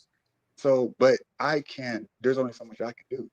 It's God who, if I am able to convince anyone of anything not to do it, it would be God going through me to talk to that person, which has happened before, not from killing someone, but from someone turning around their own life and me not having said much, just asking questions, tears in his eyes, and oh my God, I'm like, I didn't even do. There's nothing I could say or convince that man that he should probably stop messing around with witchcraft and all these other different things and things he knew, but he just like, man, I didn't do nothing, bro. So God can work through people, but ultimately, even if it's through me or someone else, it's always going to be God who does the change and someone personally. It is a very personal experience, like your relationship with your mother, your father is a personal experience. It is quite literally in the same way, but in a much It's absolutely grander not the way same for the thing. spirit. I can Okay, see and feel, and there's evidence for my mom and dad being there. There's zero evidence for anything of what you're saying being there. So that's totally not the same thing. it's not the same thing that your father, Completely not. who gave, who participated in your birth, your physical body, right, your personality. You just There's evidence that my mom and dad exist. Yes, but you don't have an much, awareness of much your evidence. own. You don't have an awareness of your own existence, that there's something like, okay, let me put it this way. What do you, yeah, I know Blizzard trying to go, but there's something that when you ask a woman who's pregnant, what, like some of them, not all of them, but a lot of them would tell you, I could feel they before they even get to pregnancy, I can feel when the baby enter my body. Now you would And have to say, they're well, that's wrong. something more. There's something more to it than just clumps and cells and the physical manifestation that we can skin and hear and all that shit. And There's your evidence something for that to is it what? where how would they know that there's They something that don't came know. into them, They don't know. brother? So now They you're don't saying these know. women are stupid or they don't have the awareness of I'm not saying they're themselves. stupid. I'm saying they're being influenced by what other people say. And people have feelings about things all the time. You know what? Whoa, I feel I'm gonna hit the lottery tomorrow. I feel that this girl's gonna call me. You could feel all kinds of things. And that's some things crazy. that you feel, you get confirmation for that isn't really confirmation, but in your mind it's confirmation. That's well, So you must not. Okay, that's how you feel about women and how they millions of them who feel that. I mean, you say feelings are irrelevant. You are just no, like I didn't I'm say not a. feelings are irrelevant. I see you put words in Basically, my what mouth, you're bro. I saying. didn't That say type of feeling. I I said felt the that type of moment I got feeling is pregnant. not real. That's Yeah, not there's no okay. mechanism in human biology that a person could feel when they were, they that what do you call it, a sperm fertilized the egg. There's nothing in human biology that would cause a woman to feel that. Zero. This Exactly. this what It's I be not. It's saying not. when So they're I say not all the feeling. time that I be in the middle of a lot of conversations because I be like kind of like, all right, I understand what you're saying, Joseph. Yeah, I understand what you're saying, Cisco. But hold on now, don't be saying, don't go that far now. Wait a minute. Well, I think the difference is that there's logic and there's reasoning and there's rational thinking, and then there's also feelings. Okay, and I think Brother, most people stop. rely. Hold on, here you go. Emotions. See, Your obviously emotions I'm have I'm just not as the only much one weight as your interrupting. brain. I'm, That's I'm not the crazy. only one interrupting. Nah, boy. Yeah, but you're talking crazy, bro. You just like Nah, emotions I don't. just You're relegating emotions to like the back corner of the dark. Like, but the logic and reason, it's you are a you. I'm assuming that you can feel things like love and anger and all these different things that our brain processes, but it comes from a place But that I don't is, base my decisions on that. Joseph is what I'm brother. saying. I don't base my decisions Yeah, you on my do. feelings. No, I don't. You No, I do. don't. Like everyone That's what being else. an adult is. No, that's what being an adult is. I don't say, I'm mad, so I'm going to go do this because I'm mad. I don't think that way. That's how a child thinks. What I do is I recognize that, yes, I'm mad, but I have to think logically and rationally and reasonably about how I'm going to respond to that. That's how an adult acts. So that's to me the difference between emotional thinkers and people who are using rational thinking. And this is what I'm saying is that you have a lot of people in the world who their emotions play too big of a part in how they decide what they're going to do. And Okay. your And that's emotions why don't we play have a big enough part. And you just you again, you assume that my, you're the bigger adult and that you have more poise and control, but in reality, it's a lot of repression. It's a lot of suppression of your own emotions, and you can say, "Oh, no, I feel I'm my regulating and emotions, controlling it." Joseph. That's the reality. I feel my emotions. I have no choice but to feel my emotions. I don't feel my emotions any less than anyone else. I have no You choice but repress to it feel my, wait, hold on. big I have time. no choice. I have no choice to feel my emotions. Okay. But I don't let my emotions dictate what I do. That's the difference. I have no choice but to feel my emotions. Of course So I you feel them. bury it. I don't You bury bury it. those. I don't bury anything. I say Yeah. to myself, I'm feeling anger right now. And guess what? When I was a kid, I would get angry and I would do stupid things and I would get in trouble and I would get arrested. And I don't want to do that. I would rather take these feelings that I have, recognize them for what they are, emotions, and say, okay, how do I respond to how I'm feeling? That's not repression. What that is saying, you know what? These things, it's processing. It's me saying I'm feeling these things, but I'm not going to let those things dictate how I behave because again, that's what a child does. When you're an adult, you shouldn't be doing that. You can You're feel those numbing. emotions. Well, you can You, call it whatever you want, but the it's difference what it in is well, I mean, because you okay, can't in your not mind, that's feel. what it is. You're right. You can't not feel. And again, if you listen, I told you, I feel my emotions just like you do and everybody else does. I just don't let those emotions dictate how I behave. And You if you don't say that's what understand it is. that, It's just a you're I numbing, agree. I suppressing, you're agree with numbing, you're Cisco on killing it. that. And that I agree But with that's your Cisco on choice. that. And that's absolutely going to be against what Joseph believes because he is a religious person. So a lot of what he believes is faith and like I don't want to say emotion, but it's along that line. It's faith. It's not. He bases a lot of what he believes in on what he's feeling. Okay, and that's how he thinks. That's how What? his mind works. It, I mean, but And because I just literally again, told you how I. again, I don't think It's that crazy, man. if it works for Okay. him, I'm not gonna. And that's just the type of person I am. It's He's really thinking just the that type of I'm just person going I am. around I feeling don't. la di da di da. Oh, I feel God exists. I feel Jesus, and like as if I don't sit and and cross examine every single feeling and emotion that I feel genuinely. I don't. yeah, I can now. feelings. That's what I said. Wait, Feelings. brother. I, Bro, I mean, you you. can't. Come on, I man. can't encapsulate. I wouldn't encapsulate your whole life uh, based off of this one conversation and your religious beliefs, because obviously you do a whole lot of other things. Obviously, you work. You. You know what I'm saying? Like I can't Yeah, I'm not say talking about that any of those off things. a couple of conversations. Just religious wise, I I don't believe in the same things you believe in, Joseph. Oh, yeah, that's cool. I I be, mean, I'm not. I align more I'm not the type of person. with You got to what. convert. No, Okay. I was gonna bring that up. I align more with Cisco when it comes to religion and God and all that stuff. But the same thing you just said, I'm not trying to convert you. I'm not trying to tell you what to believe in, or you shouldn't believe in what you believe in. You know what I mean? Because I don't I can believe, say. and I think that's the difference in why I always say we can have a conversation. I can have a conversation about religion, but I don't like to debate religion because it's two different things. It really is Well, two different things. I can say children.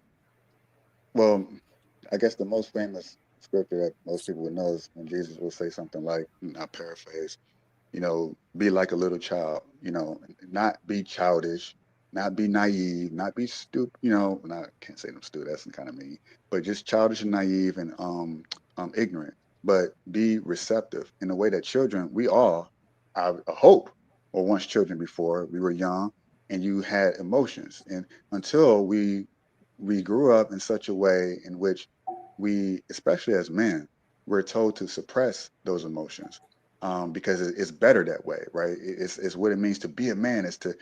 But we then perceive it as I'm regulating it.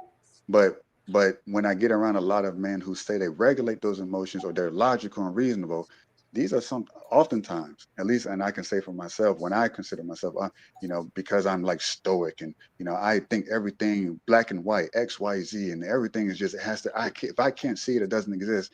That's most men's mindset, including mine. Yeah, I that's had to not mine. revert back. I had to revert back to the memory I had when I was a child. Now, I guess this you could say, and I'll leave this here since you heard my second story about, well, how do you come to Jesus? It wasn't satisfactory. I don't expect it to be. But then I revert back to the story when I was a kid, and it was not a dream. It was just simply, um, and it's the reason why I love the color purple, not the movie, but the literal actual color purple and the smell of lavender. Now, me not having been religious, raised in that way, not having gone to church, none of that. 6 years I see. old, what frame of reference do I have?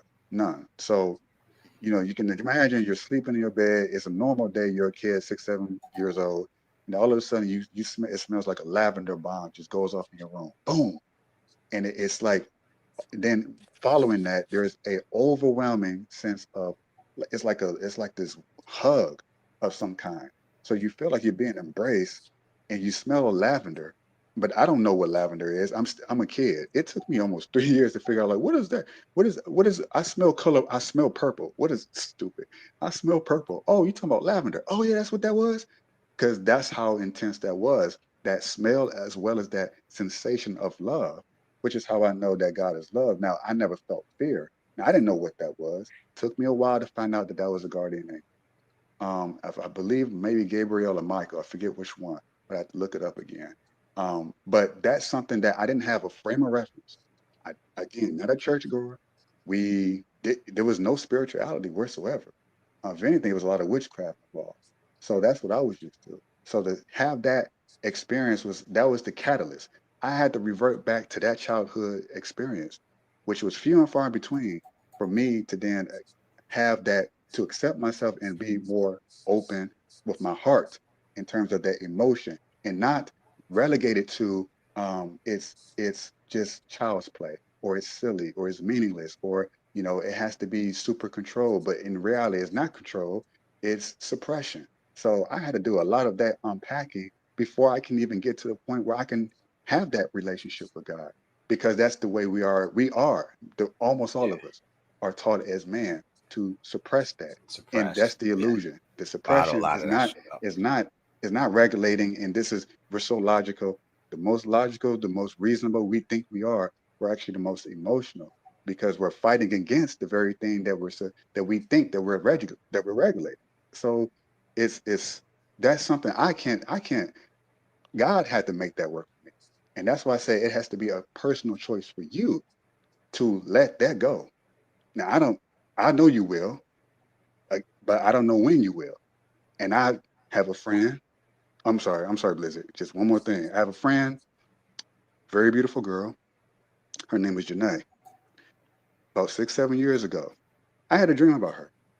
This is a woman, insane. I mean, sleeping around, doing her thing. You talking about like she drinking, smoking, and I'm like, man, why am I having a dream about this random girl I don't know? I sent her a DM. I said she probably thought I was trying to hit on her. I said, no, actually.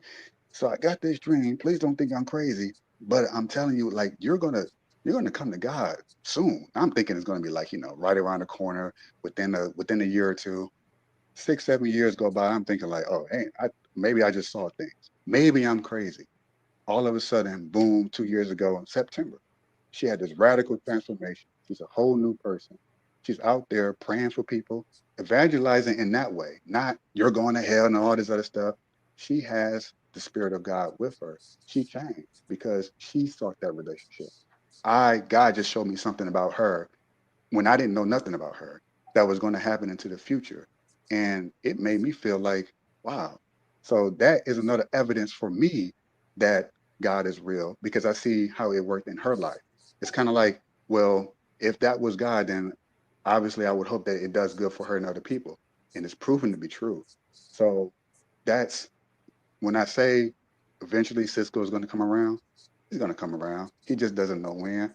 I don't I think don't so. know when, but Because that's how it starts. She did the I same don't think thing. I'm ever gonna come around to believe the Oh yeah, same you will. things that you believe in. I don't obviously I don't think it's gonna happen. Um, but it is what it is, right? I mean, we gotta land the plane right there because I'm gonna get some sleep. I think But it's that was been pretty good. I think that was pretty good suppression that I used right there to let Joseph talk for let over that one. 4 minutes I without appreciate that. interrupting him. That was over 4 minutes without Me interrupting him. too. Me too. And I I Right. mean, appreciate that. Too. I there was let him a talk lot too. of projection that was thrown out, and I respect you, Blaze. I'm gonna let you just go, but yeah, there was a lot to We'll be unpack right back. there. That was just If you nonsense. if you guys want to come back Friday, it's just straight up open panel. That's kind of how I want to do it. Wednesday, have a topic, discuss the topic, whatever, that type of live stream. Friday, it's the people Oh, show. You know hey what I Cisco, mean? could I don't know if you're gonna do this. I don't. I, Maybe I'm like reverse psychology. I'm trying not to, but I don't. If you want, if you're intrigued enough, have you seen the movie What Dreams May Come, with Robin Williams, the comedian? No. Huh. Well, that's a movie I saw when I was about 6, and the things and themes in that movie is reflective of what I saw in dreams prior, when I didn't Shout Mr. understand what they Tate. were until I saw that movie. And then so you're Shout gonna, Russ. if you choose to see that movie, you're gonna see themes that you're gonna say, this is fantastical, this is silly, this is whimsical. I can, because I was a child, and these are things that I thought was normal. When I saw this movie, I said, oh, they got it right. I don't want to spoil too much of it, but it obviously is going to be of a religious, spiritual nature. But if that doesn't bring a tear to your eye, then You have no soul. No, you Salute you Q. got I a don't soul. have a soul. You're right. You're Salute right. I Q. don't have a soul. And I mean, you know, and the thing of it is, Joseph, No, I no, no, think, no. Cisco gonna go. Cisco, speak it, bro. Speak it, and then after that, we out, bro. So yeah, no, say I whatever mean, you guys say, Joseph. We gonna let him talk, and after that, we really do gotta go. I wish I could go longer, bro. I really do. yeah, no, But definitely. No, I Cisco get it. got the last word, and then we out, man. No, all I want to say is that, first of all, first and foremost, Joseph, again, I want to point out that, I respect you as a person. I respect you as a person, and I want the best for you. And I'm sure it's a reciprocal thing. But I mean, there's so much that I have. I mean, there's really no way I can convince you of how much I've studied religion and spirituality. And I mean, everything that I've heard everybody say to me over the last, I don't know, several years, I've already heard it before. And there's I I could explain to you all of the reasons why what you're saying is just a logical fallacy. I mean, a lot of it is just logical fallacies. But I Mm. mean, at the end of the day, I mean, I can't you know convince you if the way that you reason and the way that you figure things out is not based on you know reasoning and logic and rational thinking. There's no way I'm ever going to convince you. So I mean, that's just kind of where we're at. And so that's why I said I'm not if I could, I would influence you. If I would, I would change your mind. But again, usually what I'm saying is not necessarily change the person's mind that I'm talking to. It's for anybody that might be listening. They can hear what he's saying, they can hear what I'm saying, and they can make up their own decision about what's makes sense and what doesn't. So that's pretty much all I had to say about it. But good night to you guys. I appreciate both you guys. Appreciate you, Cisco. Joseph, as always, man. You two guys, man. You know, honestly, in my opinion, the best two people. And I try to come up when it comes to these conversations. You know what I mean? So I Yeah. appreciate. I really do. It seems like I'm wishy washy back and forth, but I kind of like I see where both of you guys are coming from, and then I trying to also like you know put my Well, the little crazy thing spin is, I, put I my little see where spin Joseph's on it. coming from too. I see where Yeah, Joseph's coming from too, because I used to think just like him. I used me to have the too. same feelings and thoughts just like he does. Me I've too. I've been on his side of it before, and so I totally get where he's coming from, and that's why I know so well, the whole, you know, of what he's saying.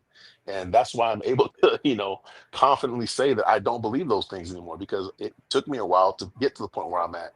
And it did take a lot of, studying and learning about, history and, Yeah. people that were a lot smarter than me, But it, and that but have it, studied this a lot longer than me. but yeah, and it's his own journey that he's on, and he's got to Oh, I walk it. agree. Yeah, I he's agree. got to walk it, and I think, like I said, and I'm not here saying I'm right. I, I'm not here saying I'm right or whatever, or follow me. You got to walk your own path. You got to walk your own path. And I know that if you had any questions or concerns and you wanted to hit Cisco up, he's going to answer you, and vice versa. I know that because obviously you two can have a conversation about this. You know, Yeah, got a it's little, fun. but it gets a little sticky here and there, but that's fine, man. We're all men. It's those But that was feelings. It's those feelings again. we all,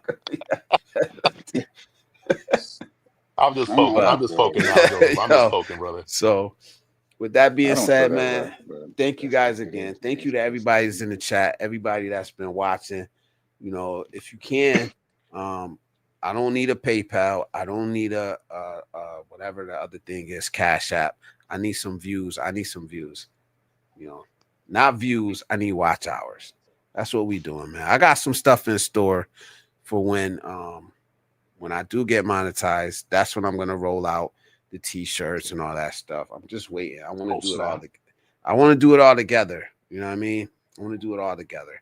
And then if you guys have any input, anything you want to see, um, the prices are decent for the t-shirts. It's just, I'm not trying to go crazy. $23. for a t-shirt.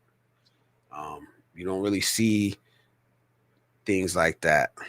You really don't see them that cheap, to be honest, because they start you off. I mean, it may be expensive to some people. You know what I mean? It may be expensive to some people. But that's why I was trying to give them away. I was supposed to give them away on Wednesdays, but then I gave one to Ryan. He never sent me his email. I mean, his address. You know, I was gonna send it to Australia. Like, yeah, I'm gonna send it to you. I'm gonna pay for it, shipping, and then he never sent me. I was like, yo, you send me, and matter of fact, I'll go back and I'll let Nightbot do it random, you know, because I want to do that Wednesdays, and I'll pay for the shipping anywhere in the world. I don't care. Some places we know how it is. It's gonna take a month or two to get there, but it'll get there. And that could be to PO box. I don't really want your private address. I'm not trying to get it. PO box, UPS store, FedEx store, whatever it is in your country, your city. After I pick your name, I'll announce it on the stream Friday. You email me where you want it, your size. I'll send it to you. A Blizzard Abroad t-shirt. The one that says I'm so fly with the plane on it and the passport. So that's if I what win, I'm gonna send mine to Joseph. Yo, that's what's up, man. That's what's up. Because he's my brother no matter what. Oh, you know what, Cisco? I don't know if I want to say it. I was gonna ask you for what times email, but I don't know if I want to say it live. I know he said it.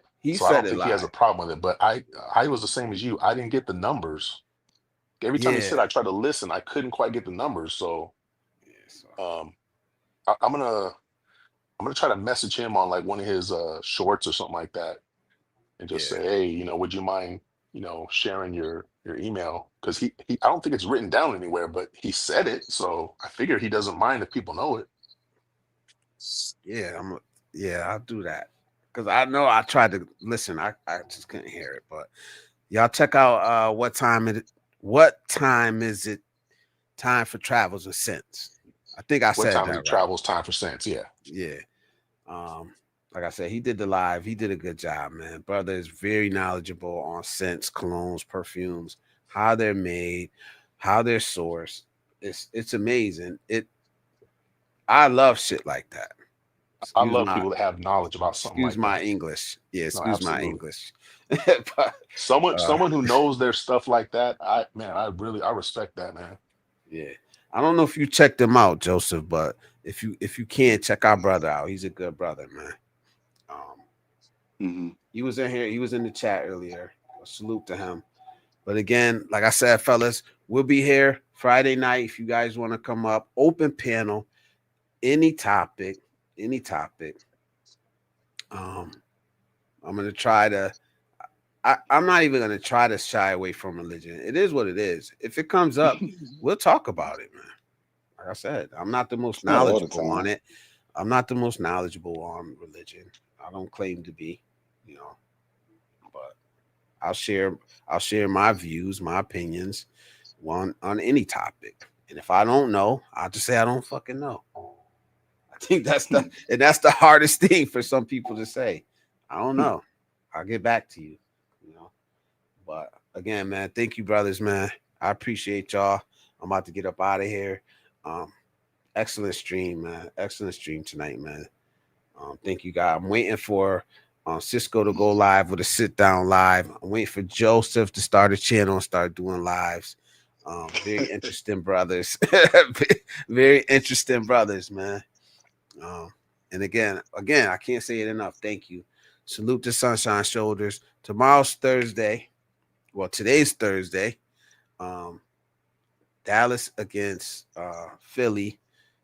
And then, you know, then we got Friday off, so we'll be on Friday. No, there's a game Friday. I'll be up against that game. Kansas City and the Chargers. And then Sunday, you know what the Niners gonna do? We back. We back. Salute to Beat Your Life is in Seattle. I hope you up there. Yeah, I'm gonna talk some football. Not like stats or all that shit. But Beat Your Life said he was in Seattle, so I hope he's up there because I heard that the 49ers are gonna be like 55% of that stadium up there in Seattle. So hopefully he could pop out to that game and see my boys win. Be coming for the throne this year. So go Niners. Salute to the Raiders. Salute to if Joseph, you a Lions fan. Salute to the Lions. Salute to everybody, man. I lost Cisco. I'm just talking right now, but I'm more of a NFL football fan than I am any certain team, So just in general. I am. I'm a 49er fan, but I'm a fan of football overall more than I root for the Niners. That's just how I am, man. But because you was a coach, so it's a little different. You love the game. The game itself. You played it. You coached it. It's different than an average fan. Everybody. I'm not saying I love it.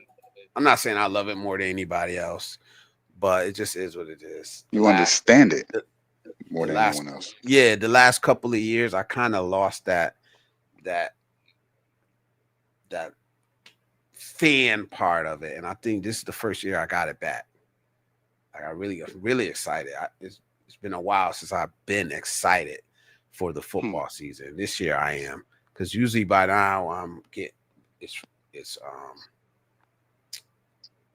so Saturday there's a big scrimmage that the team I used to coach. Saturday they have a huge scrimmage, and I will be getting ready for that. That like I don't have time to be doing NFL and all that stuff. Like people don't understand how much time goes into coaching, how much happens even at the lower levels behind the scene when you're serious about it and you take it serious. So I get to be a fan. Man. Is it the regular season now, or is it still preseason? No, regular season starts tonight. Regular season.